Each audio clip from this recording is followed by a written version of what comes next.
Vibe blowing at the jack, got the loud jumping at the bag. Everything I'm on slack. Everything I do is got the bands jumping at the bag. Vibe blowing at my jack, got the loud jumping at the bag. Everything I'm on slack. Everything I do is got the bands jumping out the bag. Another milestone, look at that. Paper boy on my paper route till I'm 6 down on my back. I'm an old soul like my dad. My old girl's still a fan. And yo girl at the live show, so don't act like I ain't the man. I'm kicking my feet up, get frank like Aretha. I'm calm but I'm teed up, just flip me a stack. The Rio just doubled up off of the muscle, I stuck to the task. They see me, I'm trouble, I'm bubbling up till it's stuck. And they want me to stay where I'm at. I'm good everywhere that I'm stepping, my presence is crucial. You know that this shit not on trend. On a big wave, I'm controlling the tide. Snake eyes when you rolling the dice. So with the stakes inside, I could never take another nigga advice. They can't reach the sky, I'm aiming up high. Just wanna know what it's like. Y'all know what it's like, I come from outside of this.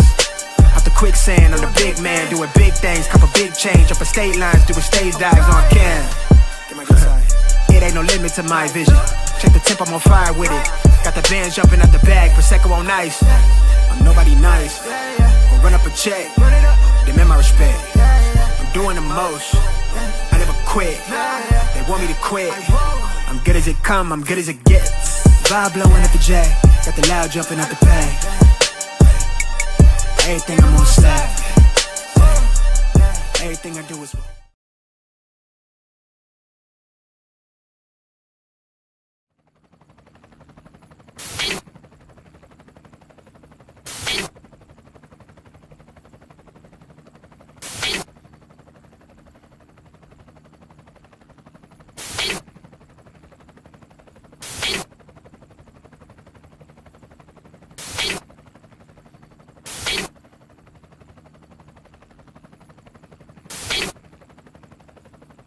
and you're in the Desert Storm bunker with Hollywood CGA. Yeah. Legends ain't born, they built from the grind. From benches to banners, we sharpen the mind. We sharpen the sword and promise and swore that we going hard and leaving it all on the floor. Hey, yeah, we going hard and leaving it all on the floor. Hey, yeah, we going hard and leaving it all on the floor. Legends ain't born, they built from the grind. From benches to banners, we sharpen the mind. We sharpen the sword and promise and swore that we going hard and leaving it all on the floor.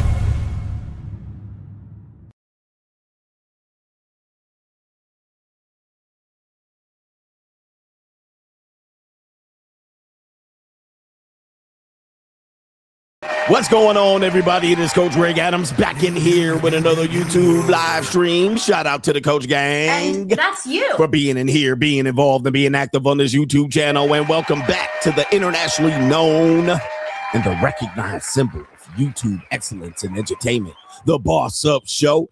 Part of the Free Agent Lifestyle podcast here on the Free Agent Lifestyle channel. You in here with the Bruce Wayne of this ish, the King of Kings, the King of Content, and the Speaker of Truth. Yours truly, the notorious one, aka Mr. Coachellini, better known as the prognosticator, Coach Stradamus. And you're in the Desert Storm bunker with Hollywood CGA and EWF. That is every woman's fantasy in the whole fucking show. I'm the CEO, Niggero, of Fixes Binds LLC, the unbinder, the undebatable, the undisputed best entertainment here on YouTube. You can call me, as Kevin Samuels used to call me, Senor Gregorio Graybeard. The ladies love to call me Mr. Third Leg Your Greg. third leg was just Also the man with phenomenal. one throw-by-hole. That is the ecclesiastical Mitch Slapper. You're looking at the anointed one. Acknowledge me. The founding father of the After Pill, the junior college sociologist, the Morpheus of the mating matrix, the chocolated Confucius, the Black Moses, the deliverer, also known as the man that ecclesiastically walks in the spirit of Elijah. I'm the man with more nicknames than anyone in the game. But in case you forget those names, just call me Poppy Milo. Hentai CGA, the Lord of the Lings, Mr. James Bond, Greg Fu Young, Don Gregorio. Or you can call me the Benevolent Monarch, CGA, see God Allah. And you're looking at the reigning and defending and undisputed 14-time demonetized champion of YouTube. We got a great show for you today. It is Friday and the weekend's here. What's up, nigga? What's up for the weekend, The nigga? weekend is here, and if I'm not mistaken, it is a holiday weekend, Memorial Day weekend, as you're listening to this on the playback. I need you to be careful out there. You guys have some fun. Get some calico. Chill out, max and relax. Chill and get on muck mode. Get your life together and get your priorities straight. But what you don't want to do is your ass don't want to go to jail this weekend. What's up, nigga? What's up for the weekend? You don't want to go to jail this weekend because your ass going to be in there until Wednesday. Don't get a DUI. Don't drink and drive. Don't keep your money, your drug money in your sock. Okay. Don't F around and find out. No drinking and driving. All right. And if you do what you need to do. Get home safe. Don't take no chances. No penitentiary chances this weekend. What's up, nigga? What's up for the weekend, nigga? For the non-American people, it is Memorial Day. Okay, it is the time that we remember all of our fallen soldiers that have lost their lives in combat. Shout out to everybody proud of the USA. I'm proud to be an American. And at least I know I'm free. That's why I stand up. Shout out to Donald Trump and the American nation here. Look at my African American over here. Yeah. Look at him. Are you the greatest? You know what I'm talking about? Now, the main event topic today, ladies and gentlemen, is something that, again, for me, I've been trying to show why I chose to live the free agent lifestyle, right? The free agent lifestyle. Get the book. The link is in the description box below. Why free agent lifestyle made sense to me. Why men like Tony Gaskins that said, well, you need to go get married, or you need to go get married. Why those people don't really know why I made the decision I made, because I was like, at 48, 49, I'm going to have both of my children by my ex-wife, all right, under marriage. They're both going to be in the age of majority. And I said, the last thing I need to do is get together with some woman who wants to have a baby and get married. Or the last thing I need to do is get married to a woman that can't have a baby. Like, what's the point? What's the point of getting married to a woman that can't produce children? All right, that don't make any sense. That just means I'm taking care of her. What's the point of me getting married to a woman and creating a family and having kids now that I'm damn near 50? What's the point? Like, look, I made it out. But if I do start a family with a woman who can't have children, well, what's the point of that? I don't even see a point. I don't see any point of that. That doesn't make any sense. All right, because marriage is for child creation. Marriage is not to support a woman. I'm not trying to get married to no fucking elderly woman. Now, the next part of it is, if I get married to a woman that wants to have kids, now that means I'm going to be providing for kids well into my 70s. I don't want to do that. That doesn't sound good. So telling a person like me, who's been very pragmatic and logical about how I want to organize my life, already been married, already had kids, been there, done that. If I have other kids, well, yeah. But what I'm saying is, why start the clock over to where I'm going to be supporting kids into my 70s? Like, that doesn't make any sense. I'm free. First of all. Second of all, what guarantees anybody that I'm going to be making money in my 70s? I probably will, but why do I have to force myself to work hard like that, like a slave, all the way into my 70s? Right? It doesn't make sense. Until I provide examples. I provided examples of Marlon Wayans. I provided examples of now Floyd Mayweather. I provided examples of many men, Jamie Foxx. Right? And all of these guys are extremely wealthy men. I'm well off. But I damn sure cannot afford to be on the child support system just in case the relationship doesn't work out. The marriage doesn't work out. Now I'm on child support in my 60s. Who wants that? Now I'm co-parenting in my 60s. My kids are coming for weekend visits. My kids are, I'm doing 50-50 custody exchanges at 60 years old. Who wants to do that? Who wants to do that? That's why I came up with the free agent lifestyle, but people don't really realize that. They just think I'm a commitment phobe. And I'm like, I don't want to be a part of the system. I'm free. I'm free of the American marriage and divorce industrial complex. I'm free. All right. I don't want it. But now you have this story with Floyd Mayweather. All right. Floyd Mayweather, as they call him, Floyd Money Mayweather, not allegedly, definitely got hit with a child support case at age 49. age 49, my nigga. I mean, the kid's already 4 years old, so he only has 14 years with this kid. But of course, he's got to take care of the kid afterwards because y'all niggas want to live with your parents until you're 30. See your boy, other boxer, Sugar Ray Leonard. We're gonna talk about him. His old ass got kids and that don't want to leave his house. Like, what we doing? What are we doing? Like, I don't see it, man. And I care for kids. You know what I mean? When I'm a father, I care for my kids. I take care of my kids. All right. When I go to the Philippines and knock up all these Filipinas, yeah, I'm going to have kids in the Philippines. I'm going to get a DNA test on them kids too. All right. But why in the world would I do it like this? At this age, it just doesn't make sense. I'm free. Like, I'm going to be bored. I'm going to be bored of life. Like, damn. What could I do? I mean, that's what grandkids come in for. That's what grandkids are for. Like, you want to be having grandkids in your 60s, not fucking toddlers and preteens. Not toddlers and preteens. I don't want kids at 60. I want grandkids at 60. You know what I mean? So I can turn them back in. But yo, this is crazy. So we're going to go over this story here. By the way, I'm going to give you a preview of said story. Really quick here. He's been hit with a child support case, and we have the information on the young lady here. So let's go ahead and pull up a couple slides here. We do know her name. I don't have any pictures, but there's the age right there. He's 49 years old. 49. Damn.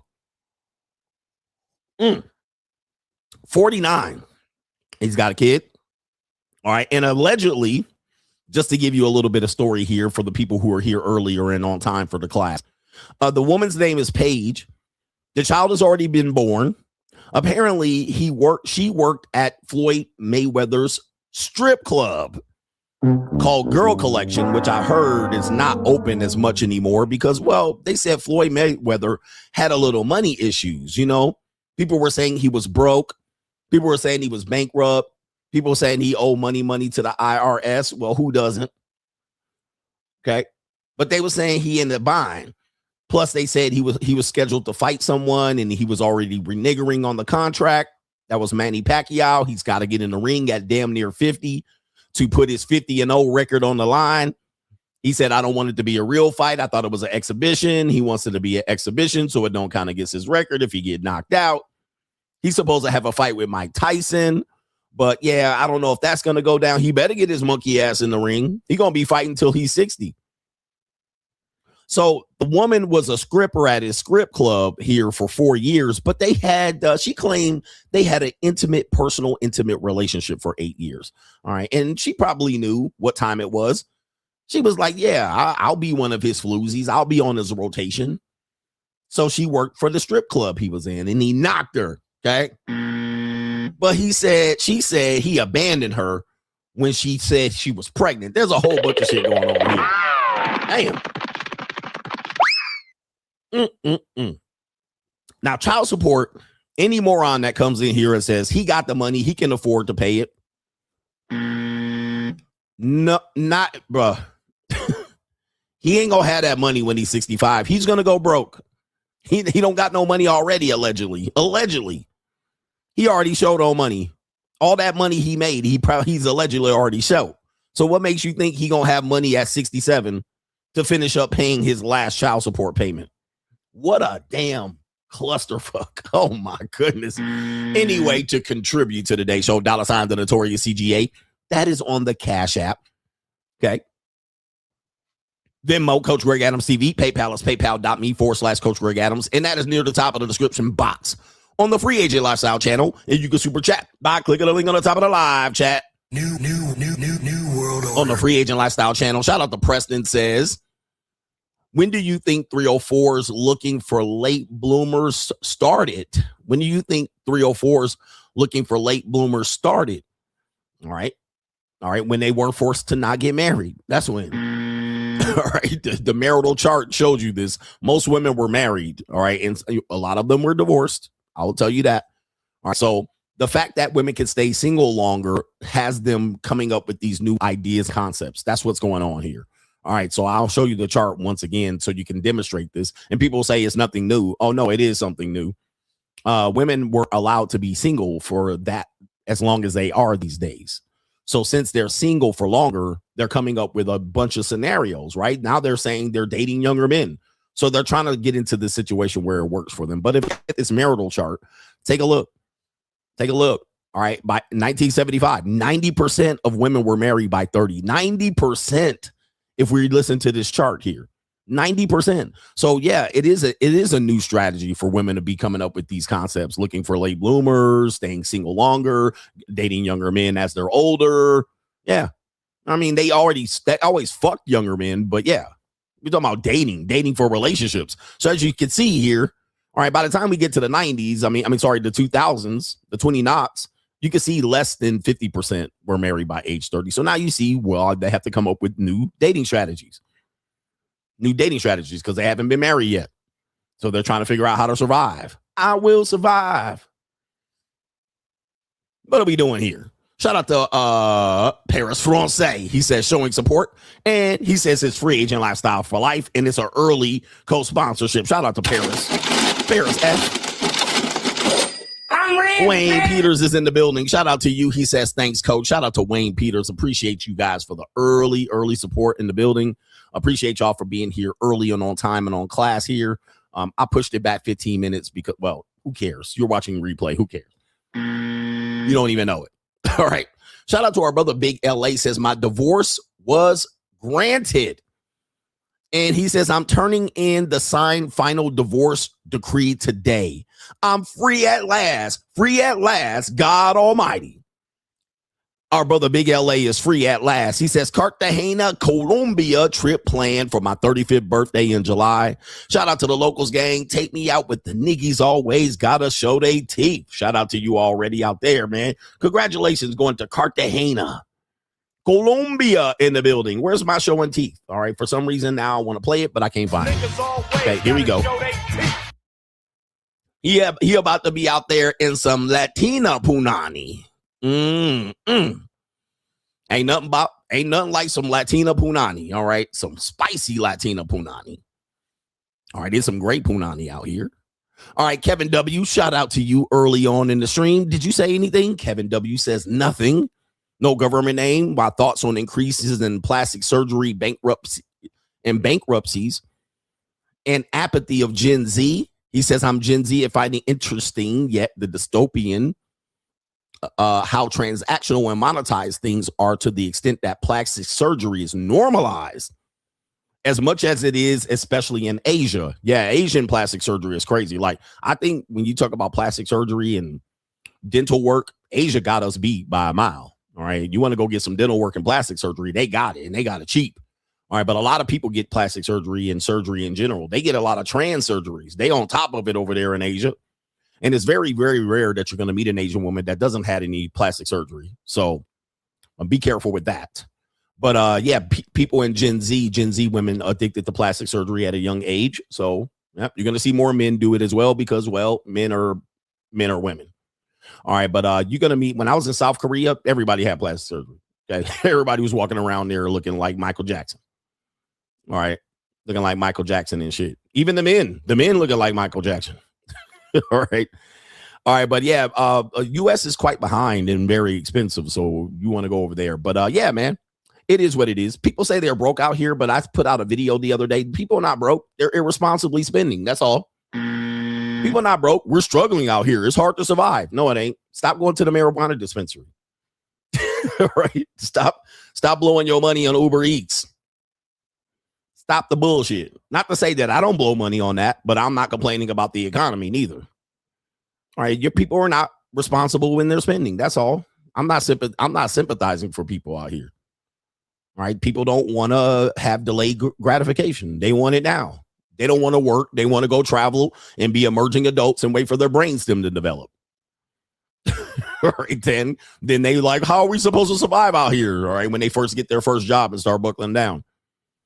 Anyway, your rant about how dumb and codependent the normies are, confused on how independent you are. Planning your travels in life should be a clip. I don't even know what it is, but my clipper is on it. He says, it reminds me of how I take my intelligence and independence for granted.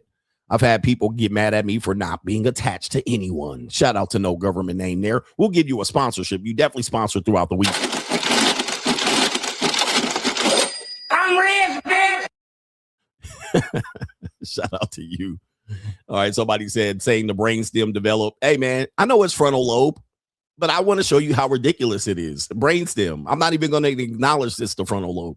I'm not even acknowledging it because I told you guys who was here. Who was here when I was telling you about this brainstem shit is going to be like the new grift. Press 1 if y'all remember this. Like I was saying this way before people were talking about it now. I was like the new motherfucking grift. And this was like 5 years ago, 6 years ago. I was like the new grift is people going to be blaming their brainstem for everything, women in general. I was like, dude, watch. Again, another prediction by the Kosher Damas. But I kept saying, I was like, watch. And now what do you hear all women say? I heard a woman say today that her frontal lobe is developed at 33. I was like, nah, they bruh. And I was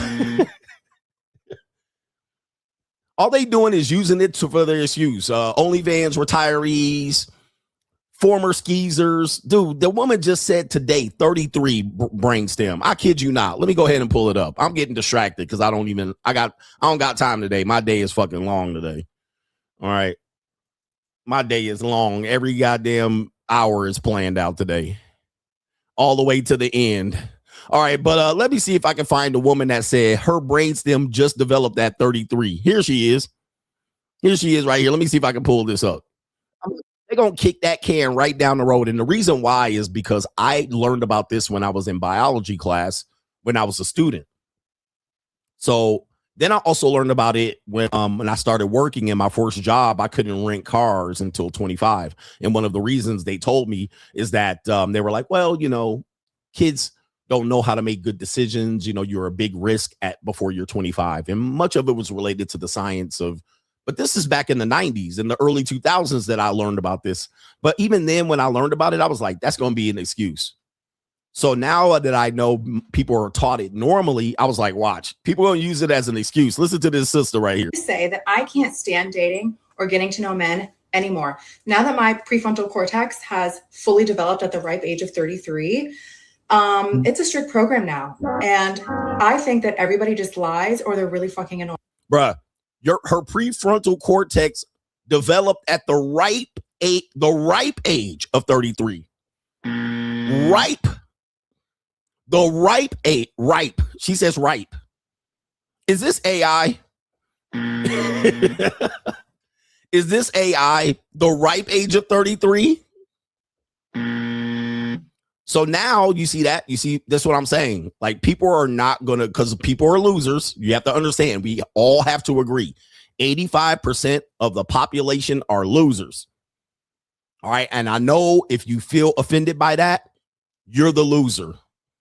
If you're not the loser, you're not offended by that. But if you part of the 85, if you offended, 85% of the people, we agree on this show. We're not trying to save everyone, not even these punk ass Manosphere maggots. Fuck the Manosphere and the maggots in the Manosphere. We're not trying to save these niggas. The Manosphere is a rest haven for bitch ass niggas at this point.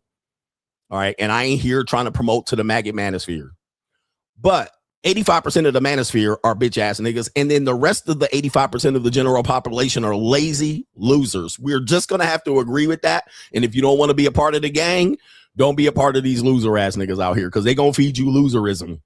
But going back to what I said, that's an example of what I'm talking about. Now it's the ripe age of 33. Her frontal lobe is developed. Anybody that uses frontal lobe, you automatically, I don't qualify you as a human being at this point. You do not qualify as a human being if you tell me about anything about a frontal lobe developing. I don't want to hear shit. You automatically a loser to me. Right, sir. You automatically part of the 85 if you say, well, my front lobe just developing. Nah, bruh. Get the fuck out my face. And by the way, ain't that one nigga that stabbed up them white boys facing life in prison? What's that white boy? What's that black kid name? He was sitting in the track sand and the white boys confronted him and he stabbed all of them white boys up, sent their ass to the upper room. The upper room. Fucked around and found out. Now they dead. They fucked around. They tried to bully a nigga and found out, and he stabbed all of they white asses up. The upper room where Jesus sit they ass to the upper room. 2 of them white boys, didn't he? The upper room. Now, that black kid is 17 years old. What happened to his motherfucking brainstem? What happened to his brainstem developing? Ain't they gonna give him a shot? Ain't they gonna let his brainstem motherfucking develop? You see how the conversation changes, right? Now he's responsible. No, he ain't. His brainstem ain't developed. Nigga, like what? Oh, it was one white boy? Fuck it. But where's his brainstem developing? He doesn't know responsibility. He doesn't have a brainstem developed yet. Shouldn't he be able to walk? Shouldn't be able. But he ain't gonna walk. The nigga going to jail. All right. He lucky they don't fry his ass because it was in Texas. They need slaves. They need young, virile slaves. Get your black ass in there. All right, but look. Just saying, man. Just saying, man. The brainstem developing is a flawed argument. Anybody that says that shit, you a loser to me. You a loser. And ladies, if you say you a loser, bitch.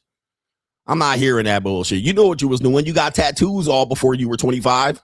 Fucking Jezebel. All right, so does that count? Look at these, but this bitch got tattoos all up and down her arm. All right, yo. Those are life-changing decisions. I'm not listening to this brainstem bullshit. All right, you knew when niggas was putting dick in your pussy and you was enjoying it, creaming all on the nigga dick. You enjoyed it. Shut the fuck up. You knew what you was doing, skeezer hoe ass bitch. All right. Anyway, enough about that. If you really wanted to know how I felt about the brainstem. All right, Delta Fox says the Manosphere talking about not being able to please women is baffling to me. He says, I ain't never had a sex encounter where a woman didn't climax. He says, but this is girl on girl action. We're where we use our hands, mouth, and foreign objects. And you grind on clits, scissor style. Shout out to my Lily Lint Lickers out here, Delta Fox, and all the Lily Lint Lickers in the building. Ladies, any bisexual ladies in here? Okay. Did you eat that cat? Now, the Manosphere, I put out the second clip defending myself. Of course, the Maggot Manosphere people, they didn't want to show up for the receipt party. And then they was like, are you beefing with Myron? Bruh, when I'm beefing with Myron, y'all told me to pull the receipts. I had to defend myself. So I had to use Myron. That was your boy. That ain't mine. All right. I had to use his words to prove my argument. Number 1, number 2 ass nigga.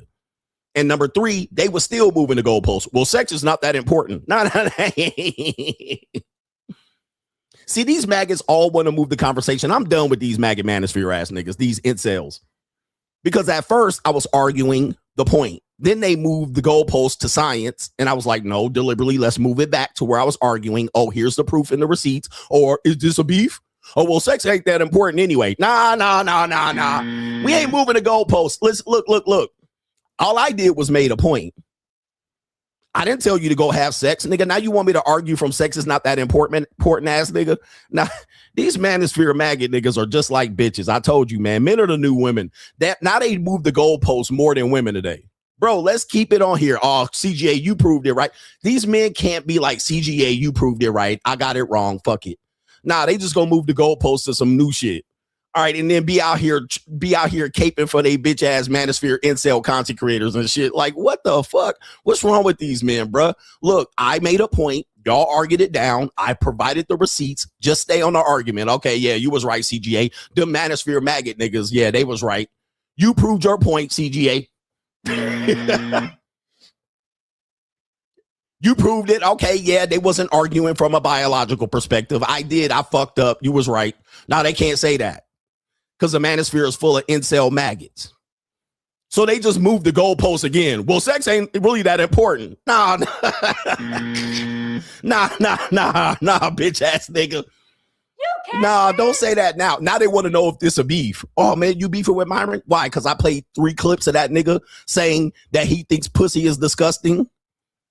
Hey, that's his motherfucking talking point. I'm trying to distance myself from that bullshit.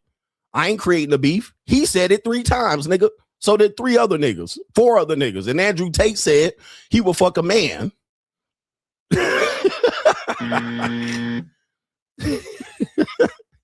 I'm like, I'm distancing myself from these maggots, bro. I cannot, bro. Don't put my name in the same motherfucking vein as these punk ass Manosphere niggas. These niggas, because now if I'm supposed to be associated with these niggas, y'all gonna put me in the same. Y'all gonna say I agree with these fools. I don't agree with none of this bullshit. What I'm trying to get them to do is stop talking about that shit. How about stop talking about this zesty ass, suspect ass, maggot behavior in the Manosphere? These halfway gay ass niggas that can't please women. Now, I didn't tell you to go please a woman. What I said was, this sounds like an argument for someone who can't please a woman. That's all I said. And then y'all moved the goalposts over there. Well, coach is going to believe that you can't please a woman. I didn't say that. I said this talking point sounds like someone who can't please a woman would say. Stop moving the goalposts, you fugazi ass punk Manosphere bitches. All right, stop it. Stop it. Just say CGA, it makes sense. And you prove your point. CGA, you prove your point. It makes sense. It does sound suspect and gay. For real, bruh. These no motherfucking. Oh man, I can't stand these bitches in the Manosphere, bruh. They want to associate me with this shit. I ain't associating with these maggots. These niggas are promoting a gay agenda or an agenda for you to not please women. Well, I don't care about your orgasm anyway, ass nigga. Undercover Duke shooting ass niggas in the Manosphere. I can't stand this shit. I ain't associated with that shit. If y'all gonna cape for it, don't put my name on that motherfucker. These fake alpha males. Don't put my name on that shit, turning it in like it's a group project. CGA believe in it too. No, I don't. I'm going to stand up for myself. Women going to bust a nut on my dick. These zesty ass maggots in the Manosphere. And you a zesty ass nigga too if you defended any of these maggots. All right, but anyway. Y'all want to actually, then they going to show up and then it's going to be a gay convention. Hey guys, we're only going to dance together and then it's going to be gay. We going to violate each other. And I'm going to be like, hold up. When did we get here? I tried to warn you. I tried to warn you that eventually they going to have y'all dancing by yourselves. They going to tell all the bitches to leave the dance floor and they dancing. The next step is y'all niggas going to be sampling each other's Duke shoot. All right. Because that one day they're going to make up like, hey, instead of just dancing together, how about we fondle each other on the dance floor? Wait a minute. Hold up, nigga. Hold up. I see you matriculated the ball downfield a little bit too far. Nah, I'm going to just go ahead and back up out of this. These niggas are crazy in the Manosphere, bruh. The Manosphere done jumped the shark. But I don't tell you, look, don't say I didn't warn you. Don't say I didn't warn you. I done showed the receipts. Now, when the shit shows up, and y'all niggas start tasting each other's chocolate hole. Don't say I didn't warn you. And them niggas is like, man, I don't know, man. He said to do it because y'all want to ride with these niggas so hard, man. I'm out this motherfucker, man. Don't talk to me. I done stepped outside. Hold up. Let me go take a smoke, nigga. I'm out here. Time for a smoke break.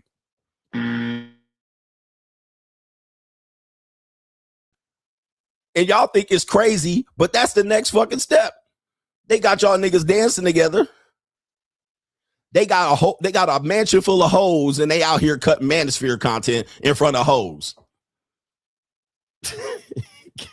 Kicking bitches out the club. Oh, they gotta leave.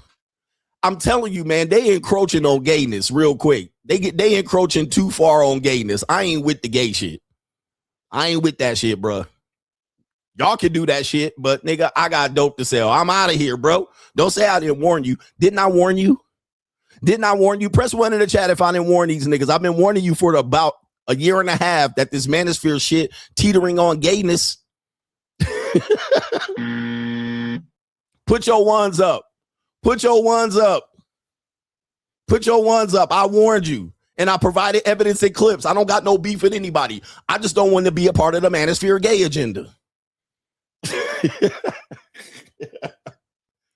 I just don't want to be a part of the Manosphere gay agenda. They pushing gayness. And I provided the evidence multiple times, multiple pieces of evidence. And y'all think it's about beef. No, I just don't want gayness. That's all. I just don't want to be gay. They got y'all encroaching. Boys only. No. No. Not boys only, nigga. We want hoes. Bring us some pussy, hoe. We want pussy. We don't need women. We got us, right, fellas? No.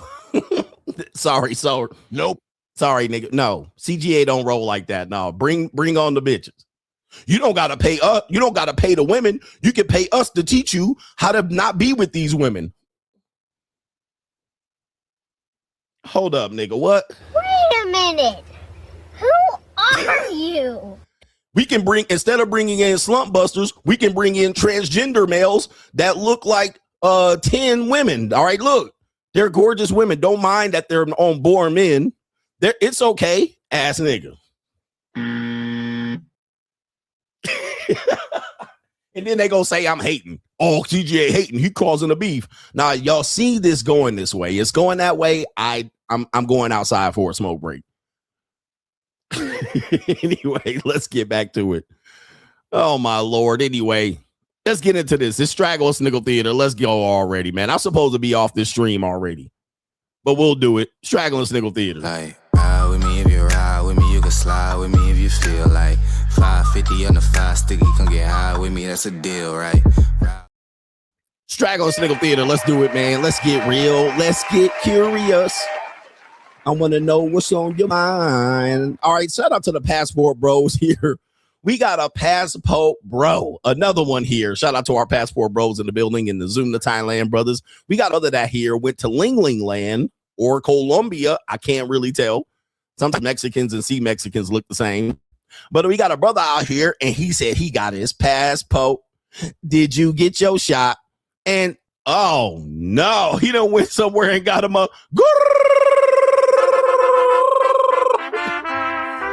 Wow. All right. Goodness gracious. I know you ain't showing this shit off on the internet. Look at this young nigga, boy. Oh, he does get it for free here. Oh, she's snoring up the storm. Oh, she's snoring. Yeah, Filipino snore. Oh my goodness. And look at him. Oh.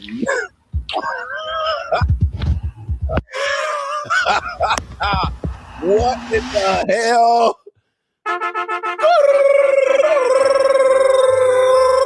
Dita. Oh no.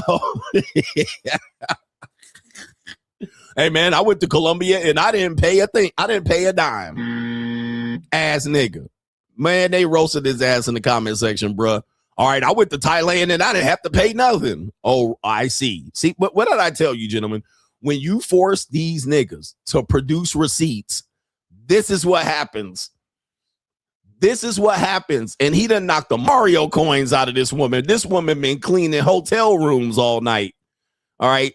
She got 2 or 3 jobs and he done knocked the Mario coins out of her. It ain't nothing wrong with a gordita, but my man, you done went all the way to damn Colombia with no money in your pocket. And that's what you ended up with. As I said, I'm going to tell you, man, the comment says she looked like the lady that sells street corn. Oh my goodness. And here he is bragging on the internet. Golly. All right, let's see here. Okay, whose Tia is this? Foul, man. It says that he says the shit you bro be doing when y'all don't talk for a week. Okay. Nigga with the corn lady, a forehead kiss, you too deep in it for me. Not the tamale lady. Oh no, yes, the tamale lady in that warm embrace. Wrap you in. Gang, you hitting the Burger King manager. Warm embrace. Bro got him a abuela. And I make it last forever, babe. I catch a glimpse of heaven when you let me wrap you in. And she just a snoring, bruh. He's snoring. That is a hotel maid ass bitch. God damn. All right. I always tell you, man, we in the year of the receipts. I'm glad he showed the receipts. So it confirms exactly what I'm talking about. Golly. That's my favorite phrase now. We got Straggle Sniggle Theater. So you want a wife? You want a wife? All right, here we go. We got a wife. And this is a man asking his wife permission to go to Magic City to go see some scripters. All right, and go get some of them wings at Magic City. Here we go. They got a nice house. He got an ecclesiastical wife. She's cleaning up. cooking and cleaning. So let's play the skit. Hey, hold on 1 second, bro. Hold on. Hey, babe. Yes. The one want to know if I can go hang out with him in Magic for a little while. Mm-hmm.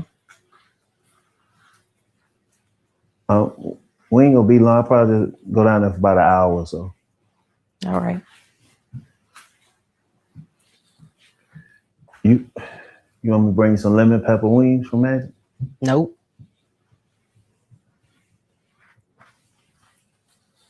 Hey, bro, I can't go, bro. I'll holler at you later. Oh no. Damn. Look at this big ass nigga. All right, man. Let me tell you, bro. Look, that's when dudes say you need to get married. I don't need a mom. I don't need a mother. Okay, let me go ahead and turn the volume off in here. We'll play it again here just without the audio as I talk over it. This is why I don't want a marriage. Like, I don't need this. Like, I don't need to have a woman that I brought into my nice house and provided all this shit. Hey, babe, you think I can go? No. I'm like, I'm going to. You want to come? You don't want to come? Okay. Okay, this is my house. It's my house. It's my house. Asking permission, and you done worked hard. Look at this nice ass house they done put together and built up together, or he provided for her. Now I got to be like, hey, babe, walking on eggshells. You see how you walking on eggshells? This is how you used to ask your mother for $1 so you could go get some ice cream when the ice cream truck go by. It's like, what? All right, no, man. No, bro. No way. I can't do it. It says checking my wife's temperament. And as you can see, passive-aggressive behavior, not just white women have passive-aggressive behavior. She's using passive-aggressive behavior to, he's supposed to read her mind. So she said, yep. All right. And he knows those are words and phrases of her not consenting to that particular activity, meaning that if you do it, you're going to get punished afterwards. All right. But when she's ready to go to girls' nights out, and you do the same thing, well, you're controlling and insecure. You see how that works? You're controlling and insecure when she goes to girls' nights out and you say, where you going? Nope. Go back upstairs and get dressed. You're controlling and insecure. But when he wants to put some titties in his face and go get some lemon pepper wings, now she gets to determine whether he gets to go. No, thank you. No, thank you, ma'am. All right, look. When I want to go get some new pussy, I go get some new pussy. That's just me. All right, but look, y'all can't be me. Y'all niggas still trying to negotiate these hoes. All right, anyway, Straggle Sniggle Theater, we have a young man or an older man with a young woman. It seems like they might be age appropriate, as they would say in the normie world, age appropriate relationship. Apparently here, there you see him right there. There's a guy here doing one of these interviews. I like these interviews. I don't know if they're real or not, but it's Straggle Sniggle Theater. It's a guy. And what they'll do is check each other's, I guess, their fidelity by showing each other their phones. All right, unlock your phone and show your phone to your girl or your boyfriend. Now, we've seen this go good, bad, and ugly. But my thing is, a lot of guys say, well, if you got to look through a woman's phone, well, then you're not secure. I don't think that's true. I think, guys, if you're in a committed relationship, not dating, not that's your girl, she's in your rotation, you're in her rotation.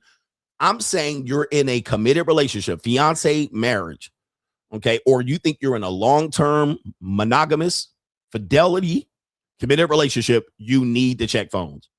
Anybody that doesn't, you're coping. And we got a guy right here, coping right here. So she's in trouble. She's on the ropes. She basically getting caught texting multiple men. He doesn't want to see it. So you're going to see him even realizing he got caught and him saying, I don't want to look. All right. So this is an example of how men move out here. Trust me. Let me go ahead and refresh the video. So he don't have the stomach. That's basically what happens here. So let's see here.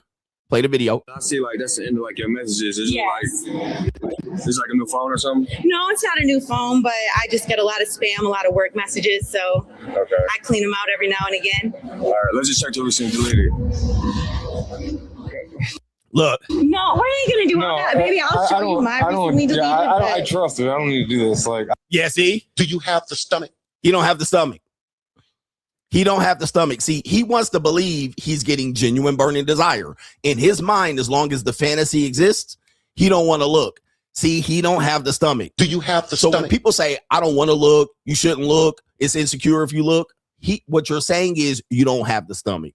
Because you already know she heavy deep in the game in these streets. In these streets. He found her in these streets. He already know. He probably a cuck.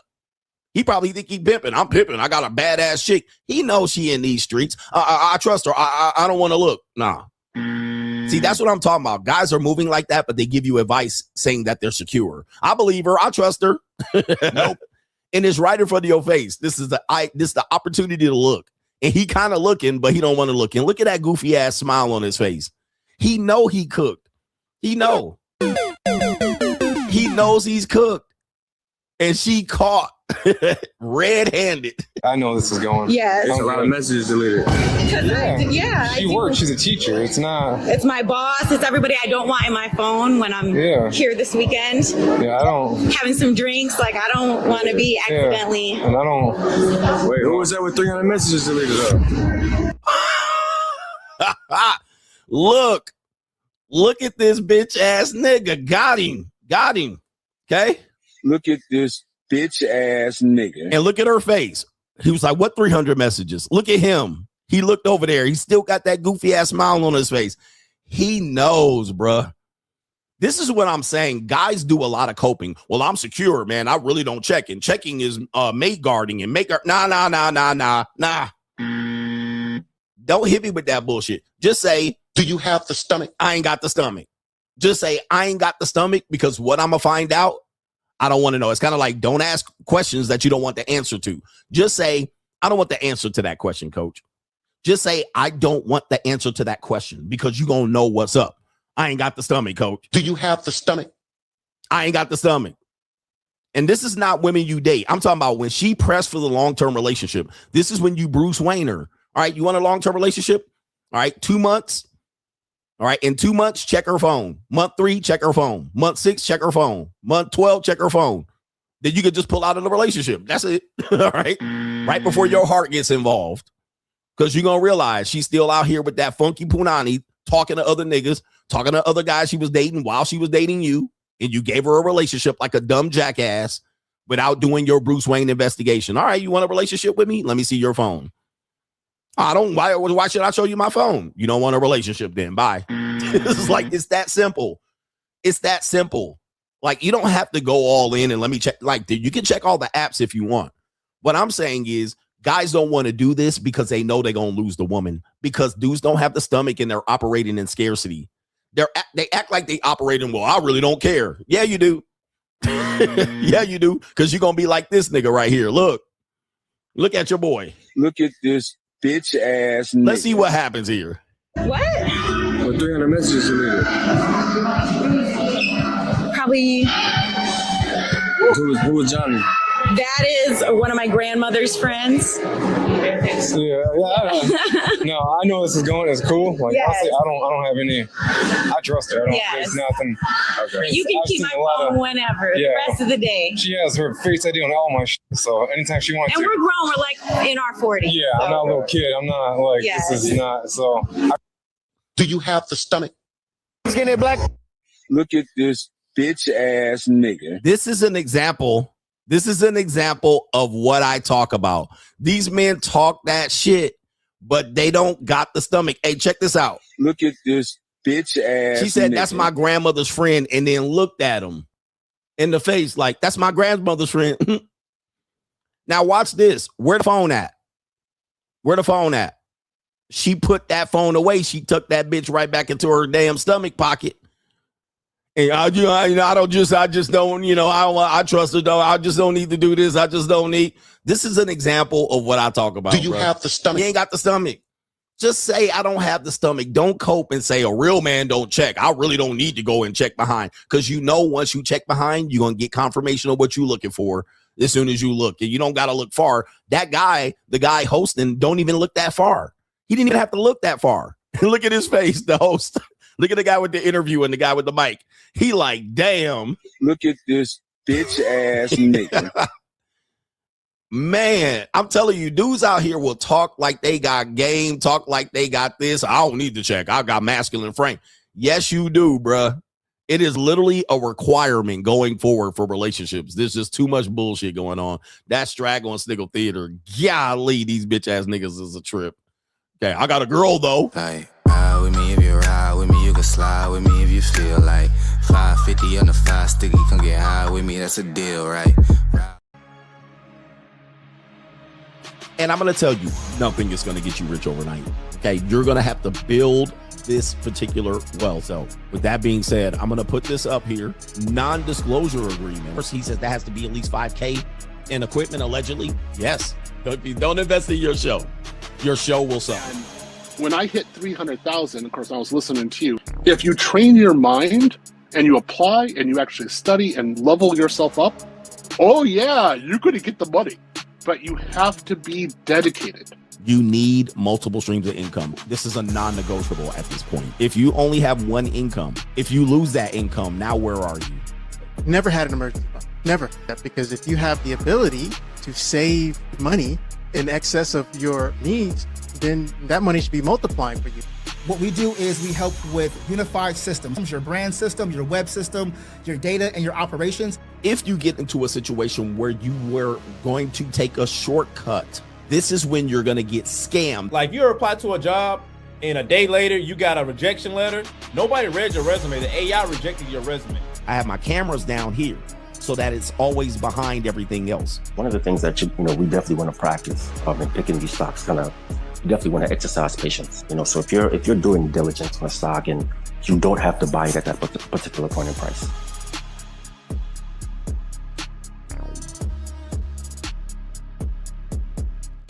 Hey.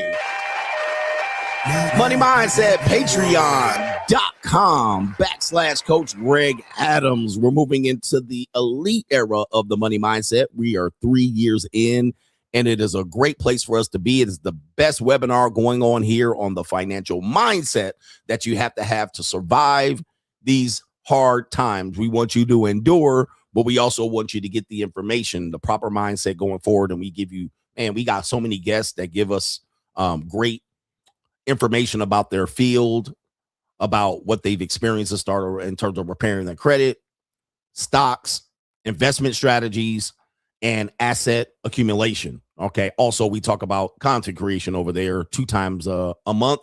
And now we kind of been splitting it up. We've been splitting it up of a little bit of the stream is content. A little bit of it is the money, because there's so many things that happen. Sometimes I can't wait a week to talk about it, but patreon.com/Coach Greg Adams out there. And you're going to get slapped up in the face, man. I'm going to tell you, bro, if you're not in the situation where you need to be in, it's going to be hardcore information first, but we're putting our money system together. So get over there on Patreon. This is the best Patreon because it really is stuff that you think you can find on the internet, but you don't have the networking group, the powerful networking group called The Shield. It is the most powerful networking group on the internet. #The Shield. Okay, let's get into this. Justin O says, I had my JUCO at my place. His female neighbor saw her, and now she wants to be in the mix. All right, she says she don't mind, just don't have too many girls. I said, wait a minute, who are you? Wait a minute. Who are you? Okay, so again, the JUCO is litty. These women got more rotations than these men out here. They got rotations of men. Men be like, look, back in the 90s, you used to be able to say, I got a rotation of women.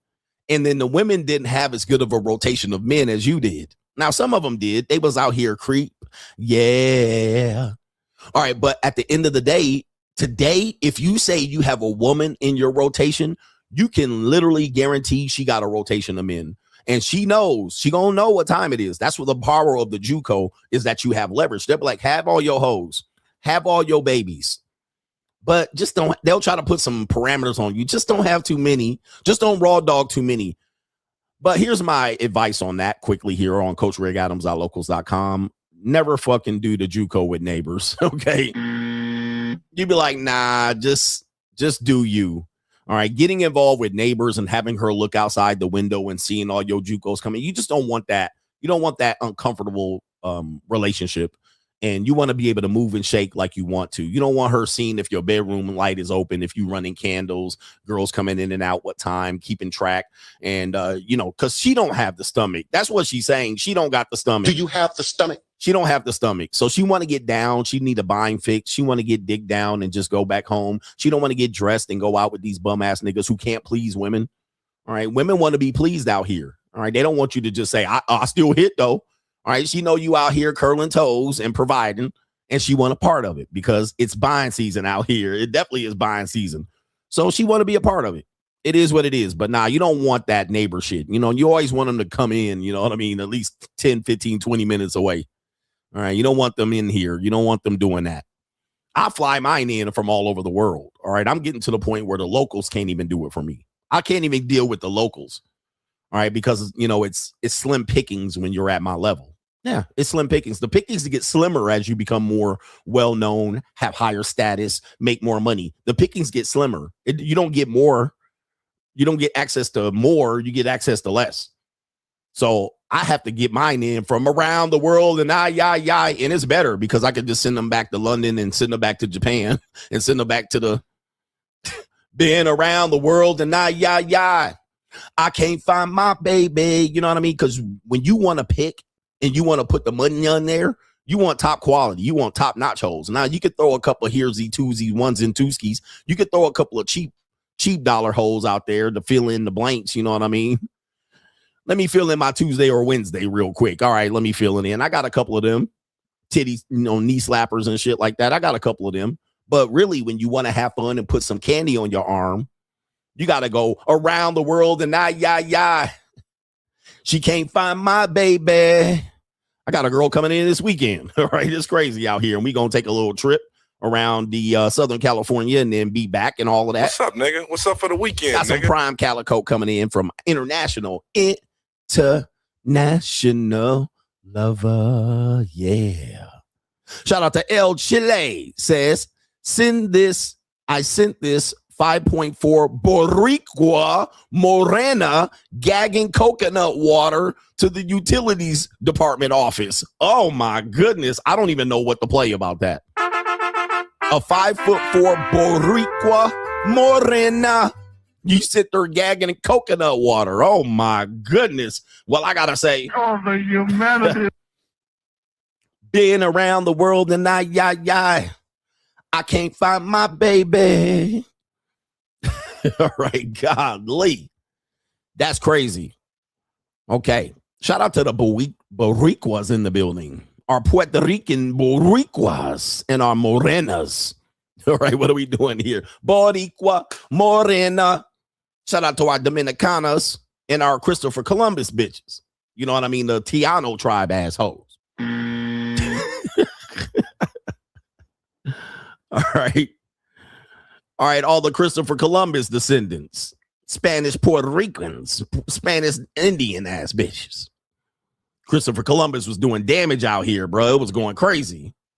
All right, he didn't really be here in America. He was just fucking with all the Colombian and Venezuelan and Dominican and Tayano Puerto Rican ass bitches.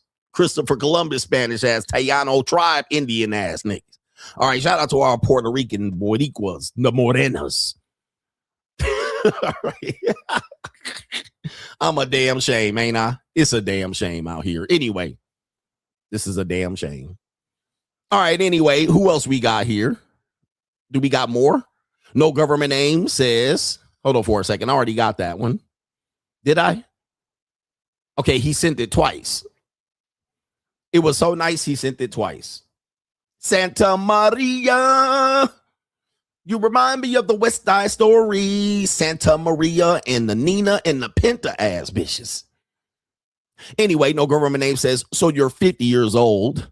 Can you explain why older people are bothered by Gen Z, especially the Gen Z men turning their backs to society by going free agents and refusing to have any kids? It seems older people are mad that Gen Z knows to not trust their elders at all. Shout out to you. I don't know if I can speak on that, but definitely people are confused or concerned about Gen Z being non-patriotic, right? They're not patriotic. They're not patriotic. They don't feel like they have to pay their dues. They don't feel like they have to do that. I think it's the entitlement culture because, we had to pay our dues, and paying our dues is a part of, growth. It's a part of society. But of course, I think also the fact that a lot of older people are not as savvy with technology, it puts them at a disadvantage, and it makes it harder for them to make Gen Z people pay their dues. All right. So we don't have respect for elders. We don't have respect for older people, Gen Z, and people that are older feel like it's their turn to get respect. But Gen Z people don't have respect like that. And the parents are finding this out. Like, how many parents are in here that have Gen Z kids? Press 1 if you're a parent of a Gen Z kid. All right. And that is your child right now is between the age of 16 and 30, 16 and 29, 16 in that area right there. And you can include the Zennials, the young millennials as well. You can include them. Typically, I'm going to tell you what happens with these parents. They find out. And most of these parents are Gen Xers. Some are older millennials that are parents of Gen Z. And some of them, unfortunately, if you have a boomer parent and you're a Gen Z, you have an old, funky ass 60-year-old parent when you graduated high school. One of these bitches that thinks she can have babies when she's 37 and 40. And now you got an old ass, washed up 60-something-year-old parent and, cross the stage at 18 graduating, right? But here's the deal. Since there's no, we don't have the age of innocence, since these kids have devices and they have contact to the outside world, since they can see how other kids are raised and they can communicate with other kids, well, it makes it difficult for you to carry on the old school parentage. So as a result, these kids can get input. They can get information of how to subvert you as a parent. And they can also get to the mindset of what we call feeling like you're not doing enough. They feel like you're not doing enough, even though the common mindset of a Gen X parent and an older millennial is to give their kid a life that they didn't have when they were kids. So we're kind of, what do you call it? We're trying to kind of, I guess I don't even know why I'm saying here. Well, I'm going to try to phrase it. The boomer parents left us for dead, essentially. The boomer parents weren't as loving. Okay. The boomer parents weren't as loving. They kind of went to the club and left you at home. They left you at home raising kids. If you were like multiple kids and you were the oldest, you had to raise all the kids. They also left the middle kid, completely ignored that kid because they were old and washed up already. They're like, kid, do what you want. So the boomer parents left you guys to raise your own. You learned on your own. And that way, the Gen X parents overcompensated for that. I'm going to show my kid that I care. I'm not going to spank my kid. I'm not going to teach my kid to say no. I'm going to negotiate with my kid. I'm going to be my kid's best friend. And that's what the Gen X and millennial parents did. And they tried to overcompensate for the boomer and the silent generation parents. Here's the mistake you made. Here's the mistake you made. You thought your kid would give you the benefit of the doubt and be like, oh, you really loved me. You really care for me. You really showed interest in my interests. You really tried to provide opportunities for me. You really were present in my life. You were here every day. You cooked me dinner all the time. You cooked dinner for all the kids, a separate dinner, because you wanted us to be satisfied instead of telling us, well, you can eat or go to sleep. You see what I mean? Like, we overcompensated and we thought the kids will love us as an exchange in return. But what you don't understand is that Gen X or Gen Z don't have an idea of how we were raised. They don't know that we were latchkey kids. They don't know that the parents went to the club and left us at the house at 4 and 5. They don't know that the parents used to leave us in the big ass station wagon and they went in the store and we was in the motherfucking car freezing. All right. We were locked in the car. Okay. We were locked in the car in the middle of the summer with no windows cracked open. All right, we was just on the fucking glass. People would just walk by us. Oh, the kids in the station wagon, and they out there in the grocery store coming back. They didn't know that we had to go pick weeds outside and mow lawns and shit like that. Like, Gen Z kids don't know that. They're not aware. And as a result of it, that's why they don't appreciate shit. This is the point. You thought they would appreciate that shit. You being a friend, you not spanking and whooping they motherfucking ass. You not telling them no. You not telling them, man, fuck that. Go make, or you got McDonald's money? That's what our parents used to say. You got McDonald's money? Hey, mama, dad, can we go to McDonald's? You got McDonald's money? Nah, you going to McDonald's because you a punk ass, working ass parent and you ain't got time to cook these kids nothing. So you taking them McDonald's 3 times a week and your kid over here all fat, running around here, fat, dumb, and stupid.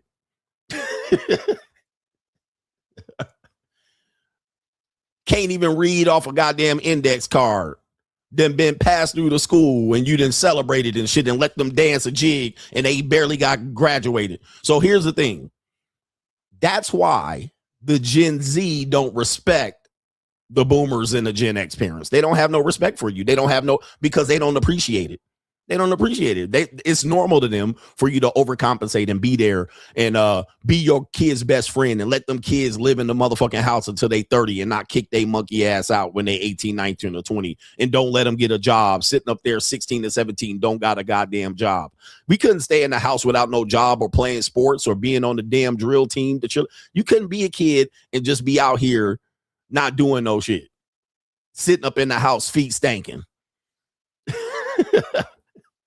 But today, you could just be a loser kid and the parent over there, well, at least they're with me. At least there's women out here that have one kid, get rid of the father, and then the kids serve as the friend, the homie, sometimes the lover, and the best fucking friend. I only need one kid, and we just can enjoy our time together.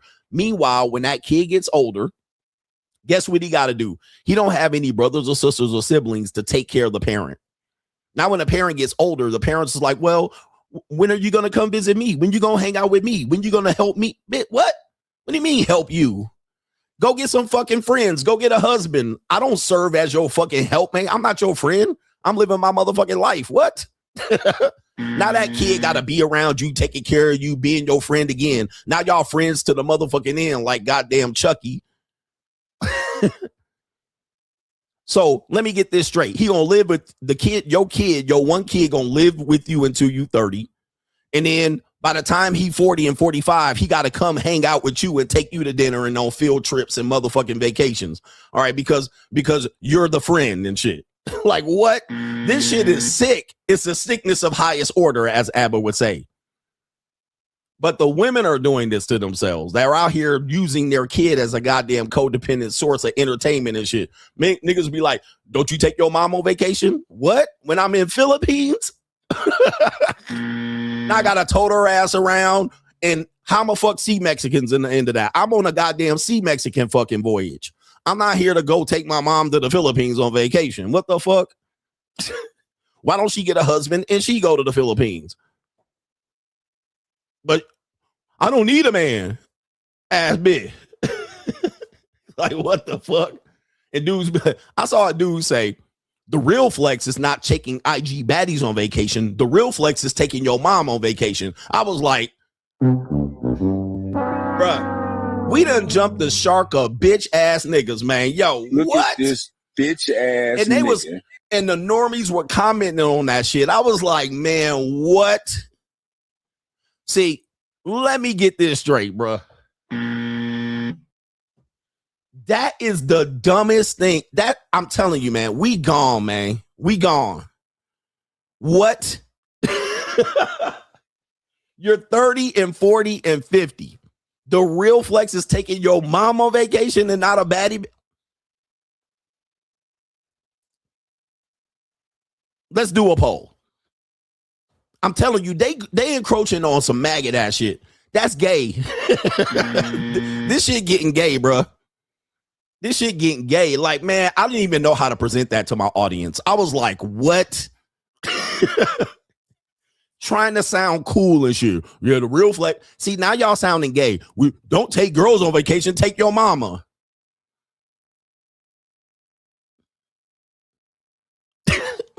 I'm sorry, what? What are we talking about?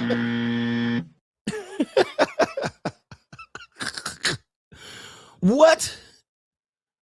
Why don't she have somebody she can go on vacation with? Okay, she chose not to get a man. Well, I don't want a man. I don't want to listen. Okay, well, you don't get to go on vacation then. What? She should have a man. What? She should have a husband that she can do that shit with. Like what? I'm absolutely flabbergasted. I don't get that.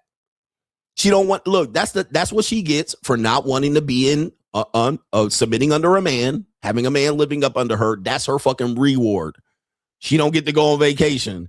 See, not only that, this is how people do it. Look, this is how people do it. You don't realize that parents that age should be taking you on vacation.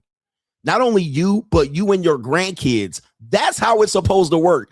And anybody that is arguing that point, you a dumbass motherfucker. See, when parents get that old, they're supposed to take you and your grandkids and your wife, motherfucker, all the grandkids on the cruise. You ain't supposed to be taking her on vacation, nigga. What's wrong with these bitch ass niggas? Like, what are y'all talking about? Don't y'all know y'all doing this shit ass backwards? Trying to come up with new motherfucking concepts. This shit is crazy. She's supposed to be married to a man, semi-retired or retired, taking you, your wife, and kids on vacation. That's how it's supposed to work. Not the other way around, nigga. You're not taking your motherfucking mom, wife on vacation. This shit crazy, nigga. Like, what? He says, incel jerk ass nigga talk. Man, for real, bro. These incels come up with all kind of crazy shit. Just say you can't take bitches and afford to take women on vacation. Like, what? What? Anybody co-signing for that goof ass shit? Son, husband, pseudo son, husband, gay, fugazi ass, manosphere, alpha, fake, alpha talk, incel, son, husband, wimpy ass shit. This is correct. I can't stand this shit, bro. I'm triggered by these men today, not by the women. I'm triggered by these men today, bro. These men triggering me. Somebody said, you supposed to pay it forward, not backwards.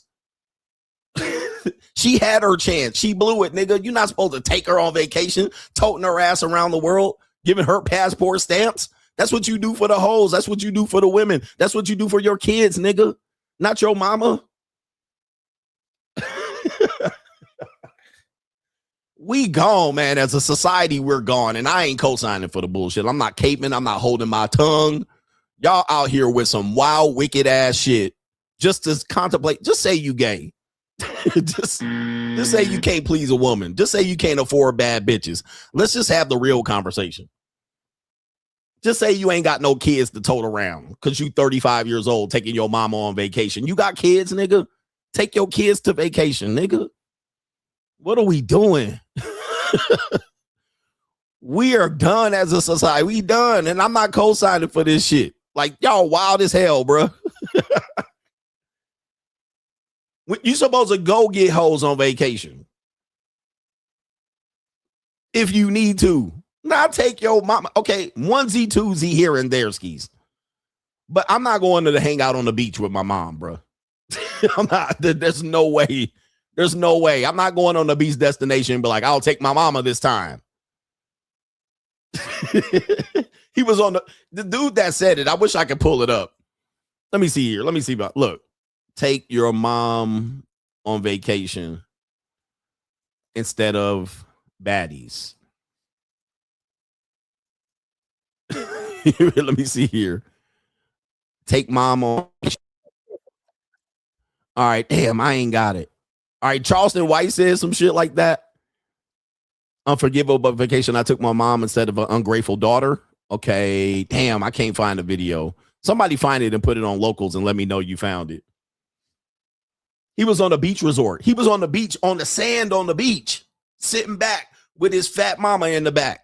Talking about, hey, man, instead of taking Instagram baddies, take your mama.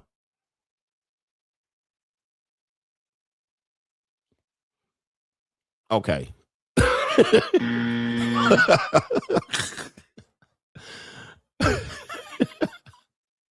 Chronicles of the Son Husband. Man, I was like, man, slap that, get that. I don't even know what to comment. I was like, I'm a triggered because then I looked in the comments. It's like dudes were like, yeah. What I told you is there's a maggot. They're pushing men to maggotry slowly but surely. That's another one of those conversations that I had about the incel manosphere, talking about a female orgasm is not essential. And I was like, this is pushing a Maggot convention or some sort of I can't please women or I can't afford women. So I'm going to take my mom on vacation. That's another one of these steps that they're encroaching. Now, what's next?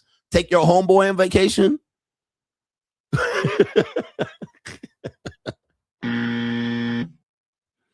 What's next? Taking your mom on a beach destination vacation, bro. She's supposed to have done that in her life already. She's supposed to be looking forward to taking your grandkids. If she's in a position where she feels like you're supposed to take her on trips, nigga, something's wrong with her. Her life is fucked up. Your life is fucked up, and your life fixing to be fucked up. Because if she don't understand that, I don't know what to tell you. But she didn't want to do that. She chose not to do that. I'm not supposed to be the person, her man in her life now, nigga. Like what? I don't get it. I don't get it, man. That's crazy. I can see saying like, all right, let me take you to Hawaii. You and your husband, you and your boyfriend, I'll do that. Or if I'm on a vacation, you can come in with me, but I'm not about to tote you around. We could go on a couple tours here and there. Or if I got to push you in a wheelchair on your last couple of years in life so you can see the world, maybe. But taking her to the beach? Nah, bro. To the beach instead of a baddie? Oh no, I ain't going for that, bro. What's next? Yeah, for her birthday, you know what I mean? But they'd be like, take a friend, because I'm not about to go around and show you around because I'm gonna be getting busy in the hotel in the Burger King bathroom. What's next? Buying your mama lingerie draws? Hey, let me buy you your first lingerie draws. I'm paying it back. What's next?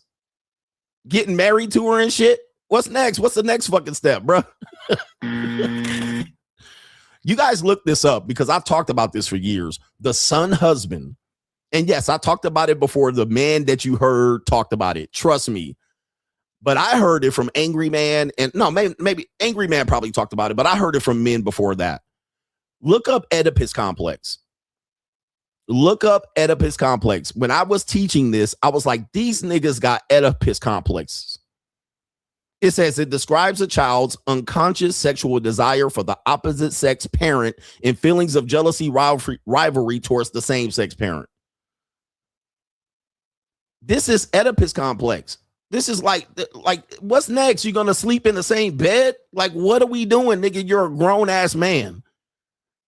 You're a grown ass man, bro. Like what? He said, that's how I found you through the son husband episode. I've been talking about this for a long time. Well, before your most favorite content creator was talking about it. Trust me. I believe me. I ain't trying to shit on them. But I heard that shit and I was like, bro, we have jumped the fucking shark. There's no way I'm going to sit up here taking my mama on vacation to a beach, nigga. What? No, absolutely not.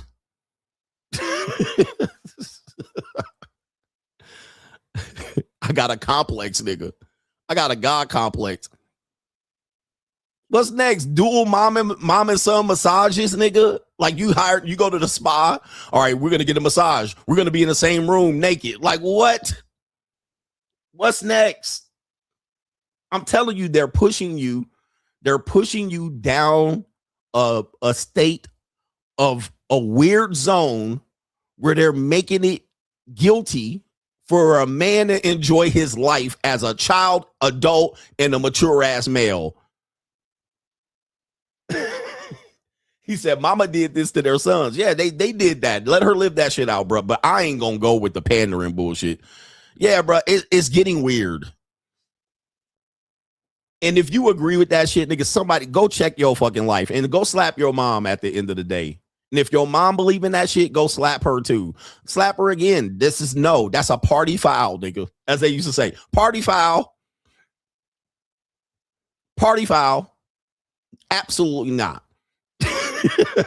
What are we doing? Shout out to Caitlin says, you say you'd rather be a grandfather at 60, but do you really see that happening? He says, so you'd have a 10 years with the marriage rate dropping along with the birth rates. I wish you the best. Well, I'm saying I was making a choice. It's not that deep. I said I'd rather have grandkids. Do I think it's going to happen? I don't know. I just said I would make a choice. I was making a choice. Shout out to Aaron says, I find it ironic how Fresh and Fit called weed smoking and weed smokers losers, but he rolls with cokeheads like Zerka and meth heads like Clav. Yeah, the red pill has been a farce. Yeah.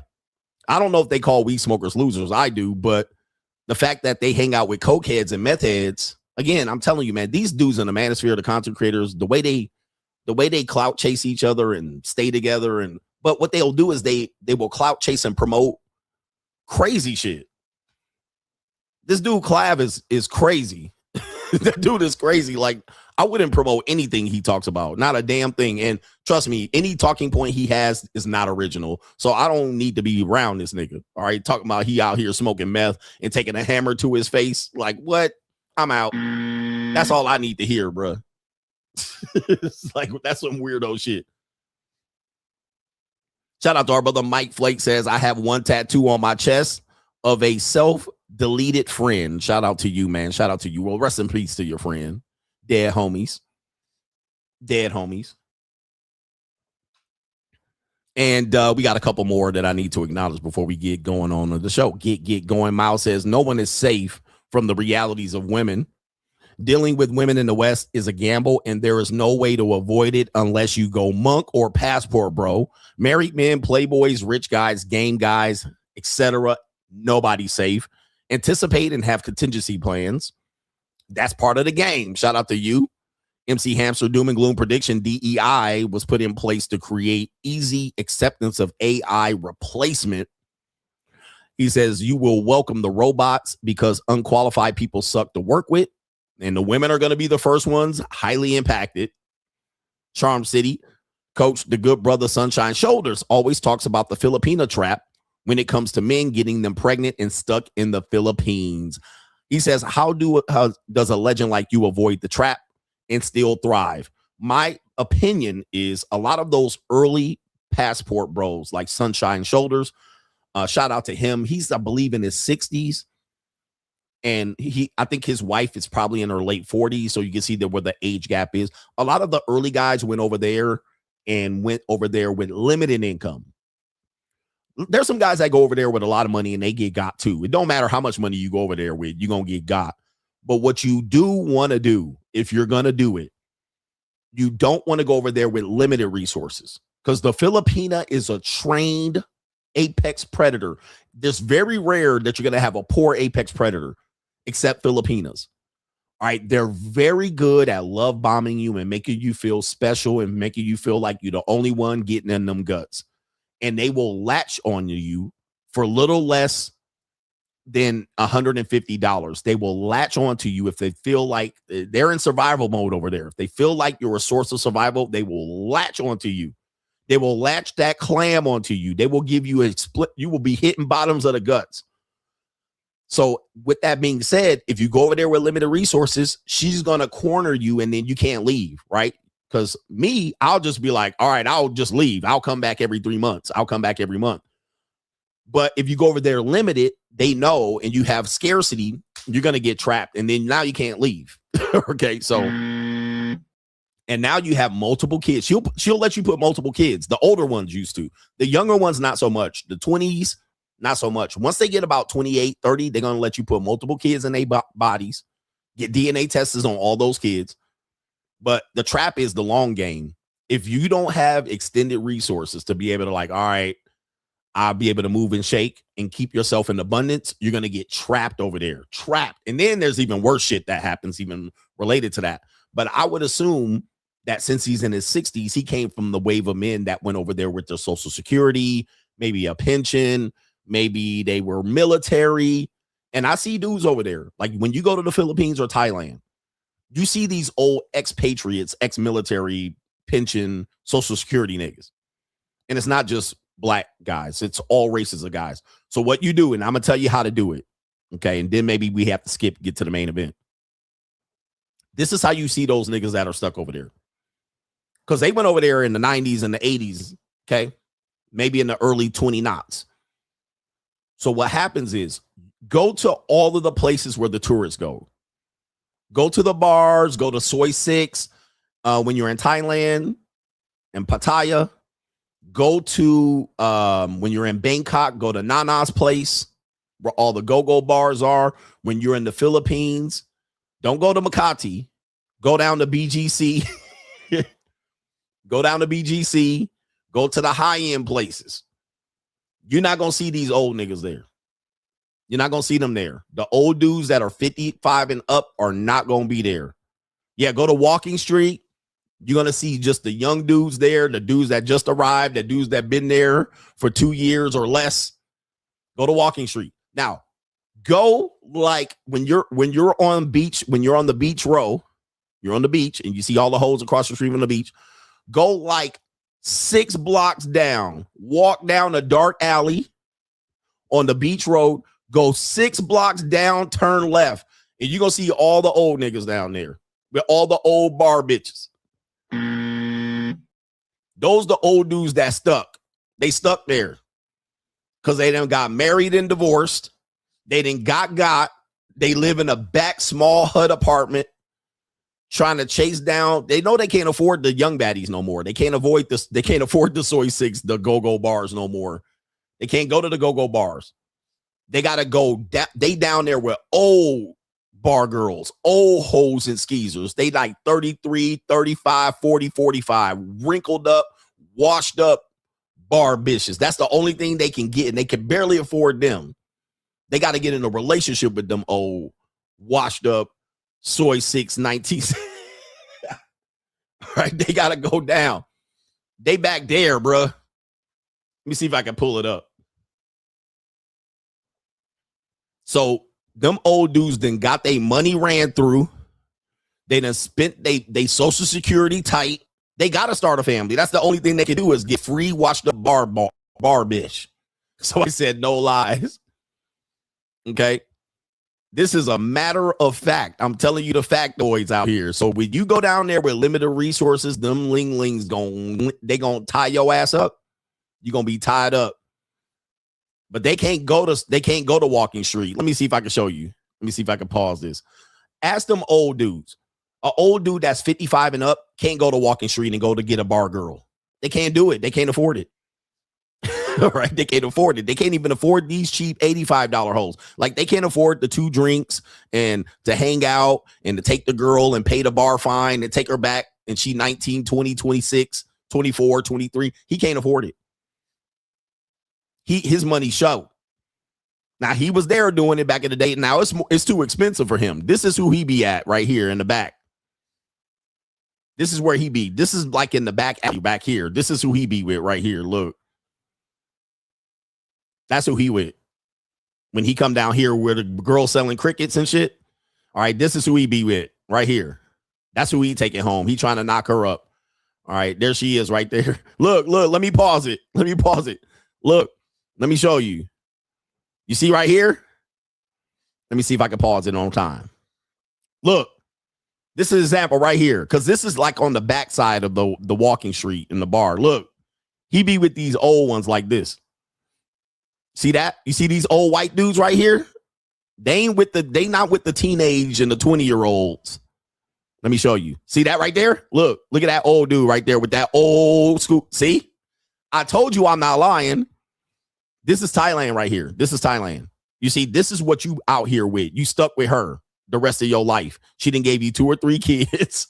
Look at this old bald-headed ass nigga. I wish his girl was in the picture. See, they gonna be out here talking about these young dudes coming in with the money, splurging their money. See, when you move down there, especially when you young and move down there, you're gonna get stuck. Now he got to be walking around with it. And it's gonna be good, bro. It's gonna be good. I mean, but she gonna love you long time because she ain't got no choice. She gonna love you long time. But watch out, that's an old school bar girl down there, bruh. That's an old school bar girl. Let me see if I can show you some more from the gentleman's layer. All right, I want to see if I can show you some more receipts. Yeah, you the retirement plan. That's how they knew you. That was like, yeah, retirement plan on this nigga. Let's just go ahead and settle down. You're gonna be stuck like Chuck.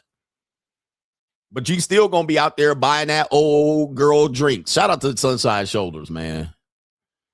Still taking her out, parading her ass around. We can have some young prime calico out there. Profitable Pat. I didn't mean to send you a message on that tangent about the brainstem. He says, I acknowledge your joke and sense of humor. Shout out to the coach gang, boss up. I already know, brother. Shout out to our brother. It is Profitable Pat. But it was on my mind. Let's get back to this part of the show. We got Crime and Law CGA. Our main event is a crime story, but I got to matriculate this ball downfield pretty aggressively. Let me see. Maybe I'll cut some of these crime stories out, or maybe I'll just skate through them really quick here. All right, and not spend too much time, but let's run some crime. All right, Crime and Law CGA, we got some crime stories of how all men pay. All right, all men pay. You're going to see this in the situation with Floyd Mayweather. The back end is really, really hardcore. So we got the big game, James Worthy, former Los Angeles Laker, I believe Hall of Famer, and at one point, the top 50 players in the NBA history. He recently has won a $30 million. Damn, this shit jumping around. All right, hold on for a second. Some of these sites, as soon as you share the screen, be jumping around. All right, but he's won $30 million divorce court battle after wife attempted to seize majority of his assets. So there you go right here. James Worthy out here got sued by his ex-wife ecclesiastically. She tried to jack him, stick him for his paper, get his bag and run. She ain't never took one jump shot. Gotta get my bag and run. She ain't never took one jump shot. Ain't dunked on one nigga.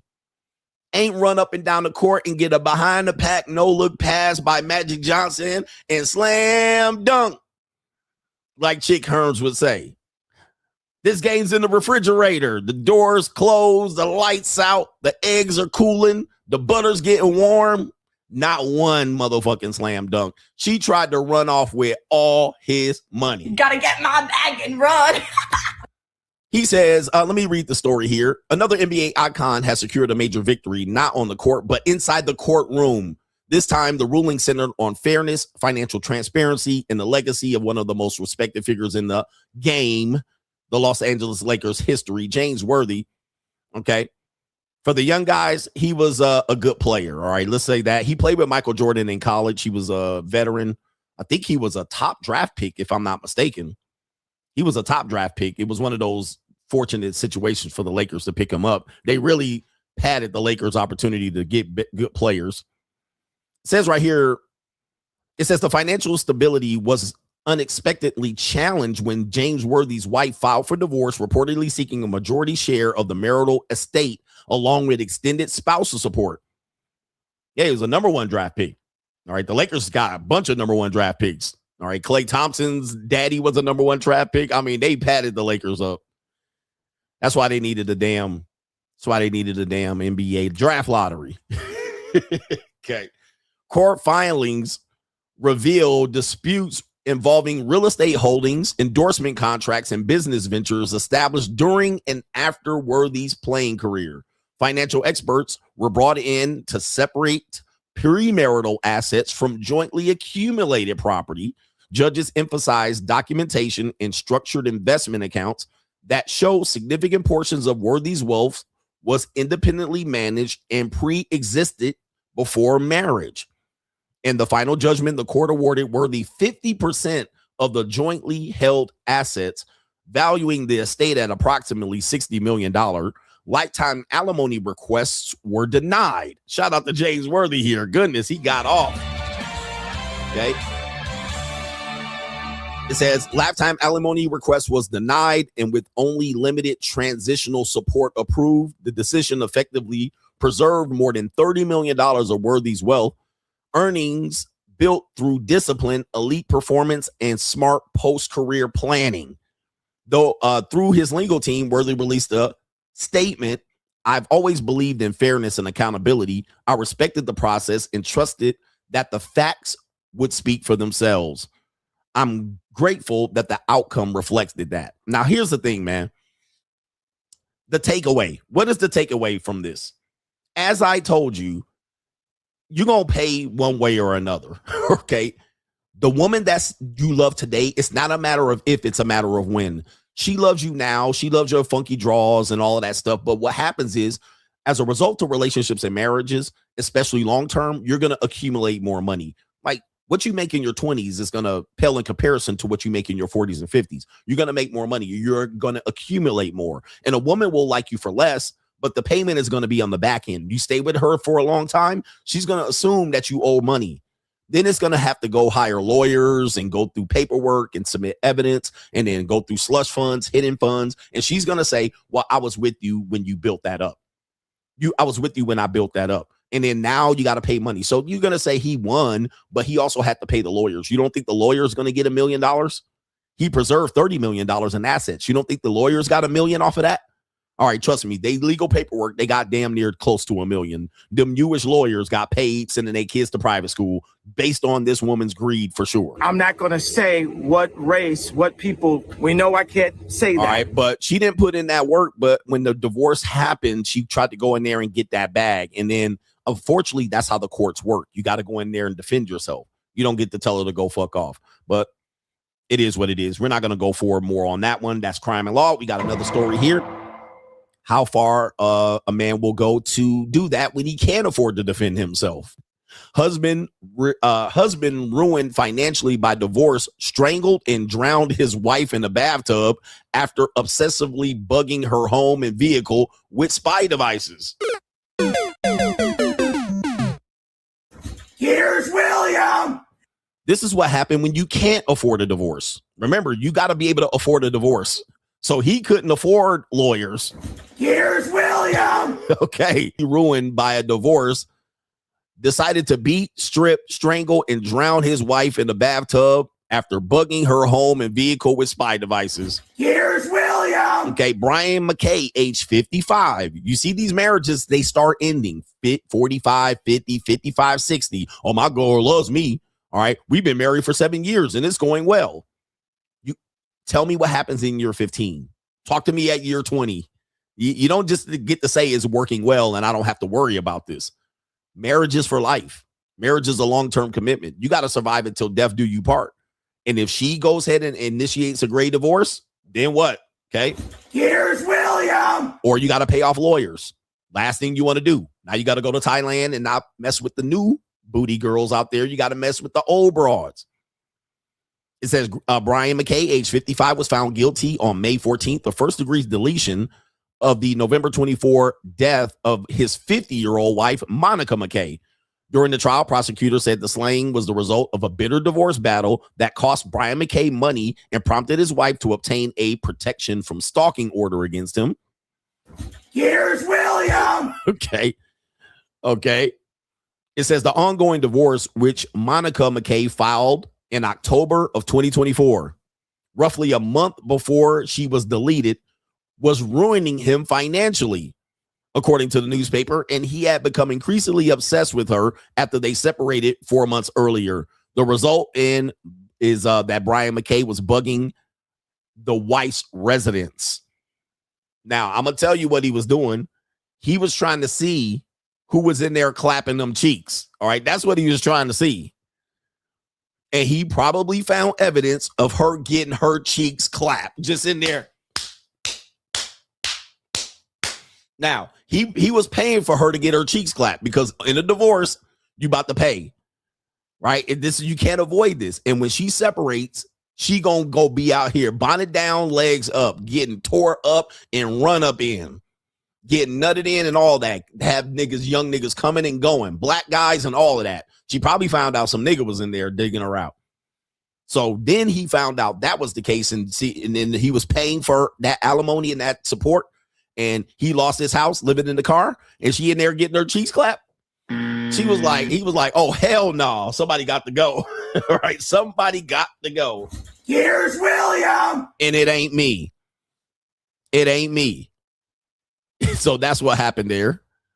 5 days before Monica filed for divorce, she applied for and was granted a protection from stalking.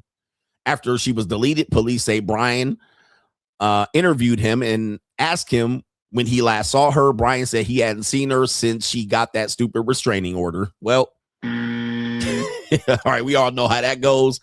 He got convicted for this particular crime and he's in jail. Here's William. So if you don't got money to support yourself and support yourself after a divorce, all right, to pay off your lawyers and financially separate and afford to live a good lifestyle, well, keep living, keep going and staying in that marriage. She gonna pull the trigger at some particular point, and it's gonna be when you least expect it. All right, furthermore, going forward here, we have another crime and law case. Okay, where's the crime and law? Another case of Pete Davidson. You guys know him as Skeet Davidson. I think Kanye West called him Skeet. Pete Davidson's baby mammy reportedly threatening court battle after suggesting that he left her during the most vulnerable time in her life. Damn, karma, Skeet. Wasn't you in there with Kanye's baby mama? Wasn't you in there trying to troll Kanye? Boy, what goes around comes around. Gentlemen, Abba learned, and you're going to get that red pill. You think it's cool to mess around with another man's situation when he got his a wife. You was out there trying to antagonize Kanye, taking care of his kids. Well, look at what's happening to you. Things between Skeet Davidson and Elsie Hewitt have gotten pretty ugly since they broke up in March or May of 2026. They just recently broke up. Not only has Hewitt accused Davidson of being a deadbeat daddy to their daughter, but she also reportedly is preparing to take his ass to court over custody and child support. Damn. It's a cold, evil world out here. Okay. He may want to keep things quiet, but the woman has no problem blowing things up and bringing this to court. As I told you, court is where women resolve their issues. Don't think. You think that they're not going to go to court. Not my girl. She loves, bro. They going to take your ass to court. They love going to court. Like, if women stop taking dudes to court, court would go out of business. That is where they're going to do it. There's hell have no fury like a woman scorned. This is their scarlet witch. This is how they get justice. So if you think your woman won't do it, all you got to do is piss her off once. They gonna gladly show up to court. They can't wait to go to court. They can't wait to go to court, bruh. God dang. This follows Hewitt's earlier claim that the comedian hasn't been helping with co-parenting duties and that she has been left to handle the financial side of raising the daughter on her own. I have a baby to take care of. There's the baby, the investment phase. I have a baby to take care of. And I also have to work and make money, and I'm doing it all on my own, which is hard, she said in a TikTok. She also allegedly liked a comment from a TikTok user that read, "Sorry, but not staying with your partner when they are in postpartum is insanely loser behavior. This is the most vulnerable time in a woman's life. There's postpartum. Everything that I teach you guys is right here in the marriage wheel. It's right here. Postpartum, she's a victim. She's vulnerable. When a woman's pregnant and post-delivery, she's vulnerable, right? She has a baby to take care of. What she feels like she's doing it on her own. Deadbeat daddy. I mean, everything's here. She goes to court. She files co-parenting, child support, and she wants child support and what? Custody. Okay, everything's right here.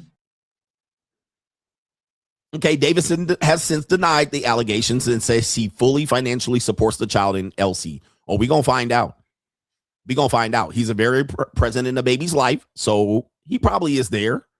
He wants nothing but the best for the woman, the baby mama, and he shoulders all the financial costs. Elsa posts caught everyone around them off guard because it's simply not true. Well, I've been there, done that. These women will say they're doing it on their own, and they're not. So he's another victim of this bullshit. So he didn't escape the bull. And it says right here that the woman reportedly fought hard to work things out, but Davidson ultimately decided he was done. Well, he was done with you. He wasn't done with the child. So she's trying to keep the child in between the relationship with her. So he left her, not the child. Okay. Now, here's the problem. Let me tell you what happened. What's going to happen? Coach, what's going to happen? He going to go to court. Okay, that's what he going to do. He going to go to court. Then what's going to happen is he's going to claim, I fully support the wife, the girl, the baby mama, and I fully support the daughter. He's going to submit evidence. What they're going to do is determine how that support is being paid. If he's paying support directly to whoever it is. He's paying for the rent. He pays the leasing office. He pays the mortgage directly to the mortgage company. He pays the kids' extracurricular activities directly to the extracurricular activity, like the soccer program. He pays it directly to the daycare. All they're going to do is say, all right, how much custody can you have? He's a celebrity, plus he be out here with hoes. He's going to be present, but he's not going to be able to do 50-50. He's not going to be able to do 50-50. What's going to happen is that if he gets limited custody based on his work schedule, which has got to be there, he can't just give up work. He's got to go do work and cut movies and whatever he does. What they're going to do is take that money that he was giving directly to the source. They're going to make him give it to the woman. Okay. And then she's going to supposedly distribute it. She's going to distribute it as she sees fit. Now, this is when the double dip comes, because the double dip is going to be like, okay, she's going to determine where that money goes. So the kid's not going to be able to do extracurriculars, not going to be able to go to daycare, or she's going to put in there he needs to pay half of those expenses when he was paying it fully. And then she's going to be like, nah, he needs to get that money to me. I get to determine where the money goes. And she's going to support herself mostly. And then he's going to still have to be responsible for a portion of the things he's already paying for. Private school, they're just going to basically funnel that money to her, and he's going to have to pay half, or she's going to make him pay all of it anyway. That's all that's going to happen. Okay. That's all that's going to happen. Okay. That's all that's going to happen. And yes, it's going to be pre-tax. It's not going to, so he can't determine. And what that is him being, they're going to say that's financial abuse.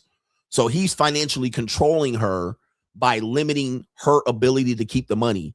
So he's like, I am helping. I pay her rent. Nah, they're going to be like, nah, you don't pay the rent directly to the place. You give her the money to pay the rent. Now, when she comes up short and pay the rent, who's she going to call? She going to call him. Hey, I can't pay my rent. I can't pay my car note. Help me out. And he's going to be like, well, the court already gave you that money. This is the double dip. This is classic bullshit. I'm telling you how the game works, and it's messed up. So Pete's saying that he supports his kid. He has also helped her secure hundreds of thousands of dollars in additional opportunities. That she has a joint collaboration with Sonic and Bumble. So he's helped her make money. All that money gone. Now, people are going to say no, but as long as she has that child in majority custody, yes, he can't argue that. That's already in a formula. That's already in calculation. And she knows that. So she's going to go to court. If she says she has a job. By the way, this happened in Tyrese's situation. Tyrese and his baby mama, his ex-wife, that little light-skinned mulatto chick that be out here running on finesse on you niggas. So she's going to say, I got work, but I only make so much money. I only make $50,000 a year. He's a celebrity. He makes $1 million a month. They're going to just put it in a calculator. They're going to say, and I'm pretty sure this is in California. Let me see if it's in California. Or it's probably New York. It's probably New York. Either way, he cooked. They're just going to type in his income in a calculator called a Disomaster. The Disomaster. They're going to go to the Diso, type in his income, type in her income. Then they're going to go through parenting time. Parenting time. How much parenting time he has versus how much parenting time she has. And they're going to click equal. Equal. And then that's going to be your mother. That's going to be your total. It ain't going to be on, oh, he supports the kid. He's part of it. He pays all the dues. He pays his private school. They don't care about all that. They only care about medical bills. And that's typically split between the parents. Extracurriculars sometimes are split between the parents, but she can make an argument, oh, I can't afford it. But he's not going to get consideration in the Disomaster for that. The only way this will happen where he comes out fair is if they can negotiate. If she'll say, okay, I'll take this much, which you can see she's already pissed. She's not going to negotiate. She's going to go right to the Disomaster. Type in the numbers. And trust me, she's already typed in the numbers. She's already typed in the numbers in her at-home Disomaster.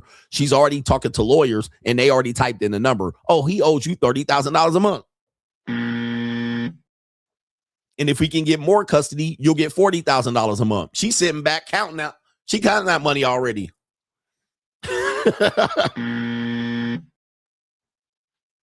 She counting that money already. She already good to spent that shit already. She already talking about where she about to move, what car she about to get.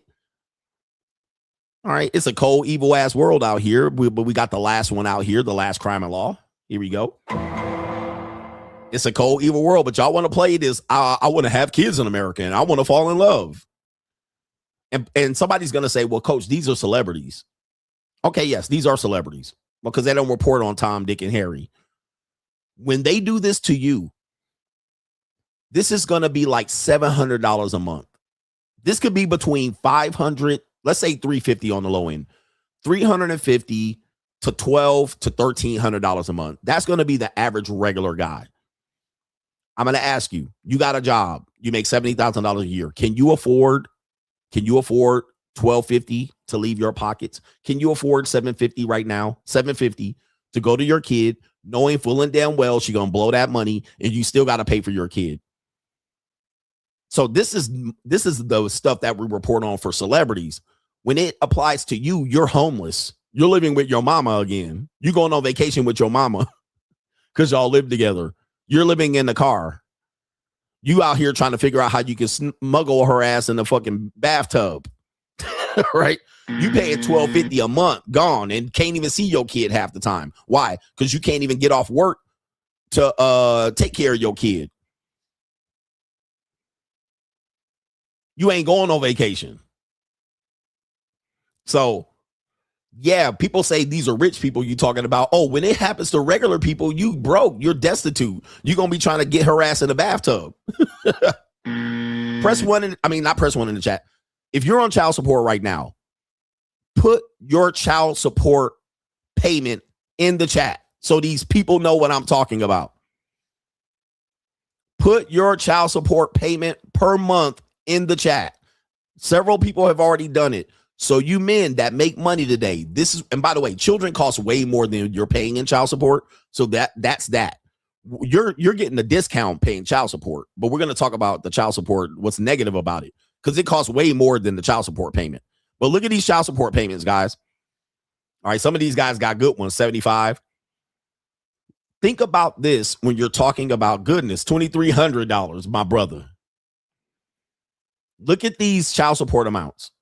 Imagine you having this garnish taken away from you. So people are going to just say these celebrity numbers and this, oh, he can afford it. What we're talking about is this is the same thing's going to happen to you, whether you're a celebrity or not. Then look at these payments. If you're in child support arrears, and if you want to tell the brothers, how much child support arrears do you have? This is going to be the one. Now, if you don't want to share it because your name is on here, I understand it. If you're in child support arrears right now, how much arrearage do you have? Because this is going to be part of the main event. Look at now. This is the one. $4,000 in arrears, $10K in arrears. Somebody said they had $419 in arrears. All right, somebody almost has $8,000 in arrears, $30K in arrearages. That means they owe $30K plus the monthly. 10,000 in arrears, 25K in arrears, paid 20,000 last 2 years.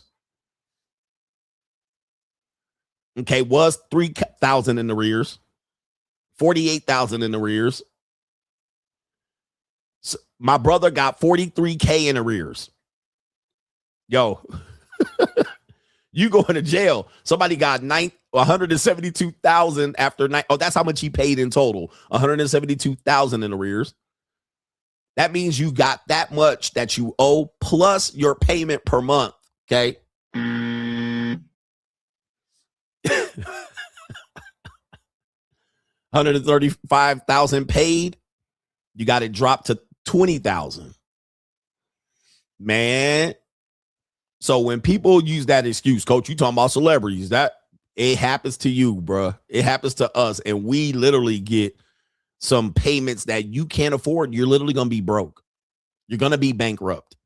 You're probably going to go to, we're going to talk about this with Floyd Mayweather coming up, but I got one more crime and law. Then some support, then the pre-main event, then the main event. Hopefully we can get this shit going here. Yeah. Oh, somebody said this plus interest, because interest is accrued on this as well. Plus interest.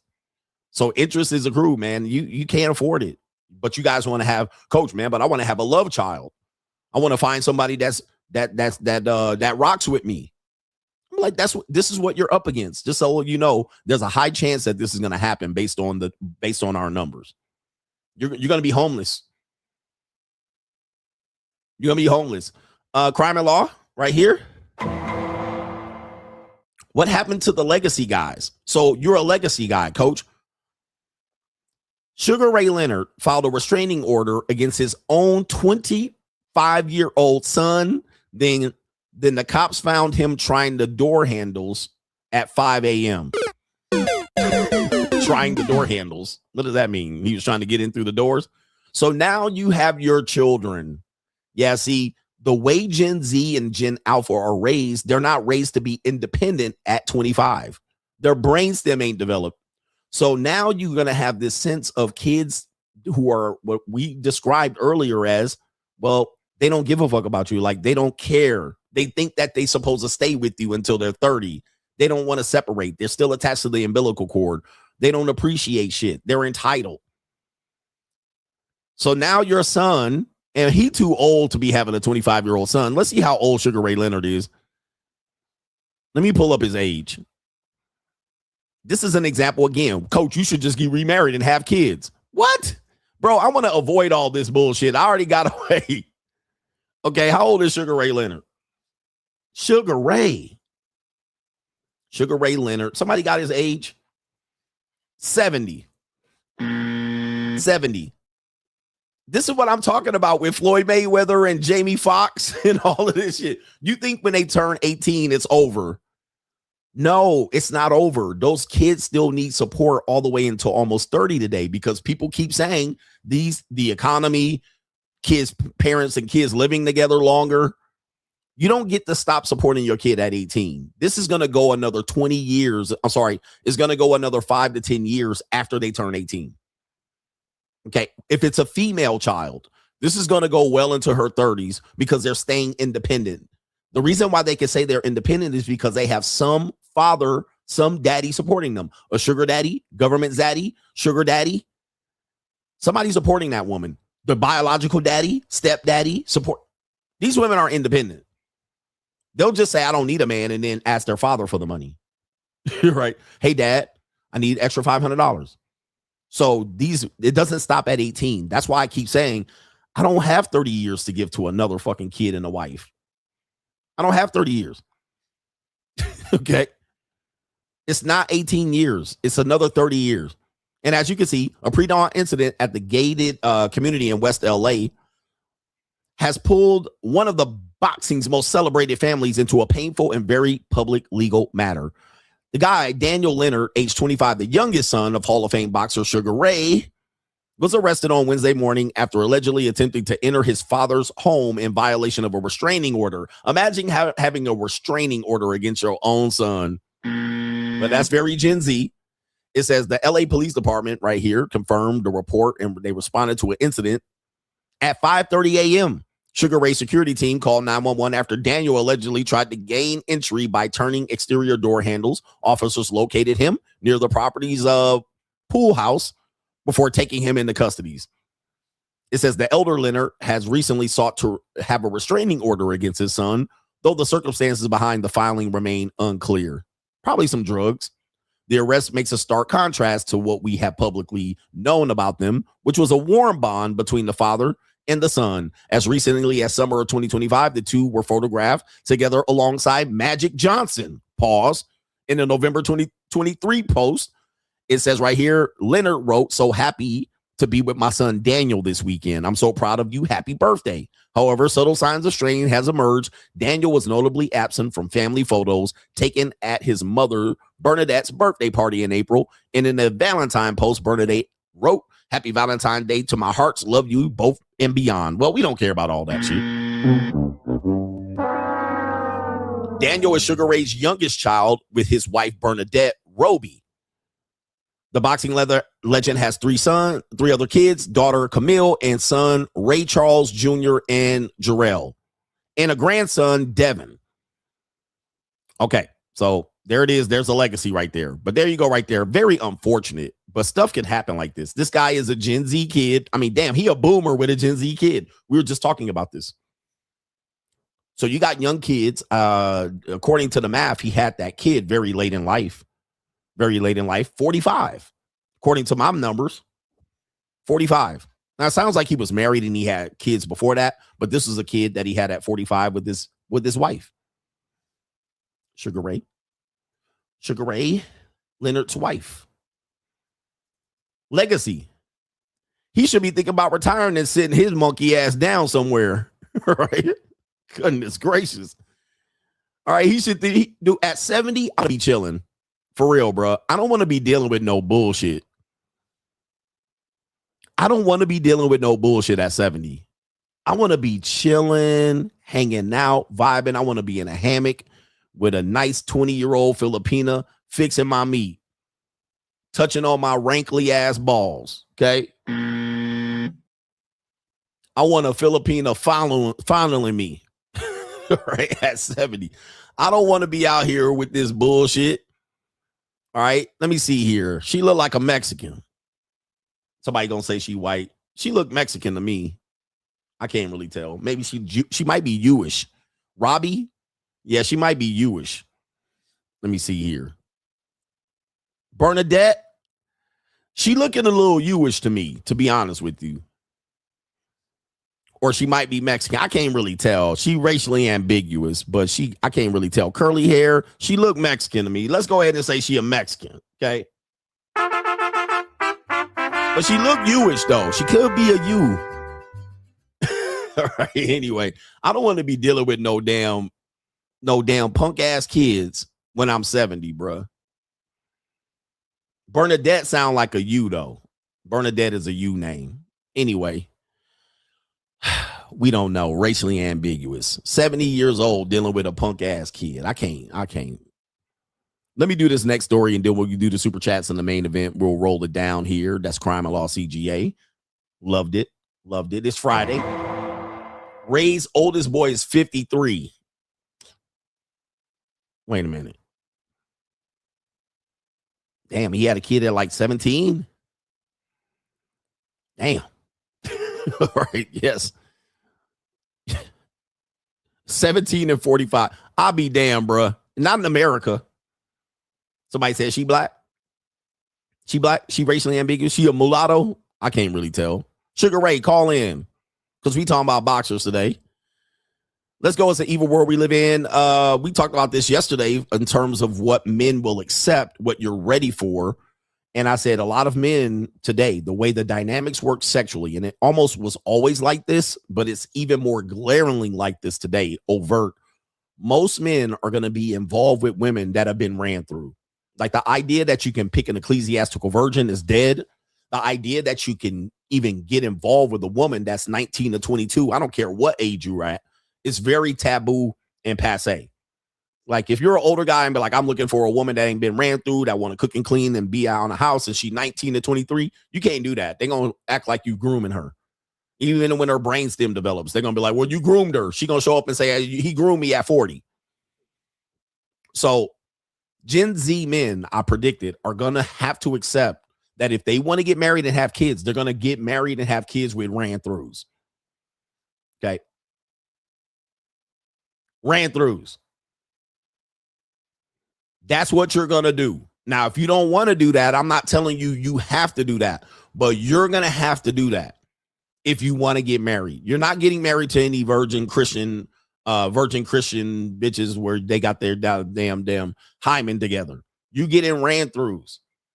And I tried to tell that ecclesiastical nigga that. I was like, only 7% of women are virgins. Well, that's AI stats, but then proceeded to go to AI to look up stats. Okay. Again, move them goalposts. All right. Well, that's the AI. They really don't know. It really doesn't. But then go to AI when you want to look up my book sales and look up if the, yeah, okay. So you're not getting, okay, we got Robbie she's a mulatto. She's a Blaxican. She's a Black Latina. She's Latina X. But getting back to this real quick.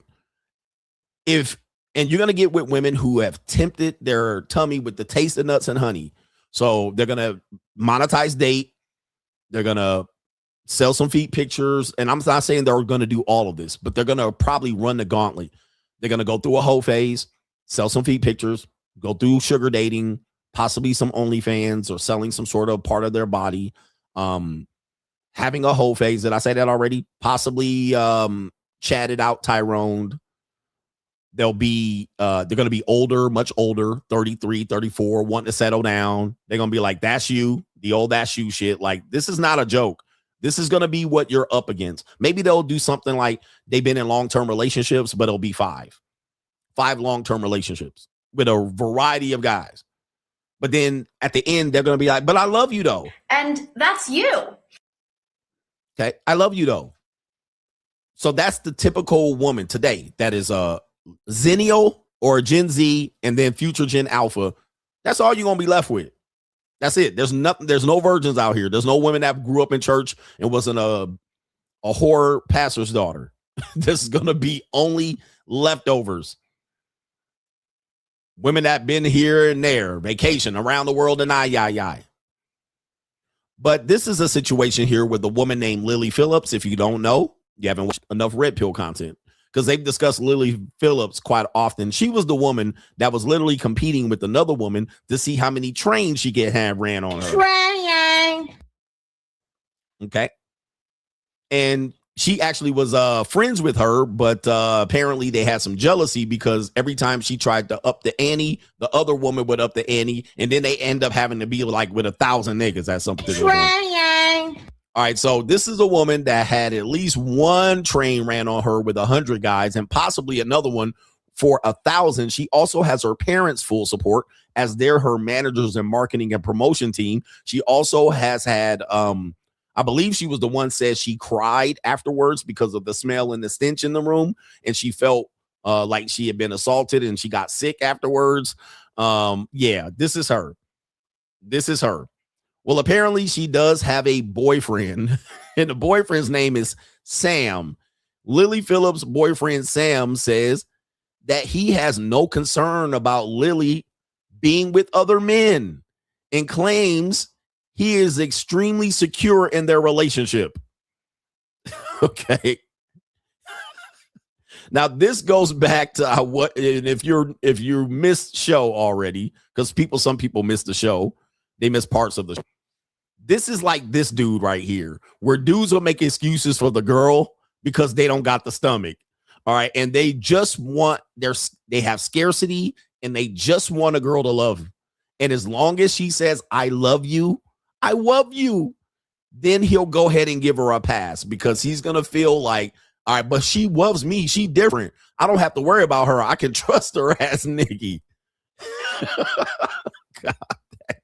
When I say that dudes will gladly play this role, they're going to gladly play this role because these new men are the new women. All right, so let's hear him saying this real quick.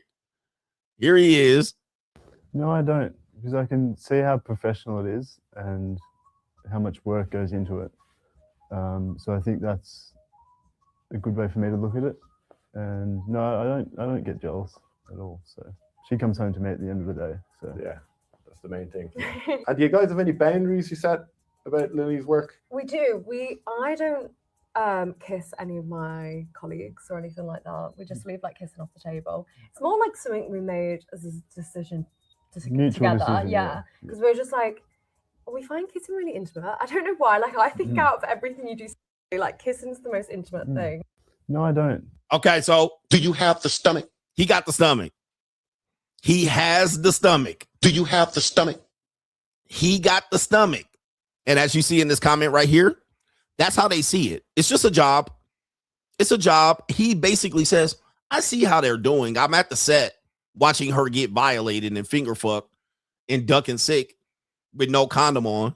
I see how they're doing it. It's kind of like work. You know what I mean? Like they put a scene here. They do a scene there. It's not very intimate.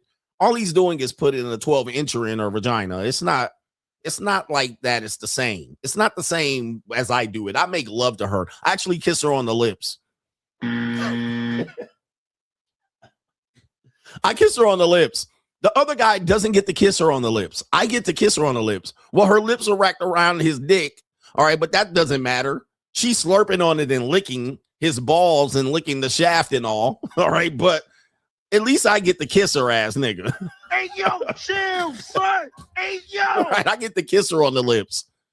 All right. And she's out there slurping up his kids and all and taking it right down the gullet. But at least I get to kiss her on the lips. He doesn't get to kiss her on the lips. God dang.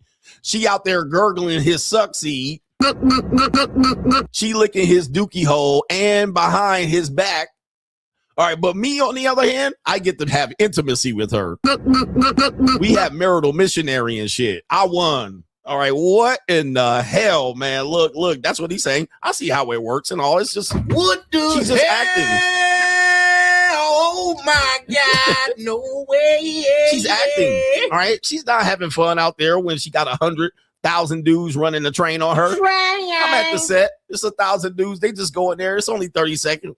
They get to get in and out of her in 30 seconds and nut on her face. It's not a big deal. It's just a job.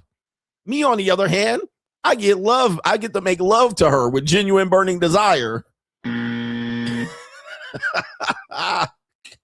That's essentially what he said there. I'm just trying to clarify it here. What's his name? Sam.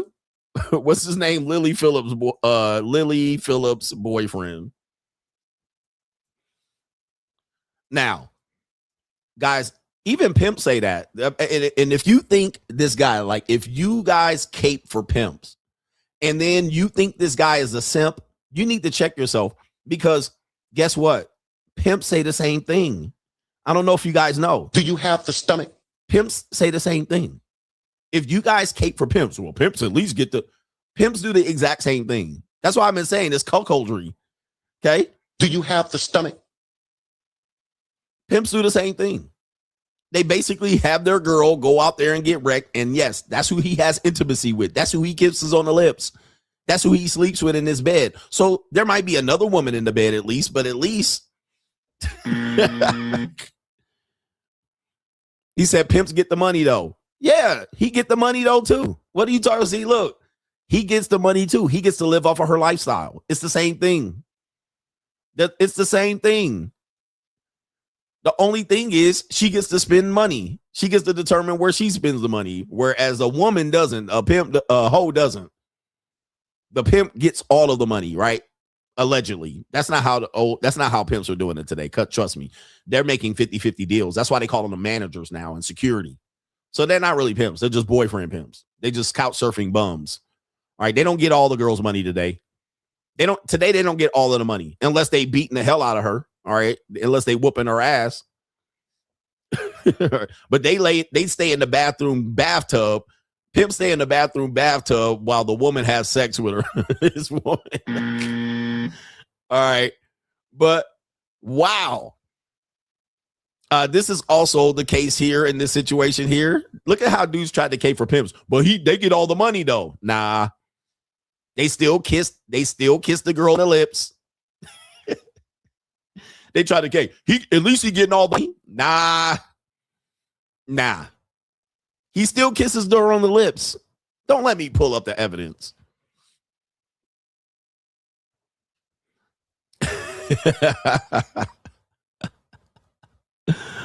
Oh man. He ain't get no money. He get a whole lifestyle. He get to live up in the house. It's crazy. All right, but we do have a video of our brother Sean Michael Kelly interviewing her, and she had this to say about relationships. So I don't think the dude's in a secure position. It's the evil we live in. Let's play the clip. To maintain a good relationship when you were dating, like were you? Yeah. You weren't cheating. Okay, I can't play this clip because it has music. This music always gets copywritten. It's that TikTok music they put behind that shit. All right, anyway, it's an evil world we live in, guys. It's a cold, evil-ass world out here. That's your competition, by the way. It's an evil world we live in. That's your competition. Pimps will be like, I don't be housing these hoes. Hey, guess what? You be dropping girls off to get fucked, and then they in the car leaking on your seat. Now, look. I live a strange lifestyle. But I don't know if I could pick a girl up that I knew just got nutted on or in, have her sitting in my seat, leaking nut on my damn leather. Like,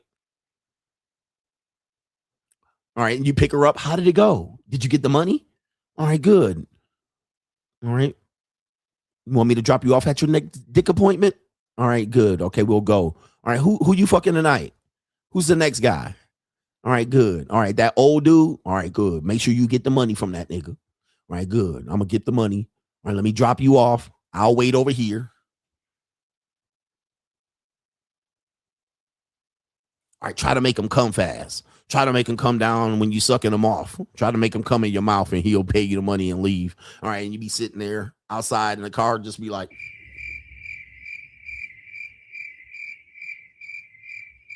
you see her coming out the house. All right, she hit you with the ping, ping. I'm done. All right, good. She get in the car. Did you wash out? Did you gargle your mouth out with mouthwash? Oh, he didn't have no mouthwash. Oh, okay, don't worry about it. All right, let's take you on home. Oh, no.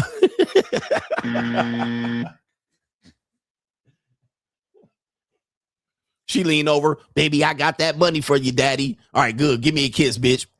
All right, good. Yeah, you know what I mean? Yeah, I be pimping out here. I'm really pimping in full effect, ass niggas.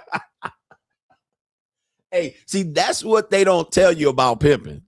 They leave all that gory stuff out because it sounds cool. All right, you just drop it all, you just act like, look, they just act like they just out here just winning. You know what I mean? Just eating fried chicken all day and the hoes just moving around and they ain't got to do nothing but collect money. Nah, it's a very, very disgusting life. They got to drive around 3, 4 a.m. It's all cold and freezing in Detroit, checking to see if they hoes still on the boulevard. All right, hoes, you still out here fucking? All right, good. I'm going to pick y'all up and take you to breakfast after y'all done, hoes. All right, let me check your trap. Toodaloo. Had the bitches throw the money in there so they don't have money on them when they get arrested with the John. All right, they driving off, just chilling in the parking lot. All my hoes getting fucked tonight. All right, I'm winning in life.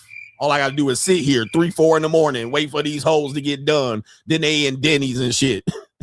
All right, with the whole money spending it. All right, hoes, y'all did good today. Get the grand slam on me. Get the motherfucking moon over my hammy on me. I'll pay all y'all hoes out.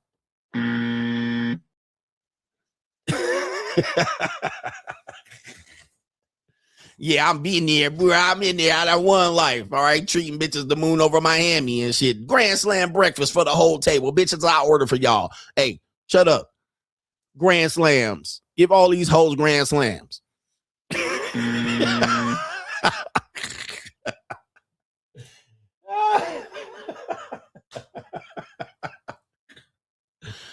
Yeah, bitch. Can we go to Roscoe's, daddy? Can you take her to Roscoe's and chicken and waffle? Bitch, Roscoe's ain't open at 6 in the morning. Bitch. All right. Y'all pussies sneaking. Y'all need to wash out y'all pussies in your mouth before we go to Roscoe's. All right, hoes. If y'all meet y'all quota this month, I'll take a bitch to Roscoe's.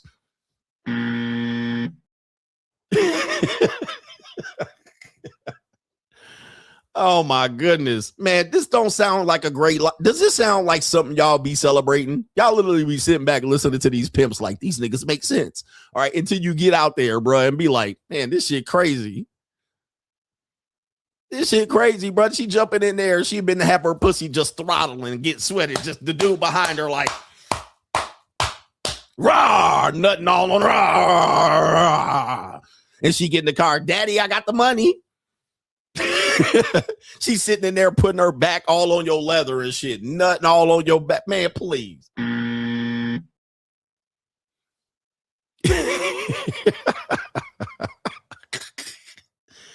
Ooh-wee.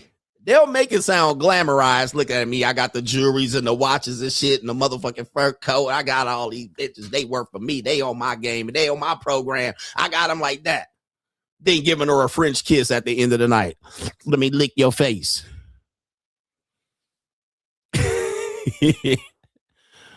All right, anyway. Oh, Lord. This is absolute crazy work. And y'all be caping for these niggas on a nightly basis. Then I show you a guy doing the exact same thing, y'all. But that's different. That's different. No, it ain't. He describing the same actions as a pimp. Well, it's just work. I go to the scene, I go to the set, I watch her get violated, a train ran on her, all right, and I come home and I kiss her on the lips.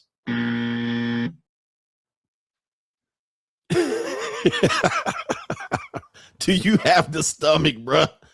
Do you have the stomach? I ain't got the stomach. My man said, this the part they don't show in the movies. Facts. I've been trying to preach that to y'all. I'm like, bro, there's a side that they do not show you. They glamorizing that shit. They don't show you the whole story. And then they deny it. Like, no, not me, though. Not me. I don't do that. Do you have the stomach to watch a girl that you really love? To watch some motherfucker that got more money than you, that's more handsome than you, that's built more better than you, fuck your bitch for a fee? Anybody can fuck my bitch if the price is right. She happy to go get it. Shout out to G says, been telling ninjas for years, if you must come in her mouth feels just as good, and no 9 months surprise if you go down the gullet. Shout out to you. DGC Moore says, one of the most powerful and overlooked rules is don't box yourself in. The rule goes over most men's head. He says we have to be flexible and be ready to pivot. You got to be able to move and shake when a player need to move and shake. Shout out to our brother Junior says, Coach, did you hear that the woman that was involved in the Fulio's murder was convicted to 15 years in prison? Maybe the judge should have given her time served because of her brainstem not being developed. She only got 15 years. That other light-skinned nigga, apparently they drawing straws to see who's going to run up in his booty. All right, he got a whole life sentence. She got 15 years because she claimed she was being abusive. She was in an abusive relationships. Rick from H-Town, Jen Zudit, soft as hell. I can't even remember the last time I've seen a teenager, with some crutches. He says, man, we used to get effed up back in the day, and my grandpa and uncles will tell me to rub some dirt on it, and you'll be all right. Yeah, I actually remember that. Yeah, you don't see kids on crutches no more. Like, and if they do, they playing AYSO. Dudes were on crutches and had cast on all the time. Kids ain't outside. Parents will be like, be careful, right? Don't get hurt. Don't jump off that porch. All right. Shout out to my son. He damn ruptured his kneecap. All right. So, but I was playing sports, basketball. DJ says, been busy with my blue collar work this past week, and I am behind on your streams. I've only caught up to the main event each day. Keep preaching your wisdom and teaching us to boss up. Great money mindset, by the way. Thanks, Travis. Shout out to you, brother DJ. Keep pushing. Shout out to you, and that's a co-sponsorship from DJ. Larry says, speaking of science, did you hear about the recent discovery of fossilized dinosaur farts? Scientists have been calling it a blast from the past. Shout out to you. And he says, shout out to you and the Coach Gang. Take me out with the toilet flush. Thank you very much. I'll get you the toilet flush right there. Shout out to Larry C. Our brother Fukazi says, getting lean for the summer and been tracking my macros. I'm getting to the Greek god physique.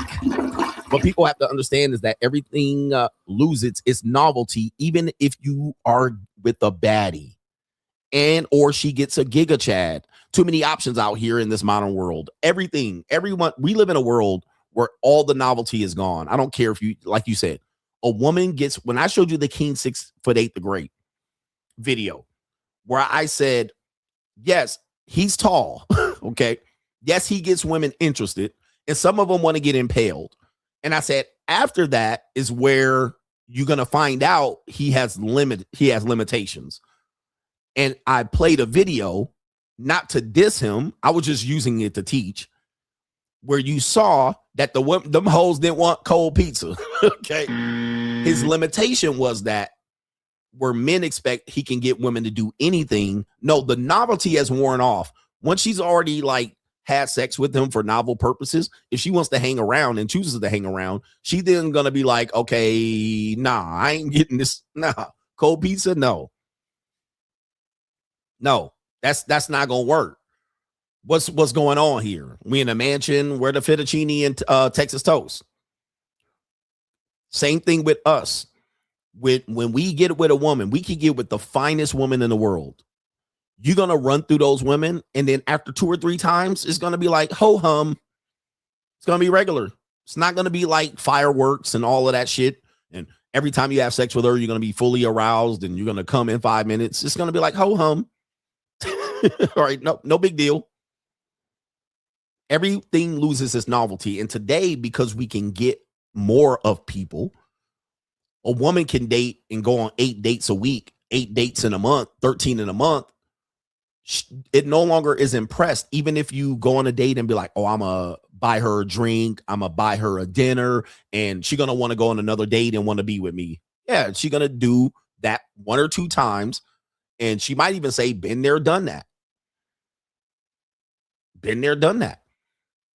That's not a big deal. Same thing with relationships and marriages. What you're fine with in year 2 or 3, let year 10 and 13 come by. You're no longer going to be fine with that. You're going to be like, yeah, that was what, but you're still doing the same thing. It's normal. It's normal human behavior, which I'm saying, and Fakari is saying, essentially, everybody's going to arrive in that moment.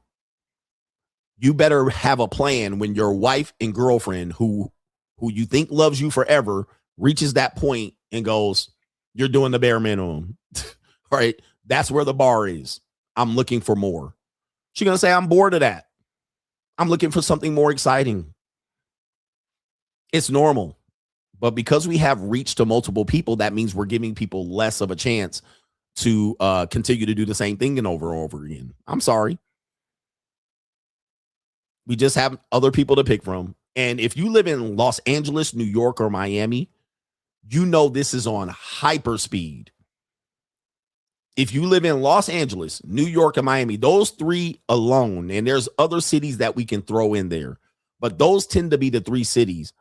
If you're dating in Southern California, New York, or Miami, this is on hyper speed. Like, these bitches been there, done that. They've been there. They done seen the world. They done seen restaurants. They done been with celebrities. They've been with high class niggas. They've been up in top of billionaire mansions and top of Soho and Tribeca. They've been on vacations. They've been with high status men. They've been with attractive men. They've been with 6'8" niggas. They've been with niggas with 12 inchers. Okay. They done been in all of that. They've been on dinner dates. They've been to Cheesecake Factory. They've been to Nobu. And if they haven't been in there with men, they've been there with women.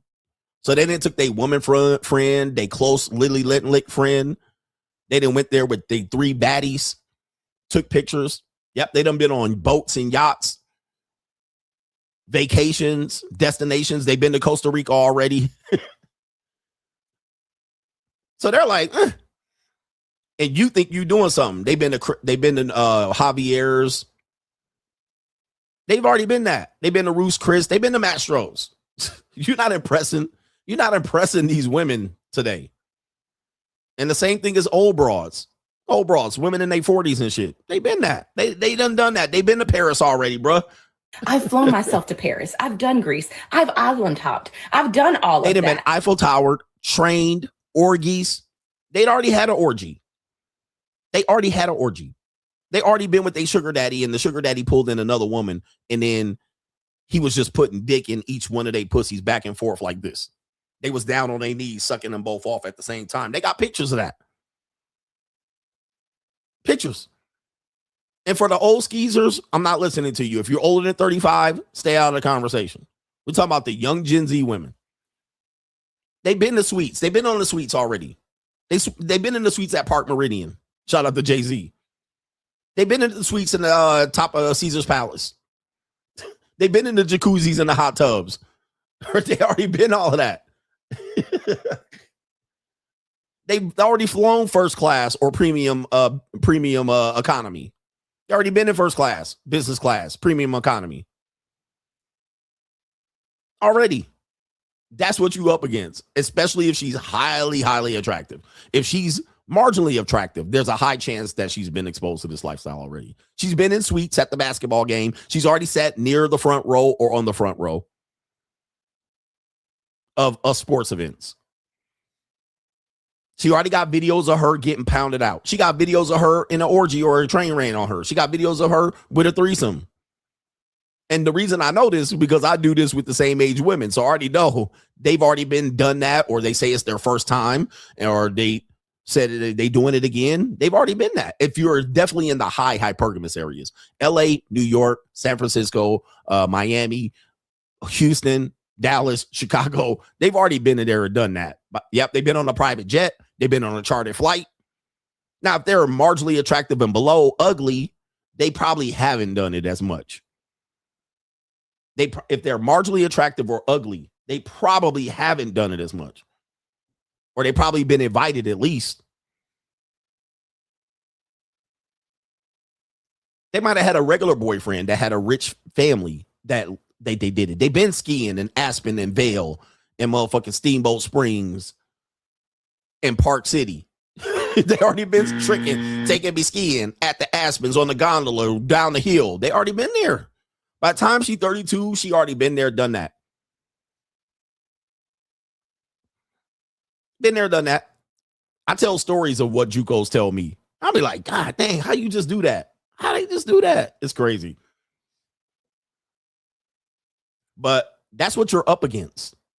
That's why men and women live different lives. But they're trying to change the narrative that they can do this in their 40s and 50s, and we supposed to just accept it. You should be able to do this in our 40s and 50s. Bitch, you was doing it to your 20s and 30s. Like, men don't get to do it in their 20s and 30s. They've already been in Lamborghinis. They've already been in Porsche 911s. They've already been in motherfucking, what do you call them? The Tesla truck. They've been in the Tesla truck. They've been in the goddamn Dodge Challenger and the nigga doing, what do they call them? Donuts and loops. And if you've been with I almost said it. I can't say it over here. I can say it over on locals. If you've been with a black Strag and you got a Dodge Challenger and you could be like, watch me do donuts. I guarantee you she could do donuts better than your monkey ass. If you've been with a light-skinned Strag from Atlanta, Birmingham, and all of that shit, I bet you she know how to get behind the wheel and she know how to do all of that shit. Her boyfriend had one. She done already been thought it out. Her boyfriend taught her how to do all that shit. I guarantee you. I guarantee you. But you think you're going to show up and she 26 and she ain't never been in your goddamn Hellcat. She been in the Hellcat, all right. She already know how to fucking do the Hellcat. Anyway, it's a cold, evil ass world. Miles says, I had a fetish for about a year, would finish in all of my JUCO's mouth and then tell them, do me a favor, darling, don't brush your teeth. Just go back home and kiss your boyfriend on the lips for me. That's a good girl. And they all giggled and booked. Yes, they be doing some wild, nasty ish like that. And they go home to their boyfriend. It's cold out here, bro. And they go to their home to their boyfriend. And then the boyfriend sitting there, he either don't know or we got these dumb boyfriends that say, well, she bring the money home to me. She bring the money home to me. You spend the money on her that I don't have to spend. And they go, ha ha, that's just cope. That's cope. That's broke nigga cope. So you spend the money on her that I don't have to spend. She bring it home to me. Let me tell you what happens. Can I tell you what happens? Let me see if I got time. I really don't got time.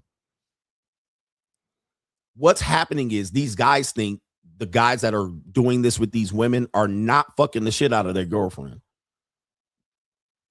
That the dude getting in there doing 5 strokes and bussing and paying $1,700, $250, whatever the nominal fee is, $89, $150. The guy thinks that the guy is not doing, like the woman ain't getting throttled and folded up. Like she ain't licking on shit that she don't lick with that. She licking between toes. She licking the doogie hole, all of that. She throttling it, putting it in the back of her throat. She doing the shit that she don't do with you. But you think the dude just so dumb and he got to pay and you just, nah. If she told you what she's doing over there with the guy that's paying the sugar daddy or the trick, she doing it up the duke hole, all of that. It ain't no just, I'm just spending your money, aha. He going in the earlobe, all of that. Mouth right to the duke hole, nasty shit. Dookie in on her forehead, all of that. Taking her in the shower, peeing on her. Okay. Aha, I'm spending money on you. I'm spending your money. She's spending your money on me. Okay, have at it. Okay, go ahead and think that's the case. He going raw on her. Oh, I'll make them all wear condoms. Okay, yeah. You laying your head on a puddle that he put on her goddamn belly button. That's where you lay your head at, cuddling, spending my money on Uber Eats. You really showed me, sir. You really are getting it for free. Uh-huh. How do my kids taste, Kobe? Kobe, how my kids taste? Shout out to Hustle Every Day says, so these men can't stop what she wants to do. Anyway, so pimping is cucking. Yep. He says these men can't stop what she wants to do. So pimping is cunky. Pimping is cucking. Cucking. There's no doubt about it. There's no argument. If you're a pimp, you're a cuck. There's no way you're in cuck lifestyle. And it's okay. Just admit it, bro. You're not a champion over here. Our brother Double A says Kyle Busch, a NASCAR driver, died yesterday at the age of 41. Why I'm bringing this up is because he didn't take the signs of his health seriously. Let this be a reminder to men, not the Mitches, to take your health seriously. Health and time are your most valuable assets. Kyle Busch, rest in peace. I heard about that. I saw it. I was out running an errand and I looked at my phone. I got an alert and it said he was dead. I don't follow NASCAR too much, but I was just at a NASCAR event. I couldn't believe. I was like, that guy seems very young to be dying. And I was like, did he die in a race car crash? Let me see what his net worth is. I know he has a family. And they say his career earnings are over $250 million.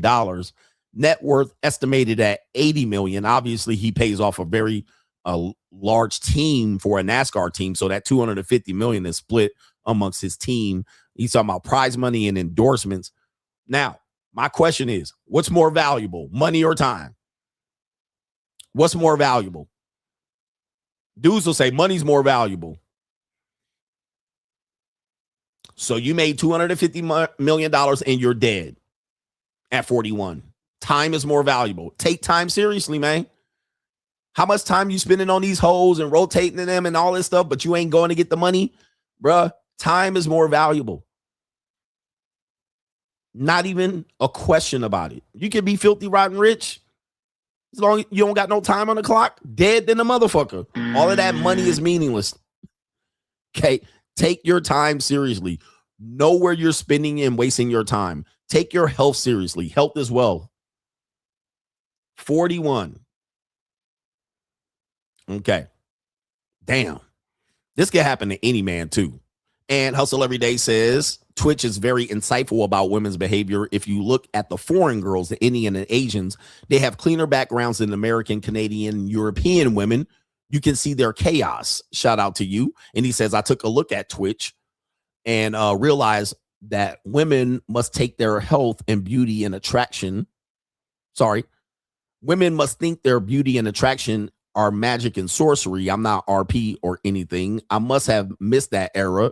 Just older and see the angles. So he's talking about foreign women take care of their backgrounds a little bit more. No Government Name SD says, have a great weekend, coach. You too. This holiday weekend. What's up, nigga? What's up for the weekend, nigga? And if you missed the early part of the stream, don't commit any crimes this weekend. You're going to be in jail till Wednesday.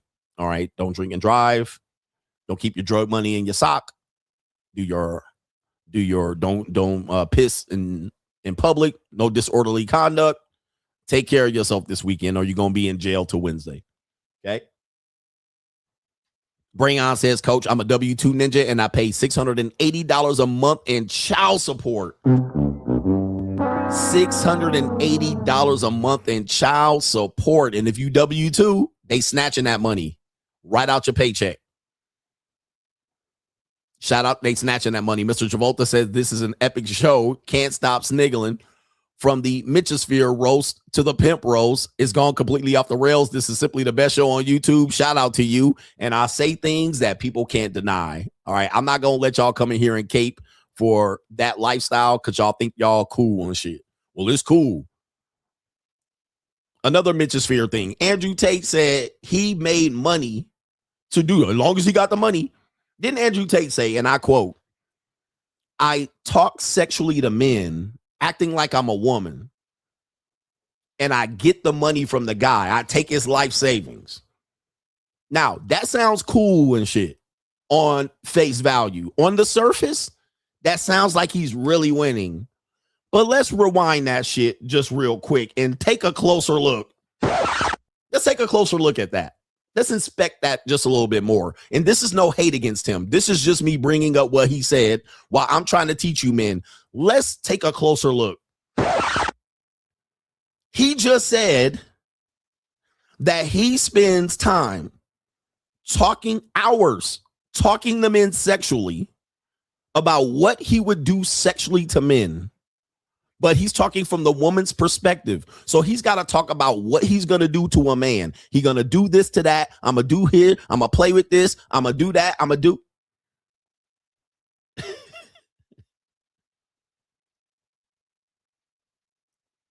Ain't enough money in the world, my niggas. Ain't enough money in the world. Hey, yo, chill, son. Hey, yo. I don't like money that much. I don't like money that much. I got to do that every day. He got to be a call girl every goddamn day. And he was like, boom, bang. I had him paying this and doing that. Boom, bang. I had him sending this. And he was talking all that shit. And I'm looking at this nigga like, I'm like, hold up for a second. Wait a minute. Who are you? I'm not going to wake up every day talking to niggas sexually.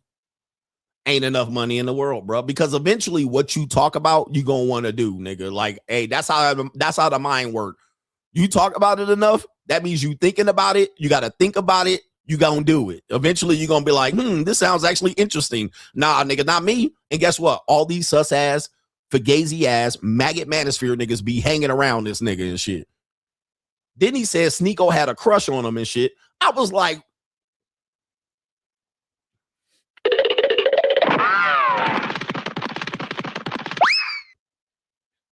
bruh. And y'all think I'm supposed to be, I don't want no association with the manosphere. He says, and he look at they dick on webcam. Yeah, he got to look at they dick on webcam and be like, you know what I would do to that? I would munch that. He got to say that to a nigga dick on a webcam. Bruh, no more manosphere for me. The manosphere has jumped the shark, you maggots. And y'all let that shit slide years. Y'all let that shit slide for years.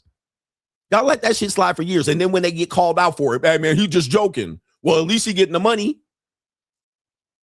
Hey, look. I hereby resign from you maggots in the manosphere. There's no way, my niggas. There's no way, bro. I'm too much of a man and I like pussy. Sex is not that important, though, coach. Move the goalposts if you want. I'm out. I'm out of here, bro. See you later. No, bro. Y'all not going to get me to just do this slide. Let this gay shit slide. Y'all not going to let me let this gay shit slide. Y'all let Myron say gay shit and let it slide. This nigga in bed, and this is no diss to Myron. I'm not beefing. This nigga in bed with multiple men and kissing them and hugging them and shit.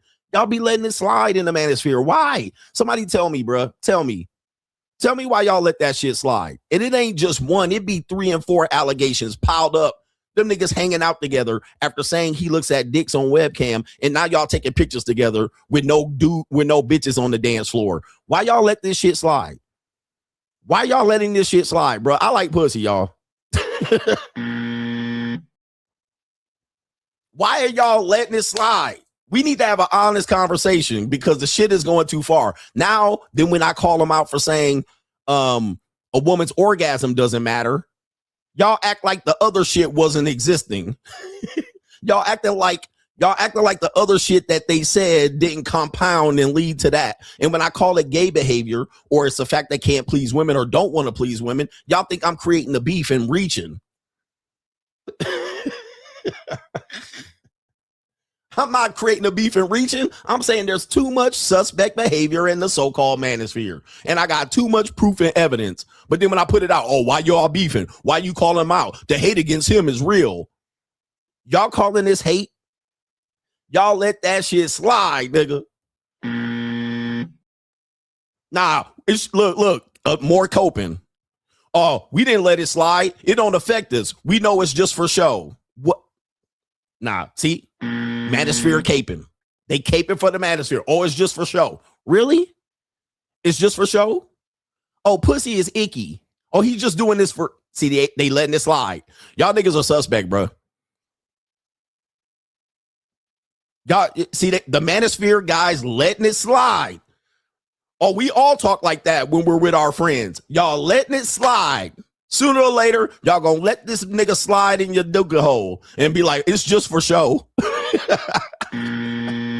Stop letting it slide, bruh. Y'all need to start calling these niggas out for this shit.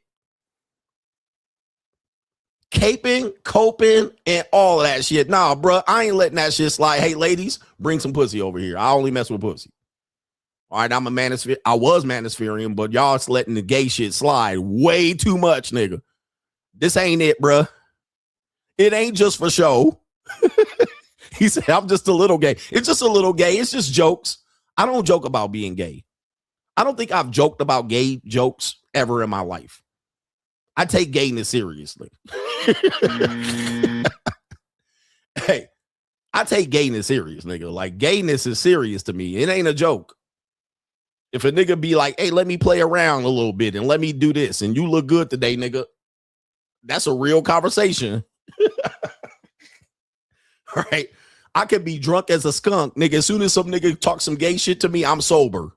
Oh, hold up for a second. You didn't kill my high. All right. It ain't just for show. No.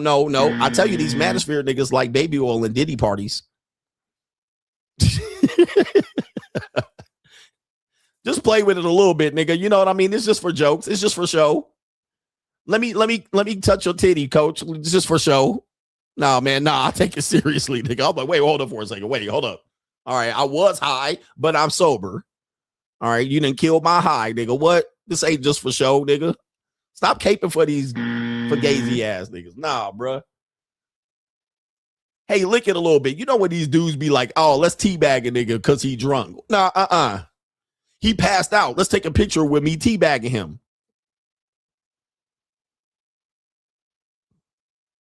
What?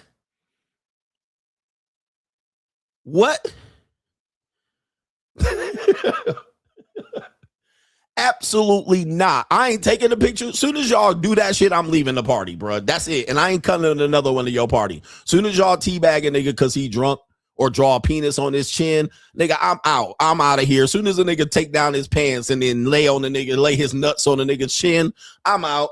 This is the, see, y'all got too drunk. This is too. Hell no.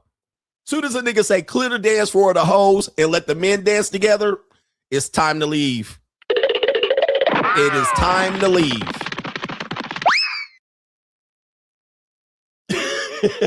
Like, what the fuck am I at?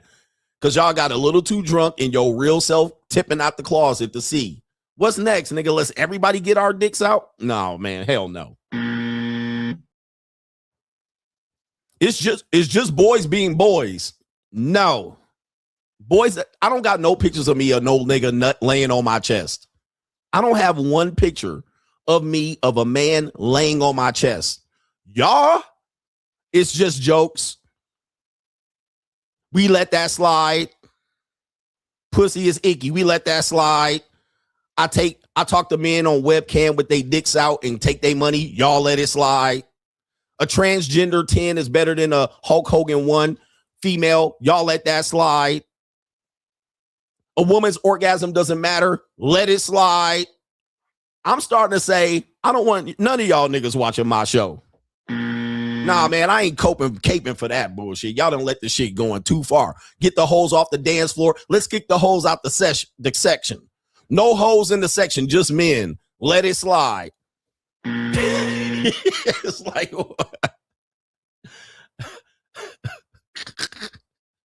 y'all took pictures next to each other. Y'all took pictures with only men wearing capri pants, no socks, and loafers, nigga, with tight suits on, and y'all took pictures together like y'all was hard. I'm out, bro. Like, what? What are we doing? Nah, this shit getting too gay to me, bro. Like, nah, I'm cool. I'll stay over here, man. Cause I ain't never been around niggas that want to do shit like this for too long. Like, this is like the next, it's getting too close, nigga. But coach, it's just for show. It's just a show. It's just for show.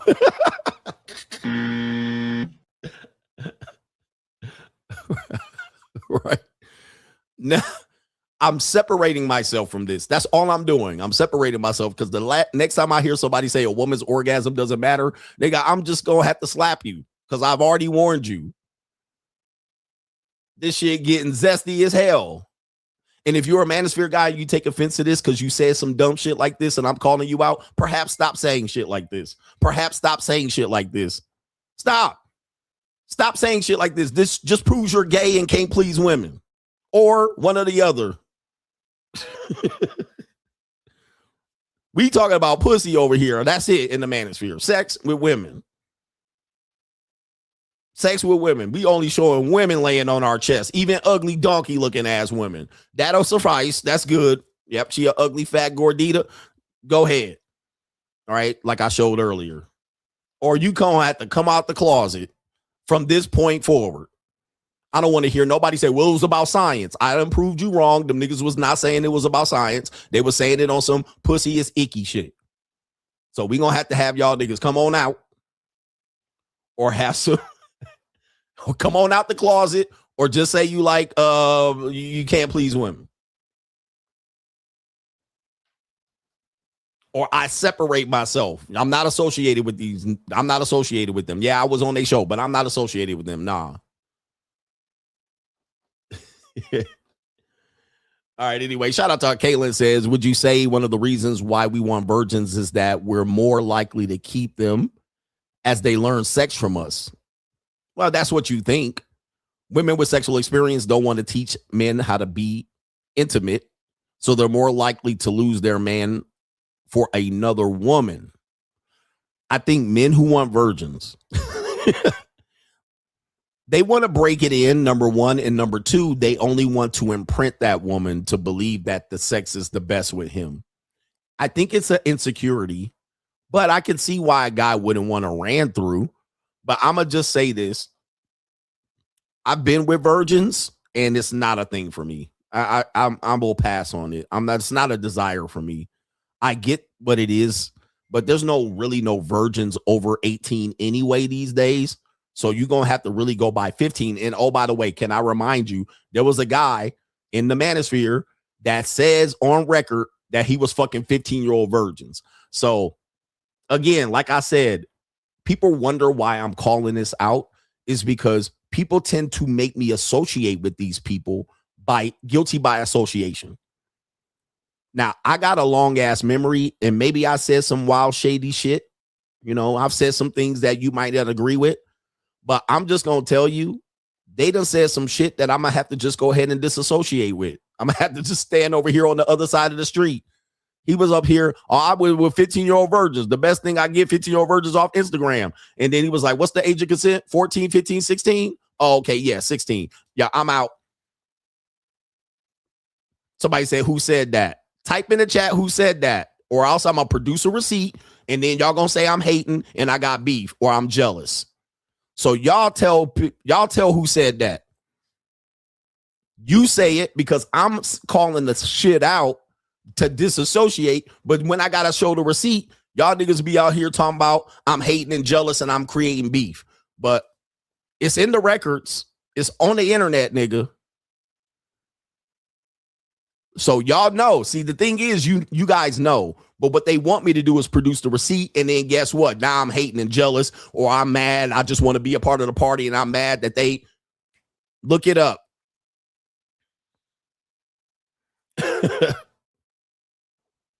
It is what it is. So let me go ahead and move on at that point.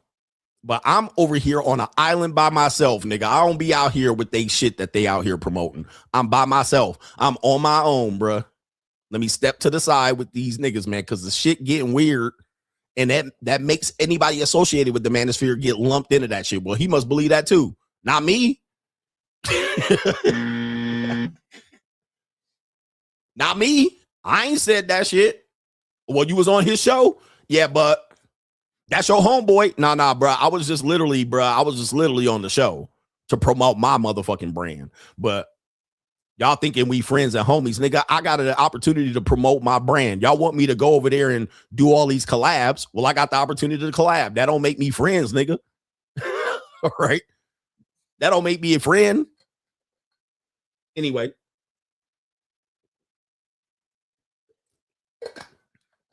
It is what it is.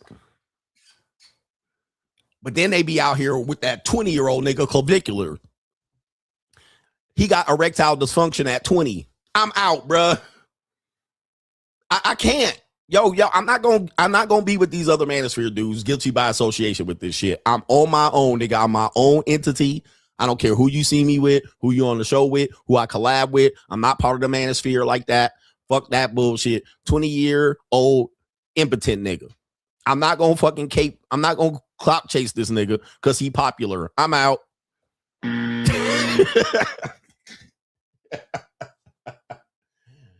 I'm out of there, bro. I'll make my own money on the side, nigga, or I'll go work at Popeyes. I'm gone. 20 years old ED, nigga. But he with bitches all the time. Can't fuck them. I mean, I'm out. Don't make me go on a tangent, y'all. Don't make me go on a tangent. But y'all be out here caping for these brothers. Caping. Then, man, oh, it was just a joke. Oh, he was just doing it for clicks and views.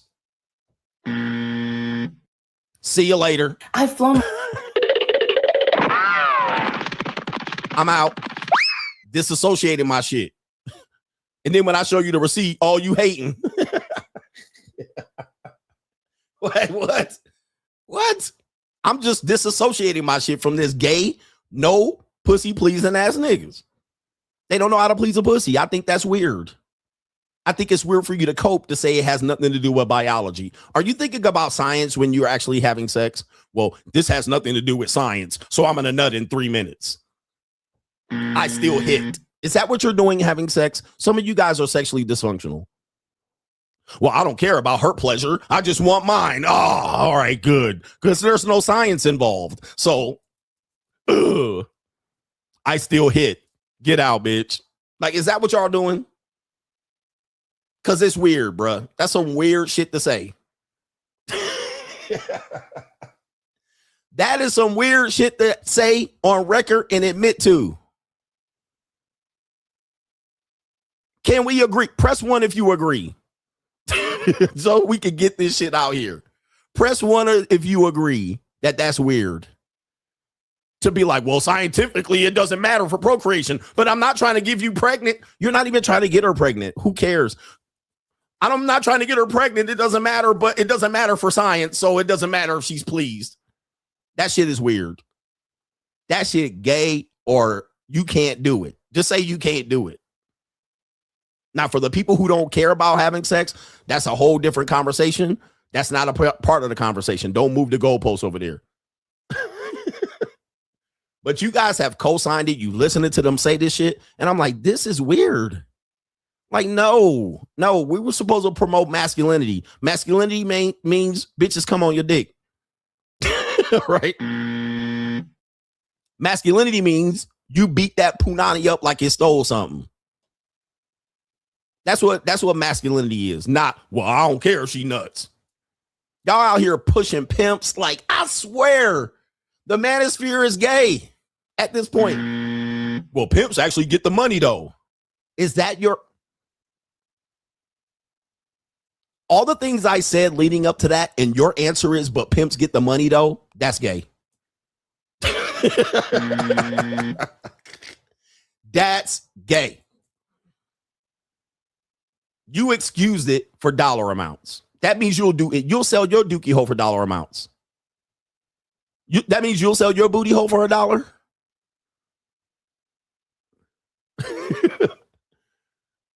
Is that what you're telling me? You're going to do a Malcolm X? You're going to do the Malcolm X? Oh, we going way too far now. Oh, yeah. Because they said Malcolm X was a pimp, right? He was pimping them white girls. Remember they said that? Detroit Red, he was pimping the white girls? Yeah, but you forgot the part where he was selling his booty hole and massaging men and jerking them off? Oh, they forgot that part.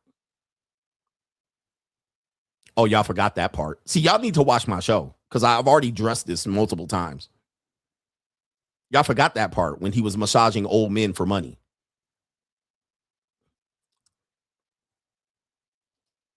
But these are y'all heroes. Y'all gonna give that a slide? Y'all gonna give that a slide? Y'all gonna give that a pass? Hey, yo, chill, son. Hey, yo. Y'all gonna get that a pass?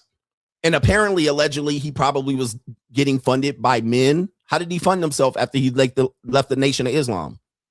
There's stories about that too. How did he fund himself? Speaking at Harvard and shit? Apparently.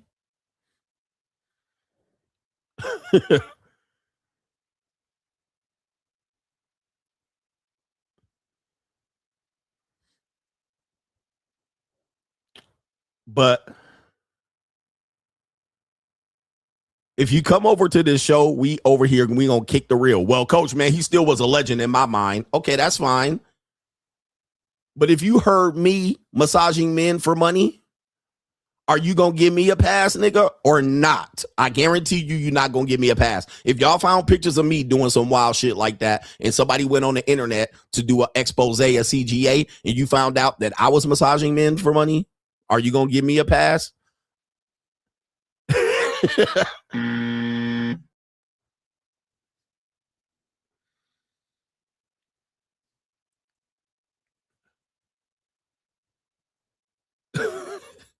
Y'all hitting Google up right now. Y'all Googling right now, huh?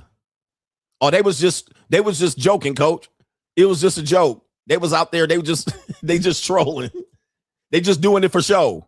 It was just for show, right, Aceto? It was just for show. Don't worry, coach. They just doing it for show. All right, anyway. And everything I say is alleged. Pro Man says, had a Canadian girl I used to put a hockey on a part of her body. I think you meant a hockey puck on a part of her body. And I told her,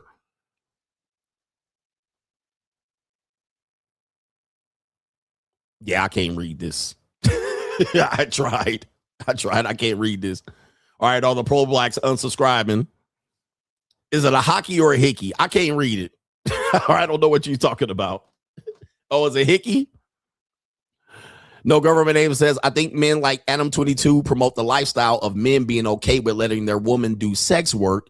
He also claims that he goes half with Lena on bills and buying their house while married. He doesn't allow her to kiss, but it's still desire and passion. They also had a threesome with Lily. Okay, shout out to you right there. And by the way, I can put, look. These are y'all kings, right? Watch this. So you saying Adam 22 promotes his wife having intimacy with other men, right?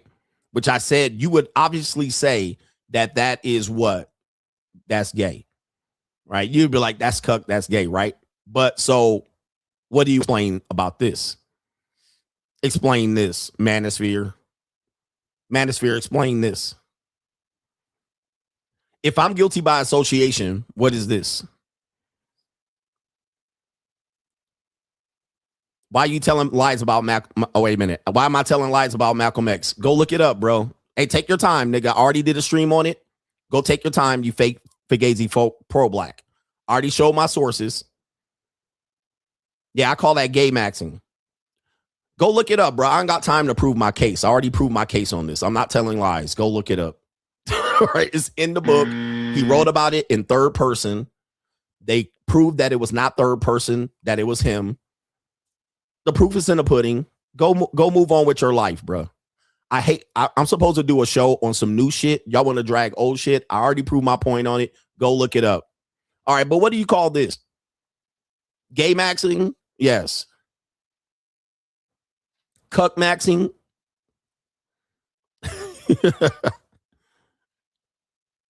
Go look it up, bro. It was in the movie. I'm just showing you.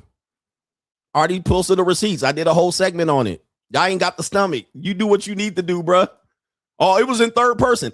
Okay, he wrote about it in his autobiography and spoke about it in third person. So what is that? That's the same thing I accused the other person saying.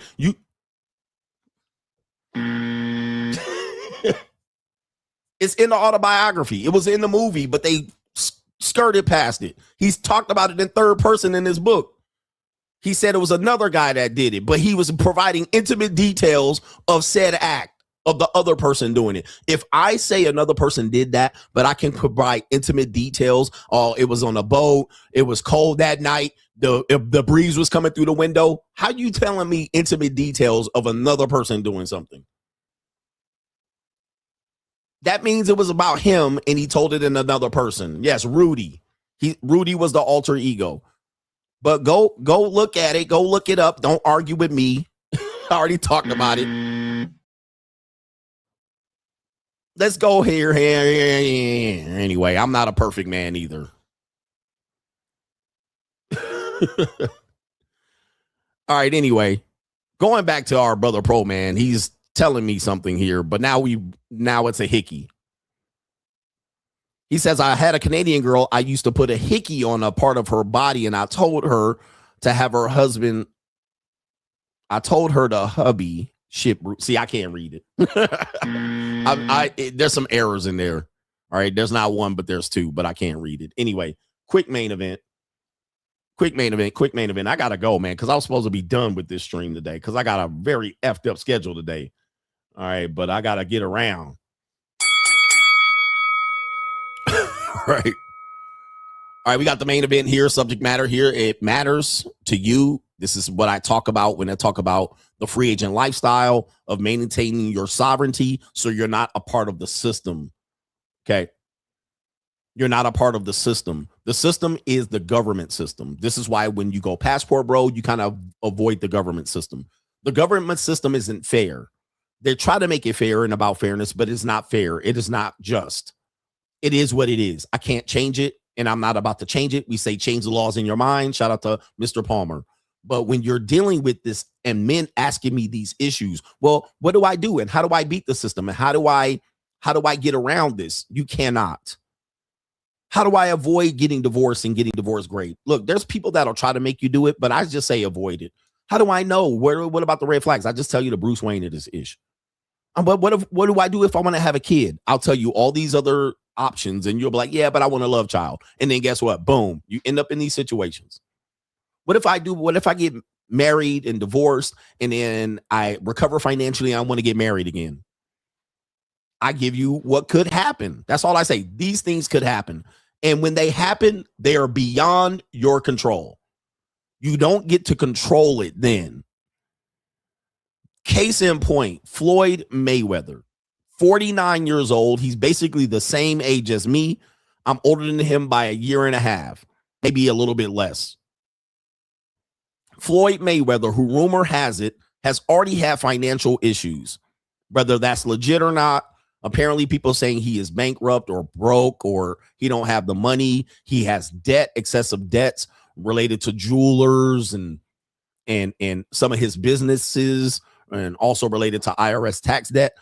We know he's fighting and scheduled to fight 2 fights. And even if those 2 fights pay him, it looks like the money is already accounted for. Okay.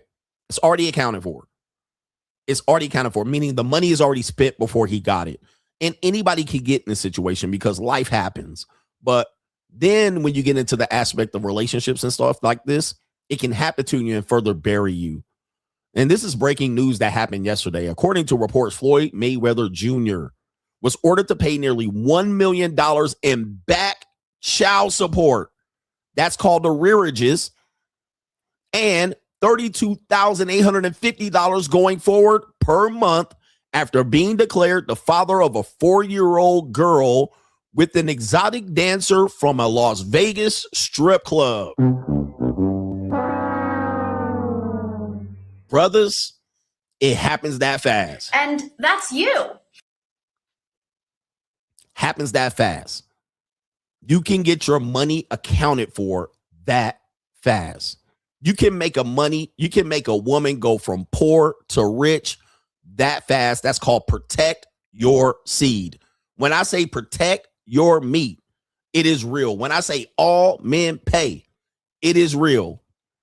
It's real out here. Don't try to hide from it. You need to acknowledge it so you can then protect your seed. so you can protect your meat. When it gets to the system, they start pulling the okie doke on your ass all over a nut. So when you hear me going to the JUCO, I'm paying up front. My JUCOs don't want to get pregnant, y'all. My JUCOs don't want to get pregnant. They want to be able to JUCO, right? They want to be able to get married later on. They don't want to get pregnant. Now, these hoes, these strippers, they want to get pregnant, especially when they meet a guy of means right here. So let's point out some things here where he really got at the end of the day. First of all, he's 48 years old. Sorry, wrong sound effect right here. Gotcha, bitch. He's 49 years old. Sorry. Based on my calculation, just on the supportages and the amount of child support here, where's my calculator? He's going to be paying child support because the daughter's already 4 years old. The daughter's already 4 years old. So he's going to be paying child support until the age of, on the system, 63 years old. 63. Now, I look at my life, I'm 50. I'll be glad to make it healthy and good looking as I am today at 63. I'm 13 years away from that. I could not imagine being on child support in America until I'm 63. I can't imagine. Like, I don't have that in my plan. That is not on my bingo card. That is not on my life plan. That means if I got to go to the Philippines and do this, well, cool. All right. I don't mind, but I don't want to be on the system until 63. I don't want to be getting my wages garnished. I don't want to be getting, threats to go to court. I don't want to be getting modifications of child support. I don't want this. I don't want this a part of my life, meaning that I'm going to plan accordingly. So you're going to tell me to get married, Tony Gaskins. I'm going to tell you why I don't want to get married. I don't want to get married to an old broad that doesn't want kids and a woman that has kids already, adult kids, and I'm going to be a step granddaddy like Boyce Watkins. I can't do it. I can't do it, Boyce. It's not in my life's plan. I'd rather be bored and free. Okay, I'm not codependent. I don't need these type of relationships. Okay, I would rather be a grandfather than a father. Not to say that I will be a grandfather. I would just rather be a grandfather at 63 than a father. I would rather not be going through split custody and trying to go to custody hearings all the way up until I'm age 63. I would rather not be splitting custody and having drop-offs and pickups and taking backpacks and putting in go-gurts and going to soccer games. I would rather not do this. Meaning, in effect, it's better for me to stay single and at the JUCO. I'll just stay at the JUCO. I'll just stay single. I don't want to go to a trial. I don't want to go to a hearing. I don't want to bitter baby mama at 60. I don't want to have to, pick up my kids from high school and go to the prom at 63 and shit and go to high school graduation and shit. I don't want that shit. I don't want to have my weekends and plan my life around custody weekends and summers off and summers on. There ain't no fucking way. There ain't no way, bro. I don't want that. I don't desire it. Doesn't make me happy. I would rather be bored as fuck, sitting up there like, damn, I'm lonely in this house, than to consider that as an option. I'm not that lonely, bro. I don't care for it. That's why I came up with the free agent lifestyle. I'm like, look, I see the light at the end of the tunnel. I done served my bid. I done did my work. I done gave my life to my parents. I done gave my life to my wife at the time. I done gave my life to my kids. I'm free. Fuck that. Don't bother me until I'm 60. Right? That includes my family, my parents, my kids. Don't bother me. All right, I'm done. Bother me at 60, nigga. And if there's an emergency, give me a call. Other than that, I ain't babysitting no motherfucking body. All right, nothing. I'm living my life. I deserve these 10 years. Don't bother me for shit. All right, that's my philosophy. I'm living my life, going where I want to go. I ain't taking into consideration nothing unless it's an emergency. That's it. I served my years, nigga. I put in 25 years of this shit. I don't want to put in no more, Boyce. I don't want to put in no more Tony Gaskins. Let me live my motherfucking life and get some enjoyment. Let me do what I want. Let me spend my money where I want to fucking spend it, as opposed to where I have to spend it. Having the government tell me and the church tell me and these bitch ass black manosphere niggas tell me where to spend my money, and these whole ass broke niggas tell me where to spend my money, and these motherfucking Tony Gaskins rich ecclesiastical marriage niggas telling me where I should do it and where I should spend my money. Nigga, I want to spend my money on Yu-Gi-Oh cards, nigga. I'm gonna spend my money on Pokemon cards. I'm gonna spend my money on some dumb shit. I'm going to spend my money on some action figures, nigga. I'm going to spend my money on a record collection. I'm going to spend my money on a Porsche 911, nigga, insurance. Let me do what I want to do. Let me, for the first time in my life, experience what it's like to be free. Toby. If I want to buy a motorcycle in cash, nigga, I want to buy a motorcycle in cash. Nigga, I don't want to have to go through my wife and my girlfriend and my kids and my mama. Can I buy? Can I buy? Let me do what I want to do, nigga. I want to be free. Going back to Floyd. Going back to Floyd. Floyd now, until age of 63, has to pay child support. Now, we also has proven that these kids today, you got to pay them until they're 30, 35, and 40. Look at these kids talking about their brain stems don't develop until they're 25 and 30 and 35. All right. Now, all of a sudden, that 63 done turned to 73. Yeah, kids need to be, they call kids today 20 and 25 and 30. Now they still child. I still feel like I'm a kid. So now you don't just get to pay until you 18. Look at Sugar like Ray Leonard. He got a 25-year-old kid acting a monkey. What if your kid is a loser, a drug fiend, a dope fiend, a whore, a skeezer?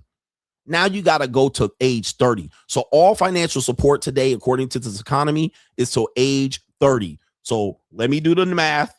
I should be able to do the math. All right, but that's age 79. Let's put this up. It's no longer till they're 18.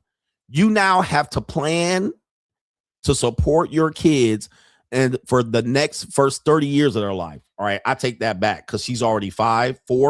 So age 75. He's going to have to support that kid at least to the age of 75. Now, we all want to support our kids and family, but he didn't have to do that. Now he has to. Age 75. We already know he probably ain't going to have no money by then. And we know that because child support going to take any motherfucking money he gets. See, look, child support now is allowed to go in his pockets at will. This little Mike Tyson fight, the Manny Pacquiao fight, any money he makes, child support put their dirty hands on. Yeah. And she gets to take him back to court and say he got paid $25 million. I want my modification. I want my cut. If he has a fight, an endorsement for the next 5 or 10 years, they get to go in his pockets. They get to go in his pockets and say, man, he don't get to hide it behind no LLC or trust. He don't get to say, well, my company made that. So they get to go in his pockets for the rest of his life until he's 75 or at least till he's 63. They get to go in his motherfucking pockets. They get to ask him for his profit and loss statement from his businesses. And if he got paid through his Social Security, they just take the money out of his check. But y'all think, oh, it's just okay. Okay. You can just pay your child support. They get to go in his pockets till he damn near in his 70s. And she was giving him that free pussy. How do we know? Coach, he was paying. She was a JUCO. Well, technically, she was a stripper, so that's on the JUCO spectrum. But watch this. She went in there. She didn't say I was a pay for play. This is what she went in the courtroom and said. And I say this all allegedly. This is alleged. This is according to this document here. So if the Floyd people are listening, we're just reporting what we see here. Everything we say is alleged. Mayweather, age 49, was legally declared the father, probably through a DNA test, of the 4-year-old girl in March of 2026.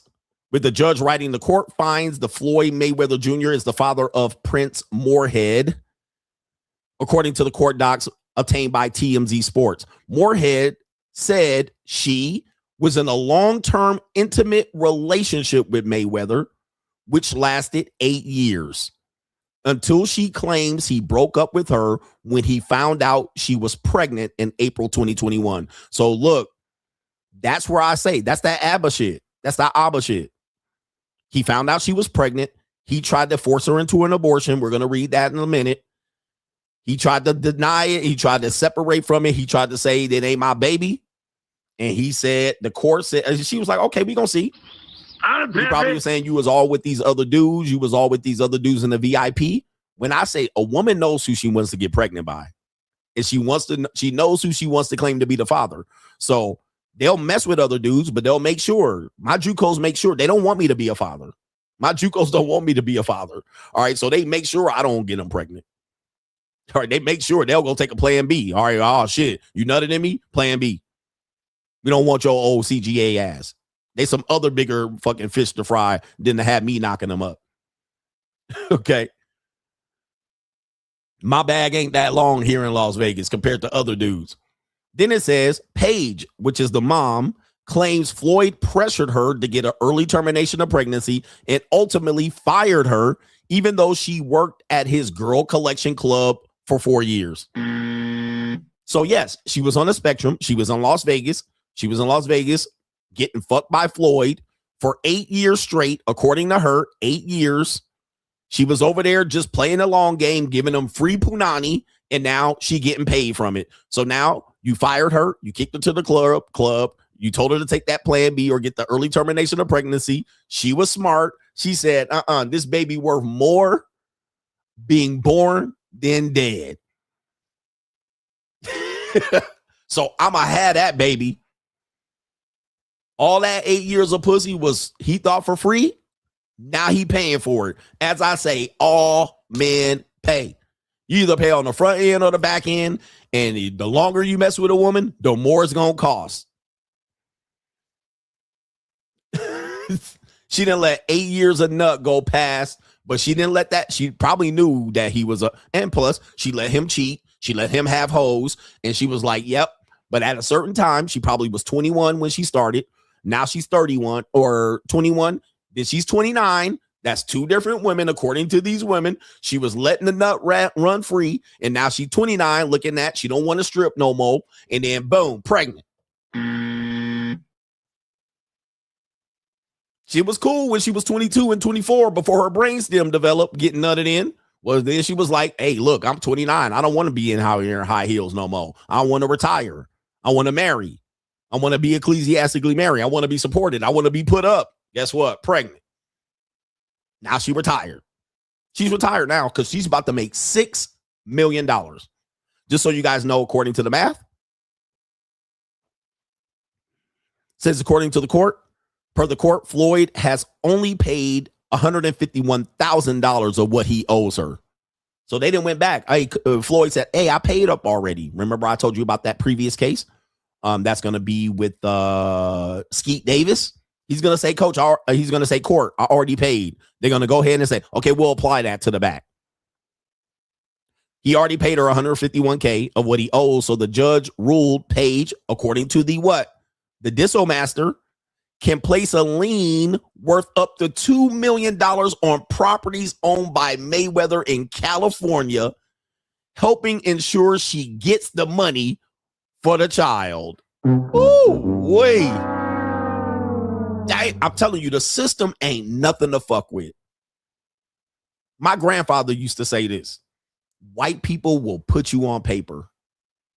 This is what my grandfather used to say. He was hell on wheels. I wish he was around. I wish he was around when he was young and had a podcast. He'd be the biggest podcaster in the world. I said, he used to say, white people will put paper on you. That's what they do. They live their society by paper. They don't live society by conversation and morals. They put that paper on you. And when they put that paper on you, they put them laws on you. They put them liens. They put them garnishments. They put them contracts. They put your signature. That's how white people live. And that's why black people are losing. Because you live life by conversation and fucking flowetry and feelings and emotions. White people live on paper and contracts. That's how they fuck you over. Because you trying to make it respect and man versus woman and black versus white and this and that and this and the conversation. Y'all trying to talk about it. White people don't talk about it. They just pull out, did you sign this? Did you sign that? We don't care about what you talking about, nigga. Look. Oh, you know what? You don't want to do it? Okay, put a lien on his shit. You want to own it. I'm a proud house owner. Do something crazy. They put a mechanics lien on your shit. They put a garnishment on your shit. They put a block of sale on your shit. They put that paper on you.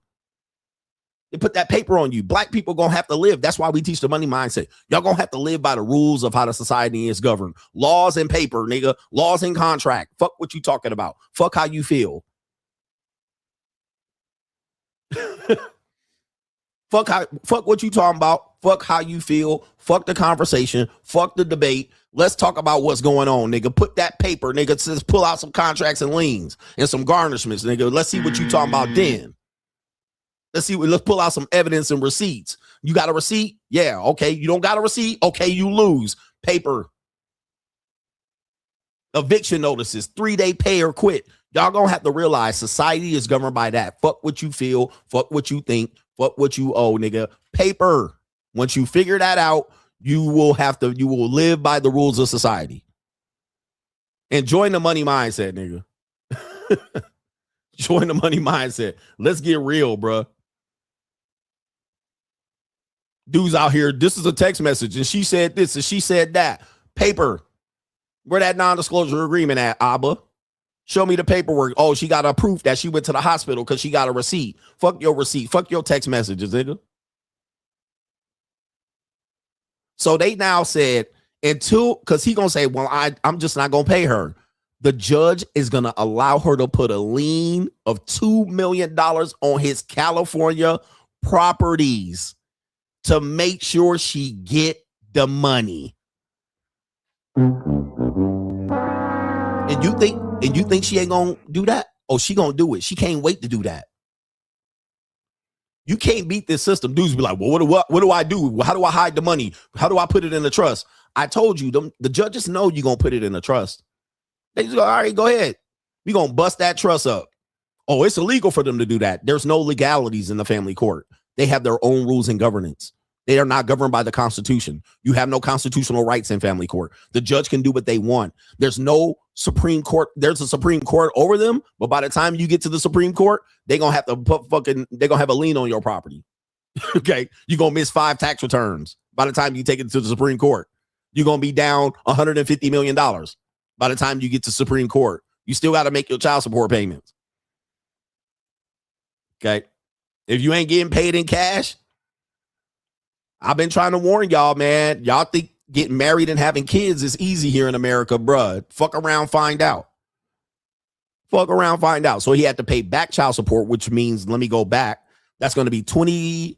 He got $3,200 a month.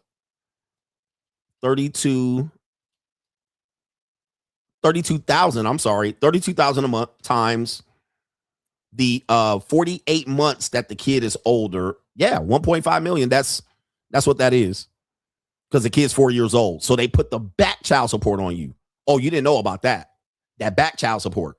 So if she goes in and the kid is 4 and you acknowledge that you're the kid's dad, or the DNA proves it, and she's like, he ain't paid me nothing in 4 years, or they tracked that back. It was like, oh, you're gonna have to catch up. That's called arrearages.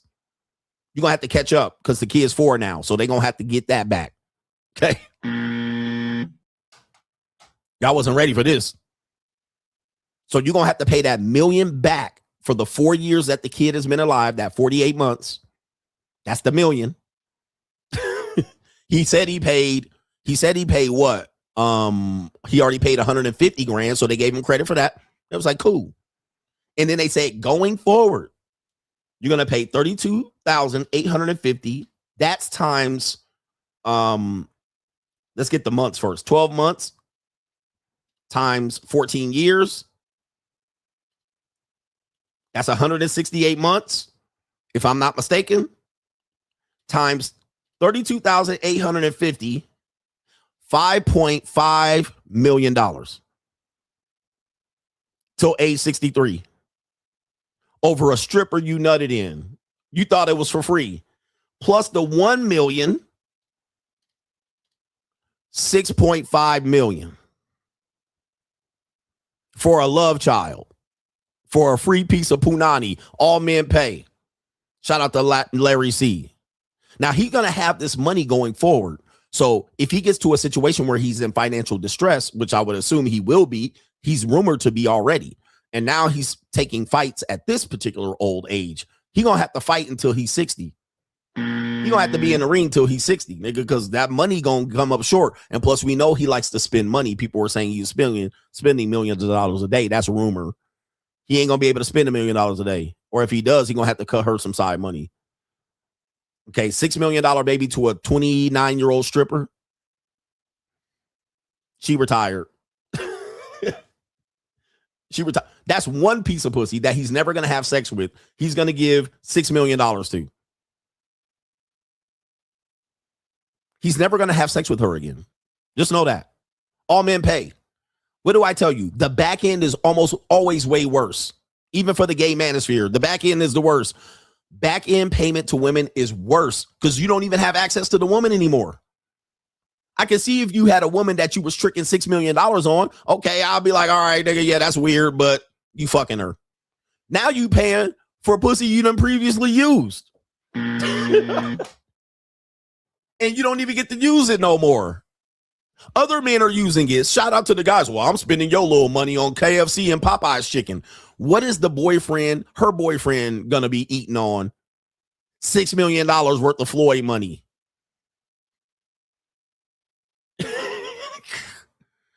God dang, bro. The back end is always worse than the front end payment. Now, let's tell you this, and we got to go because I got to hit the showers here. Okay. What are the consequences of child support? Well, if you fail to pay child support, and everybody knows this is just review for us. Failure to pay child support is a serious violation of a court order, which he has. Consequences escalate quickly from wage garnishment, credit score damage, to asset seizure. Driver's and professional licenses suspended. He might not be able to get a boxing license in some states. The nigga gonna be fighting in the Philippines. Passport denial. Well, I guess he's not fighting in the Philippines. Just that fast. And in severe cases, jail time. Okay. Tax interception. State and federal refunds can be seized to pay off child support arrearages. All right. Courts enforce agencies to automatically deduct ongoing support and arrears directly from your paycheck or other income. Asset and account seizure. Liens can be placed on homes. There it is right there. That's what the court decided. We can place a lien on your house. That's why CGA don't own shit like this. Vehicles, lien on your vehicles. Bank accounts, liens on your bank accounts. I've had levies put on my bank account. Okay. Funds can also be taken from workers' comp, retirement plans, or personal injury settlements. Damn. Credit reporting, past due. Oh, yeah, I had this. Past due child support is regularly reported to major credit bureaus. It will kill your credit. Past child support on your credit report will kill your credit. Now, he don't have to worry about that, but if you're a regular dude, your credit going to lose 150 points overnight when you get past due. Severely damaging your credit score and making it difficult to secure loans or housing. So you can forget about buying a house, getting a loan, you're cooked. Travel suspensions. State agencies can suspend your driver's license. A couple of black men have got killed by the police because they had a suspended license based on old child support. I can name 2 black men that have died by police gunshot. And the main reason they died is because they ran because they had child support arrearages. There was a brother in South Carolina. He had child support arrearages and he had a arrest warrant. He ran and the police shot him in the back and they claim it was racism. But the reason he ran because he had back child support. There was also a guy in Sacramento who died by gunfire. He got out and ran. He ran behind white people's house. He got shot by the police. And the reason he ran is he had back child support and a warrant for his arrest. Okay. All right. So it could happen. It could happen where you will have, it creates further problems. So this state, when they suspend your driver's license, it's basically what's going to happen is it's going to escalate your problems in life. Now you can't drive. The police pulls you over. Now you got to run from the police. Or if you just get out the car, you know you're going to jail. So then you start moving around life funny.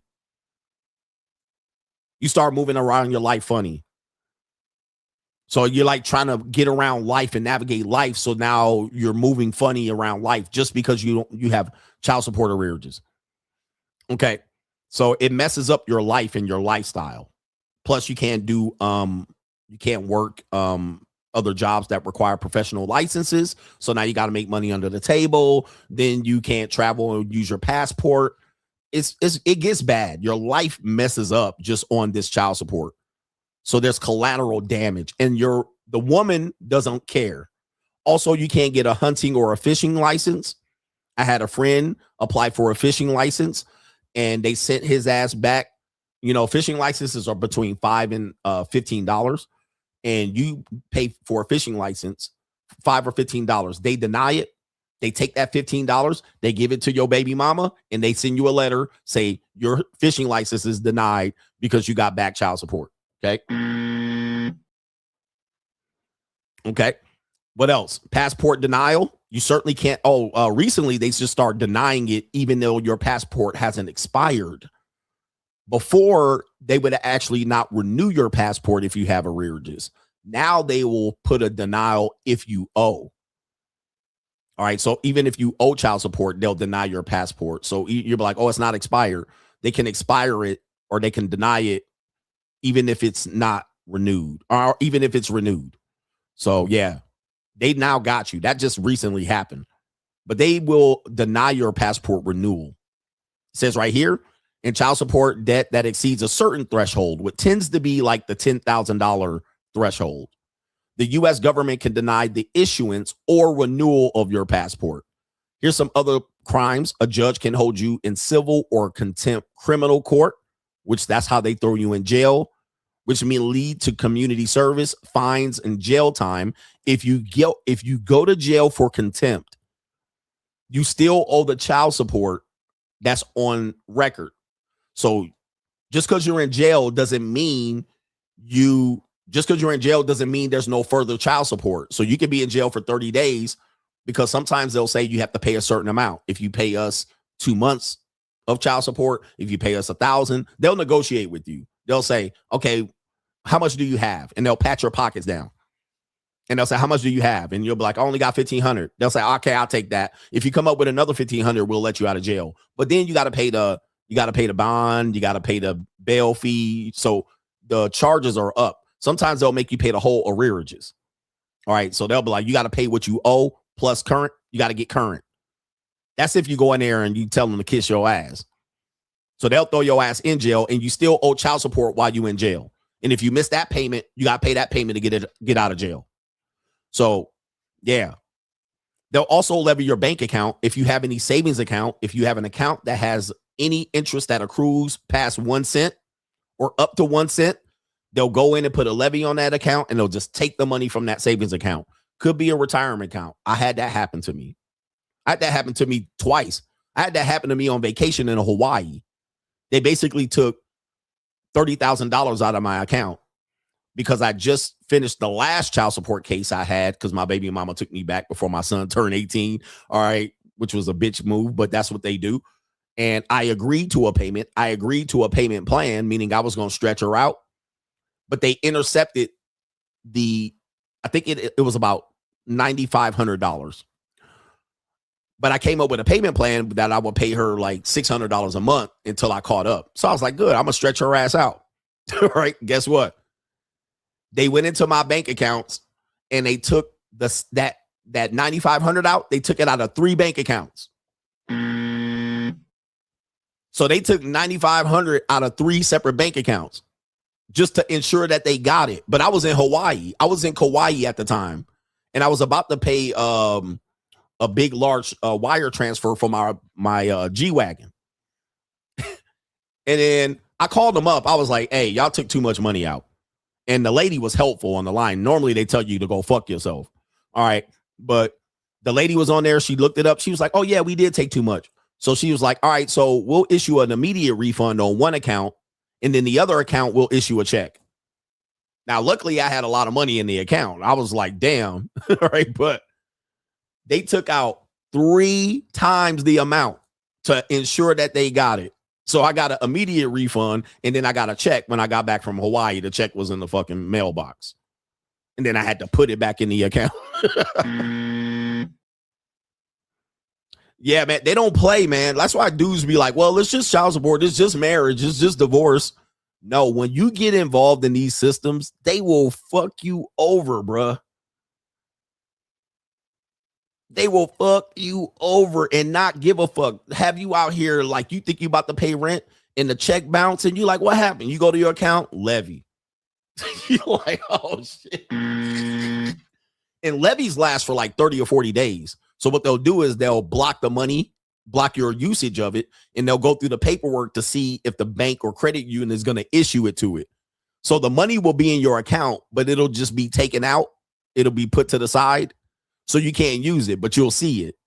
And then they'll go through the legal process of them sending the money to the agency. So you literally blocking your money. It's like, what it is it's a humiliation ritual. They humiliate you, which makes men have a negative experience with it, which makes them not want to pay it. So then people think they don't want to pay the child support and to support their child, but they don't realize how much humiliation the man is going through. And then the man has an adverse relationship with child support.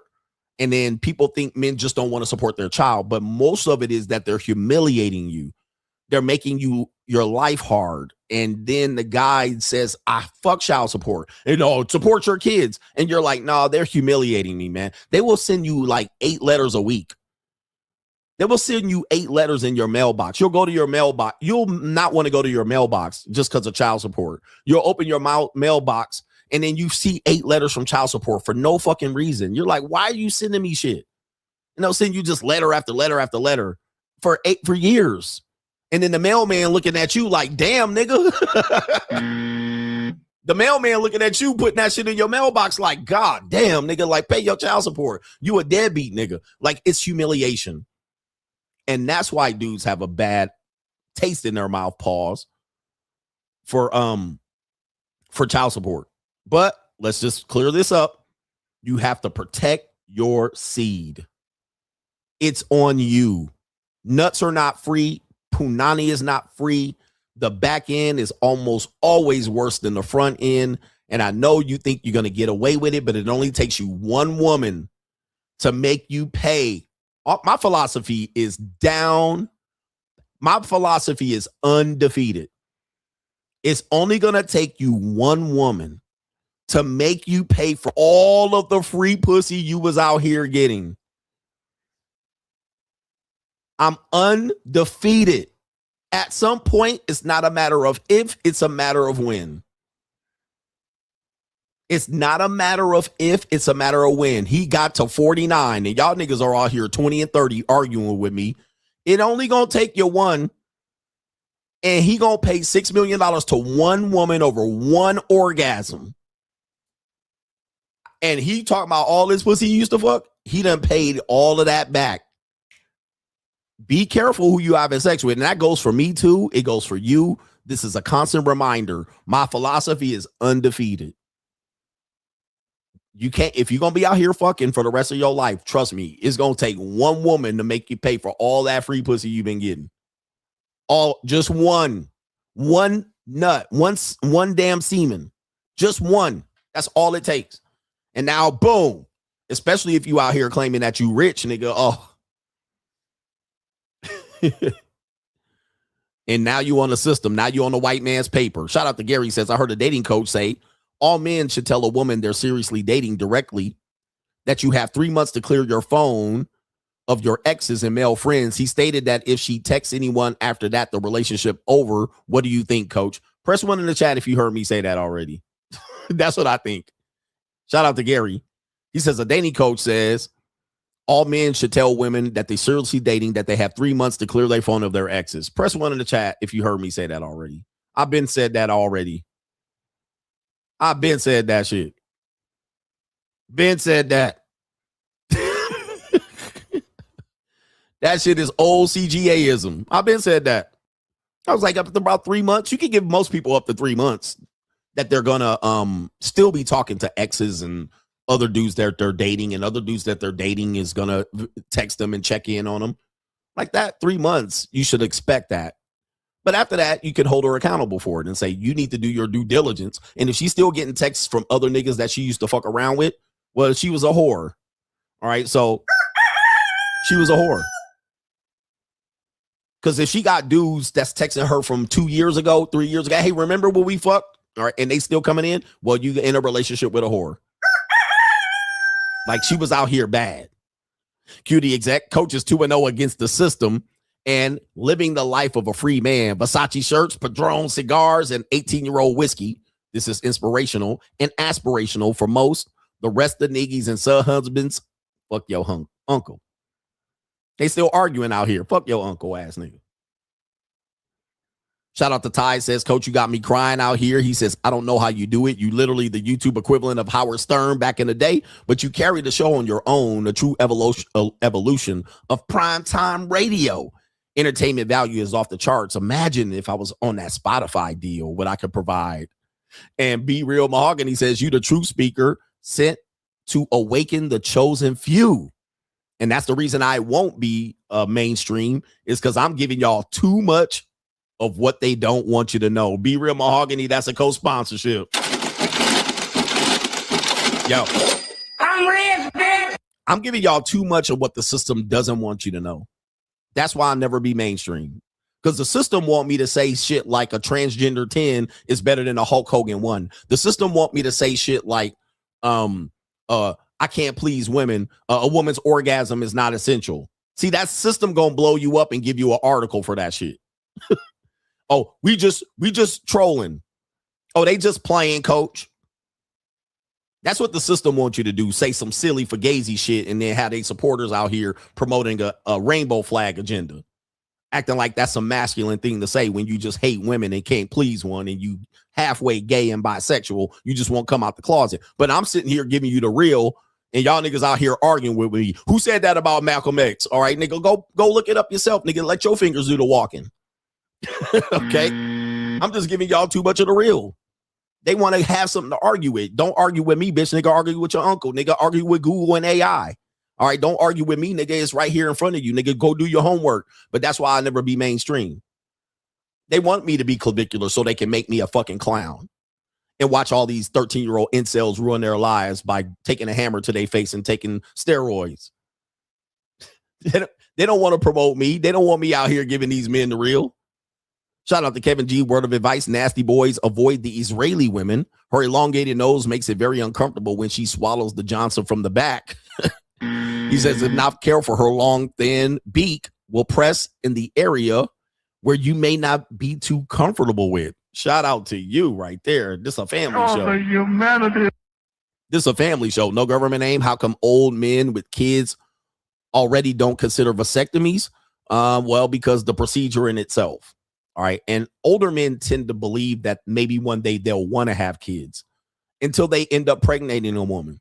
And then they'll be like, I should have got a vasectomy. That's what older men think. Older men think that one day they're going to meet a woman, a 19-year-old woman somewhere, and then he's going to want to have a family. That's what they think in the back of their fucking head. Like, you know, I don't want a vasectomy because maybe one day I want to restart a family because biologically he can. But then until he get one of these fucking hoes pregnant. Oh, man. Then he's like, oops. A woman he don't want to get pregnant. Like, damn. Shout out to G, says, been telling ninjas for years, if you must come in her mouth. Feels just as good. No 9-month surprise. Shout out to G. Yay. Rick from H-Town, Jen Zudit, soft as hell. I can't even remember the last time I seen the kid on crutches. Okay, I read that one already. Okay, I think I might have caught up to all the Ko-Fis. So it looks like I have. And by the way, anything you hear anybody in this so-called manosphere say, trust me, I done said it 15, 20 times before they said it. Not saying they got it for me, but nobody in the manosphere or male space or relationship space has said anything new that I have not said in 15 years on this motherfucking platform. Trust me. So don't run over here and say, hey, this guy said this. I didn't already said it. There's nothing new they're saying. Not one person, trust me, not one person is saying nothing that I haven't said. Anything. Nobody. Not even Kevin Samuels, nigga. He said shit that I said. Nobody. I can rest assured, and I can bank on that. Take it to the fucking bank. Pro Mansplainer says, liking your Gotcha Bitch University course this week. Before signing BC, I would need to confirm paternity due to my genetic anomaly. Under HIPAA, I am not required to disclose my medical condition, which is third legism, making 3 tracks in the snow. All right, goodness gracious. You got me reading this shit. Oh, the humanity. Okay, you got me reading that shit. Come on, man. All right. Anyway.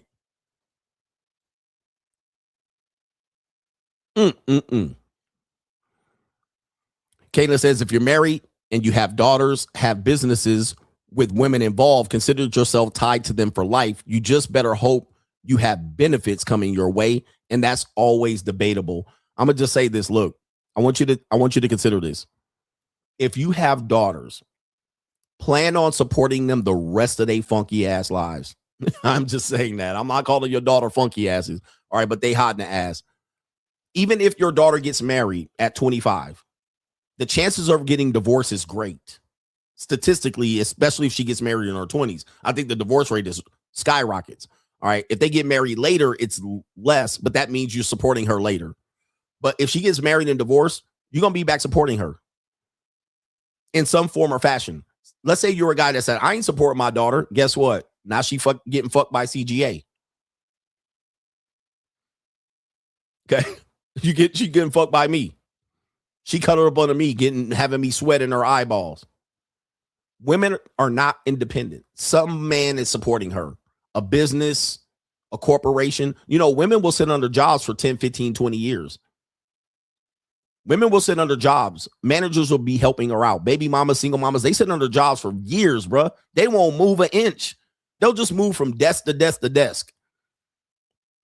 Women don't job hop. Why? Because that's their support system. Men will just be like, I ain't taking this shit no more, and just pick up and take their resume somewhere else. Women will sit there for 5 years, same job, pushing the same motherfucking pencils and papers around. Okay. Counting the same beans every day, trying to get a promotion, trying to fucking strong arm the manager and the human resources. That's what they do every week, every quarter. They get their review and they try to ask for a raise, start strong arm robbing these niggas companies, using up all the insurance. Whatever insurance they got, part of the goddamn insurance plan, she gonna use it all up. She gonna be at the doctor every week for a hangnail, pussy bleed. She gonna be up there. Somebody ran up her Duke shoot and her Duke shoot start dribbling pus. She gonna be pink eye at the hospital. Women are very vulnerable because so they gonna be up there using up the medical benefits, nigga. They gonna be up in therapy. I get 12 therapy sessions a month. She gonna use all of them bitches.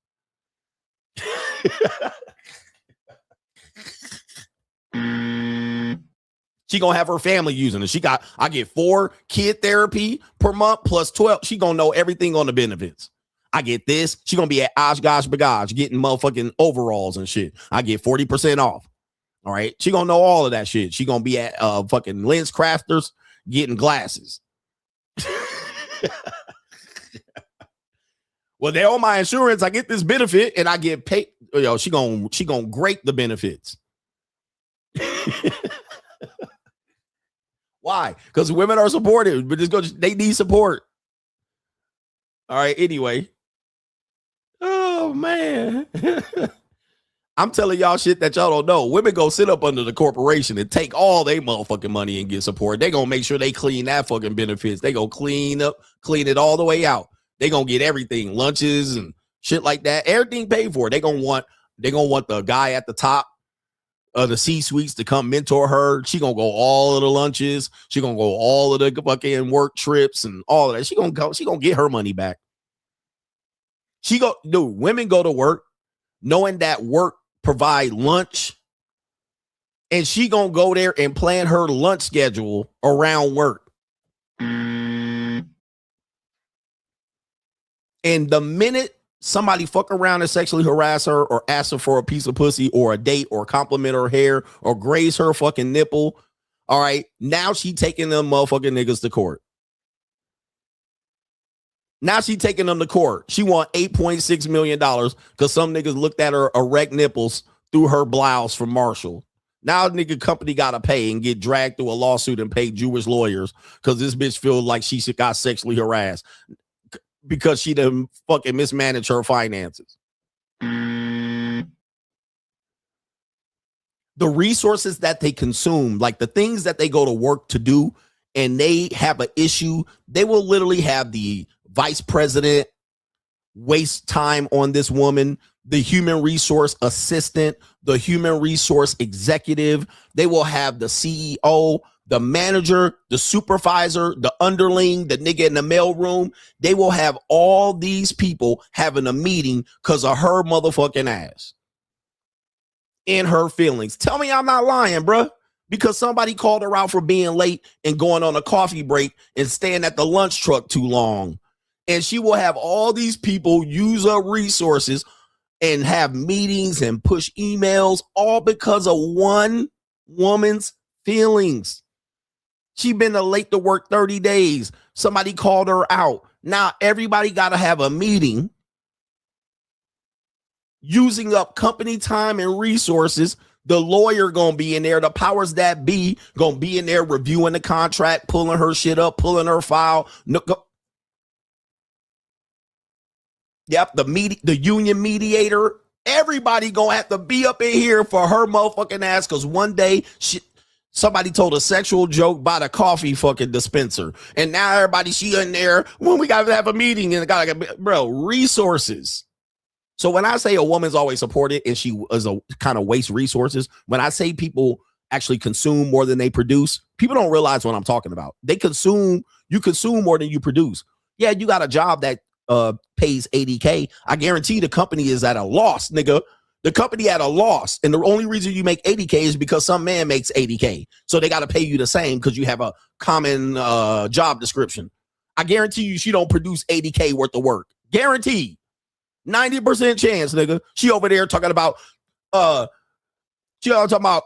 gray sweater in a hoop. Gray sweater in a hoop. Gray sweater in a hoop. Sassy attitude in a blouse. Sassy attitude in a blouse. She over there cutting TikToks and shit. Fired off emails and counting beans and shit. Gray sweater in a hoop. Sassy attitude in the mouth. Sassy attitude in the mouth. Gray sweater and sassy. Gray sweater and sassy. Short haircut and attitude. Short haircut and attitude. Bruh. Yeah. 5'3" in a mini. 5'3" in a mini. Nigga, she over there cutting TikToks and shit. And you over here like, you like, what the fuck is this shit, bruh? And she talking about, I need to make people pay. Oh my God, no way, yeah. And she like, we do just as much work as the men. Compared to the resources they grate from corporations, no. Dudes come to work with their lunch bag, they lunch pail, $20 from their wife to go for the lunch truck. They come in there and don't say shit to nobody, hide to the side with they fucking dandruff hitting their shirt, trying to not mess up. Nigga, like, here, let me just do my work and not say shit. Get no credit, no acknowledgments, no promotions, just sitting there and shit, not with a closed mouth. And she over there causing all this motherfucking fracas, draining the whole company's resources over her feelings and shit, having a meeting and we have to have a closed door. Oh my Lord. You have time at the human resource. I've never been to human resources unless I was summoned. She down at human resources causing problems. Yeah, now look, one girl has one incel looks at one old soggy broad's nipples. Now we all gotta have a meeting. Now we all in a seminar, nigga. We all in a seminar because of this one bitch. Oh, nigga. Now we got to sign. Were you in the seminar for 8 hours? Yeah, Kathy got us all fucked up. Now we all in the seminar and shit. Can't look at a woman's erect nipples. Okay, say a woman has erect nipples, all right, and you see them, and you say, your headlights are blinking. Now we got to tab in, put our fucking key fob right here. Let me key fob in, all right? Now they looking at the key fob, sign in. All right, you didn't sign in with your key fob. You weren't here. You don't get credit. Now you got to come on the weekend. Because Kathy, 47 and divorced, somebody commented on her erect nipples and she has some insecurity. Now we got to take a class. One woman did this. Now we got to have a reminder and we got to have HIPAA. You got to sign the form. but they make $80K a year. Jahari says, have a great weekend, coach. Are you doing a show on Monday? Maybe, maybe not. All right. Might be a good day to take off. All right. Might be a good for me day to take off. Maybe I'll take off a holiday. All right. And then while she at work, guess what? Her dog is in the cage shitting up the whole house. Her dog in the house eating wires, couch pillows. Her dog out there farting and shitting all in there, diarrhea in the cage. She got to leave work to go over there and drive all the way home to let the dog piss and get a snack and put it back in the cage.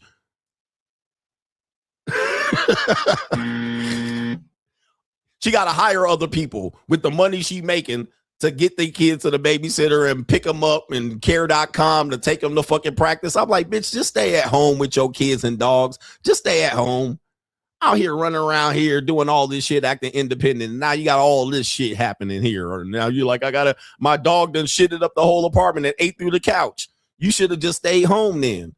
My kids are out there having a problem at school and I got to leave at school because they got sick at 1:20. Just stay at home and raise your kids, nigga, and sit under a man and listen.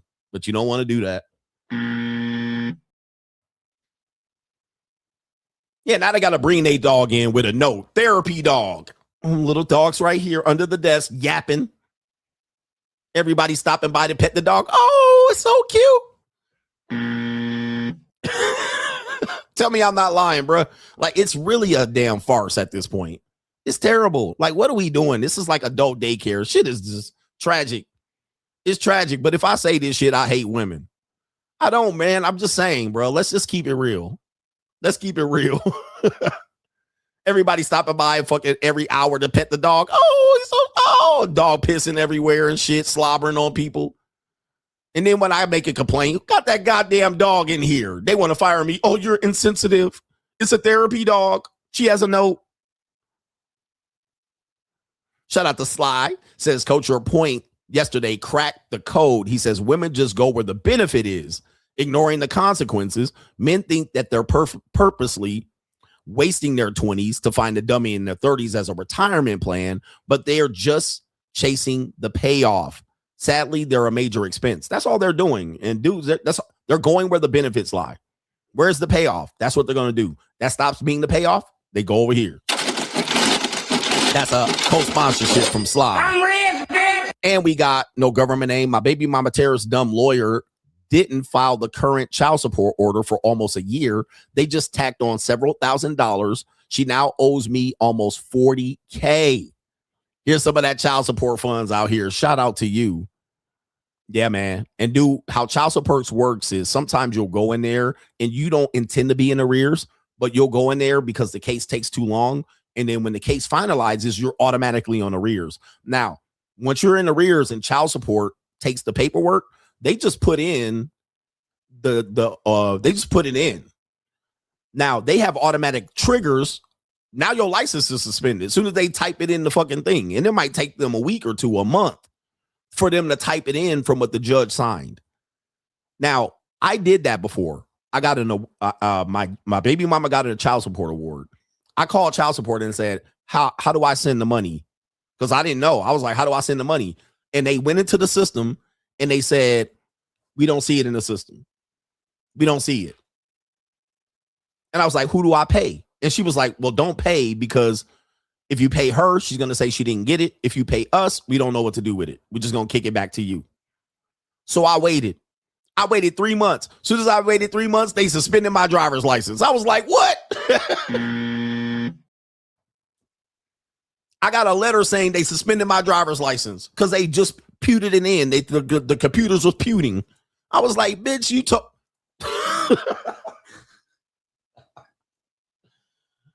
Oh my God. I'm like, man, y'all ain't shit.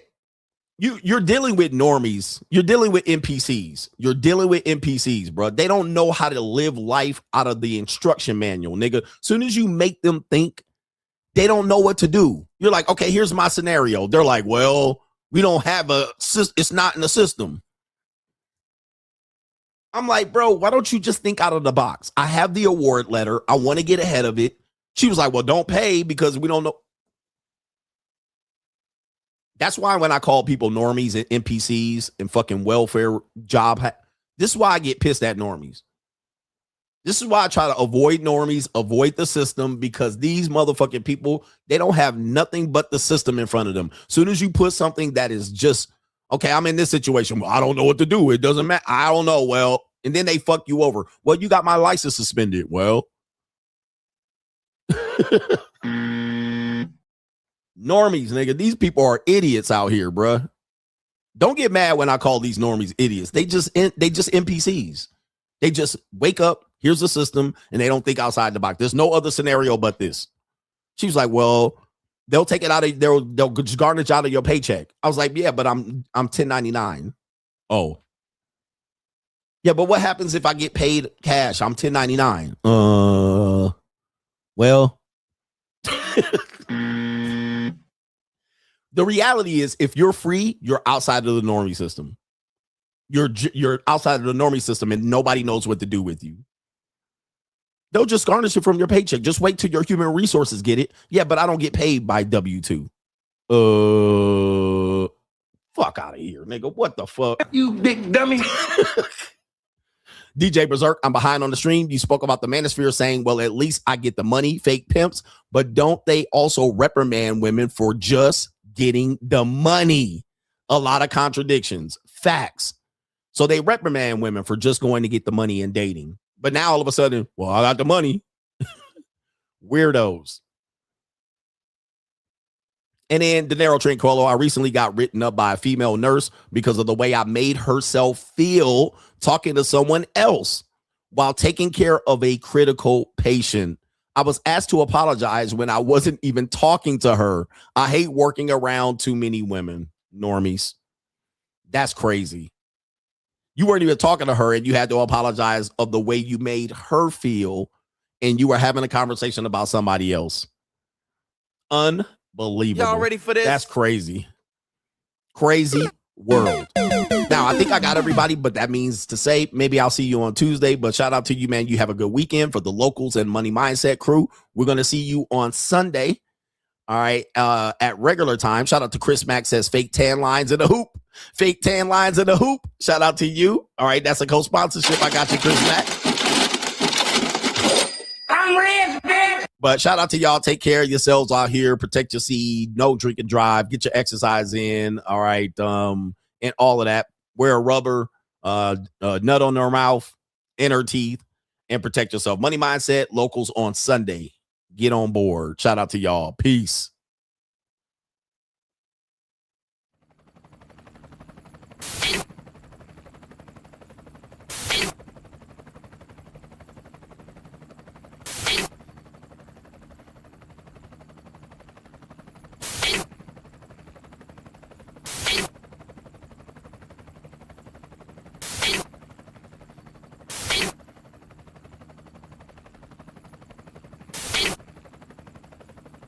And you're in the Desert Storm bunker with Hollywood CGA. Yeah. Legends ain't born, they built from the grind. From benches to banners, we sharpen the mind. We sharpen the sword and promise and swore that we going hard and leaving it all on the floor. Hey, yeah, we going hard and leaving it all on the floor. Hey, yeah, we going hard and leaving it all on the floor. Legends ain't born, they built from the grind. From benches to banners, we sharpen the mind. We sharpen the sword and promise and swore that we going hard and leaving it all on the floor.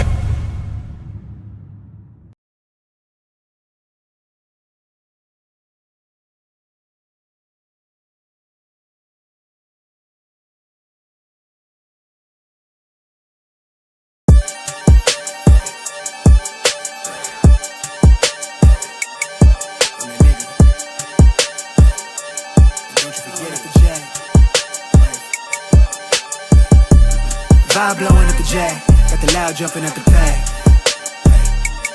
Everything I'm on slay. Everything I do is got the Benz jumping at the bay. Vibe blowing at my J, got the loud jumping at the pay. Everything I'm on slay. Everything I do is got the Benz jumping at the bay. Another milestone, look at that. Paper boy on my paper route till I'm 6 down on my back. I'm an old soul like my dad. My old girl still a fan. And yo girl at the live show, so don't act like I ain't the man. I'm kicking my feet up, get frank like Aretha. I'm calm, but I'm teed up, just flip me a stack. The re-up just doubled up off of the muscle, I stuck to the task. They see me, I'm troubled, I'm bubbling up till it's stuck, and they want me to stay where I'm at. I'm good everywhere that I'm stepping, my presence is crucial. You know that this shit I don't trend. On a big wave, I'm controlling the tide. Snake eyes when you rolling the dice. So with the stakes inside, I can never take another nigga advice. They can't reach the sky, I'm aiming up high. Just wanna know what it's like. Y'all know what it's like, I come from outside of this. Out the quicksand, I'm the big man, doing big things. Cop a big change, up a state lines, doing stage dives on cam. Get my good side. It ain't no limit to my vision. Check the temp, I'm on fire with it. Got the bands jumping out the bag, Prosecco on ice. I'm nobody nice. Gonna run up a check, demand my respect. I'm doing the most, I never quit. They want me to quit. I'm good as it come, I'm good as it gets. Vibe blowing at the jack, got the loud jumping out the bag. Everything I'm on slap. Everything I do is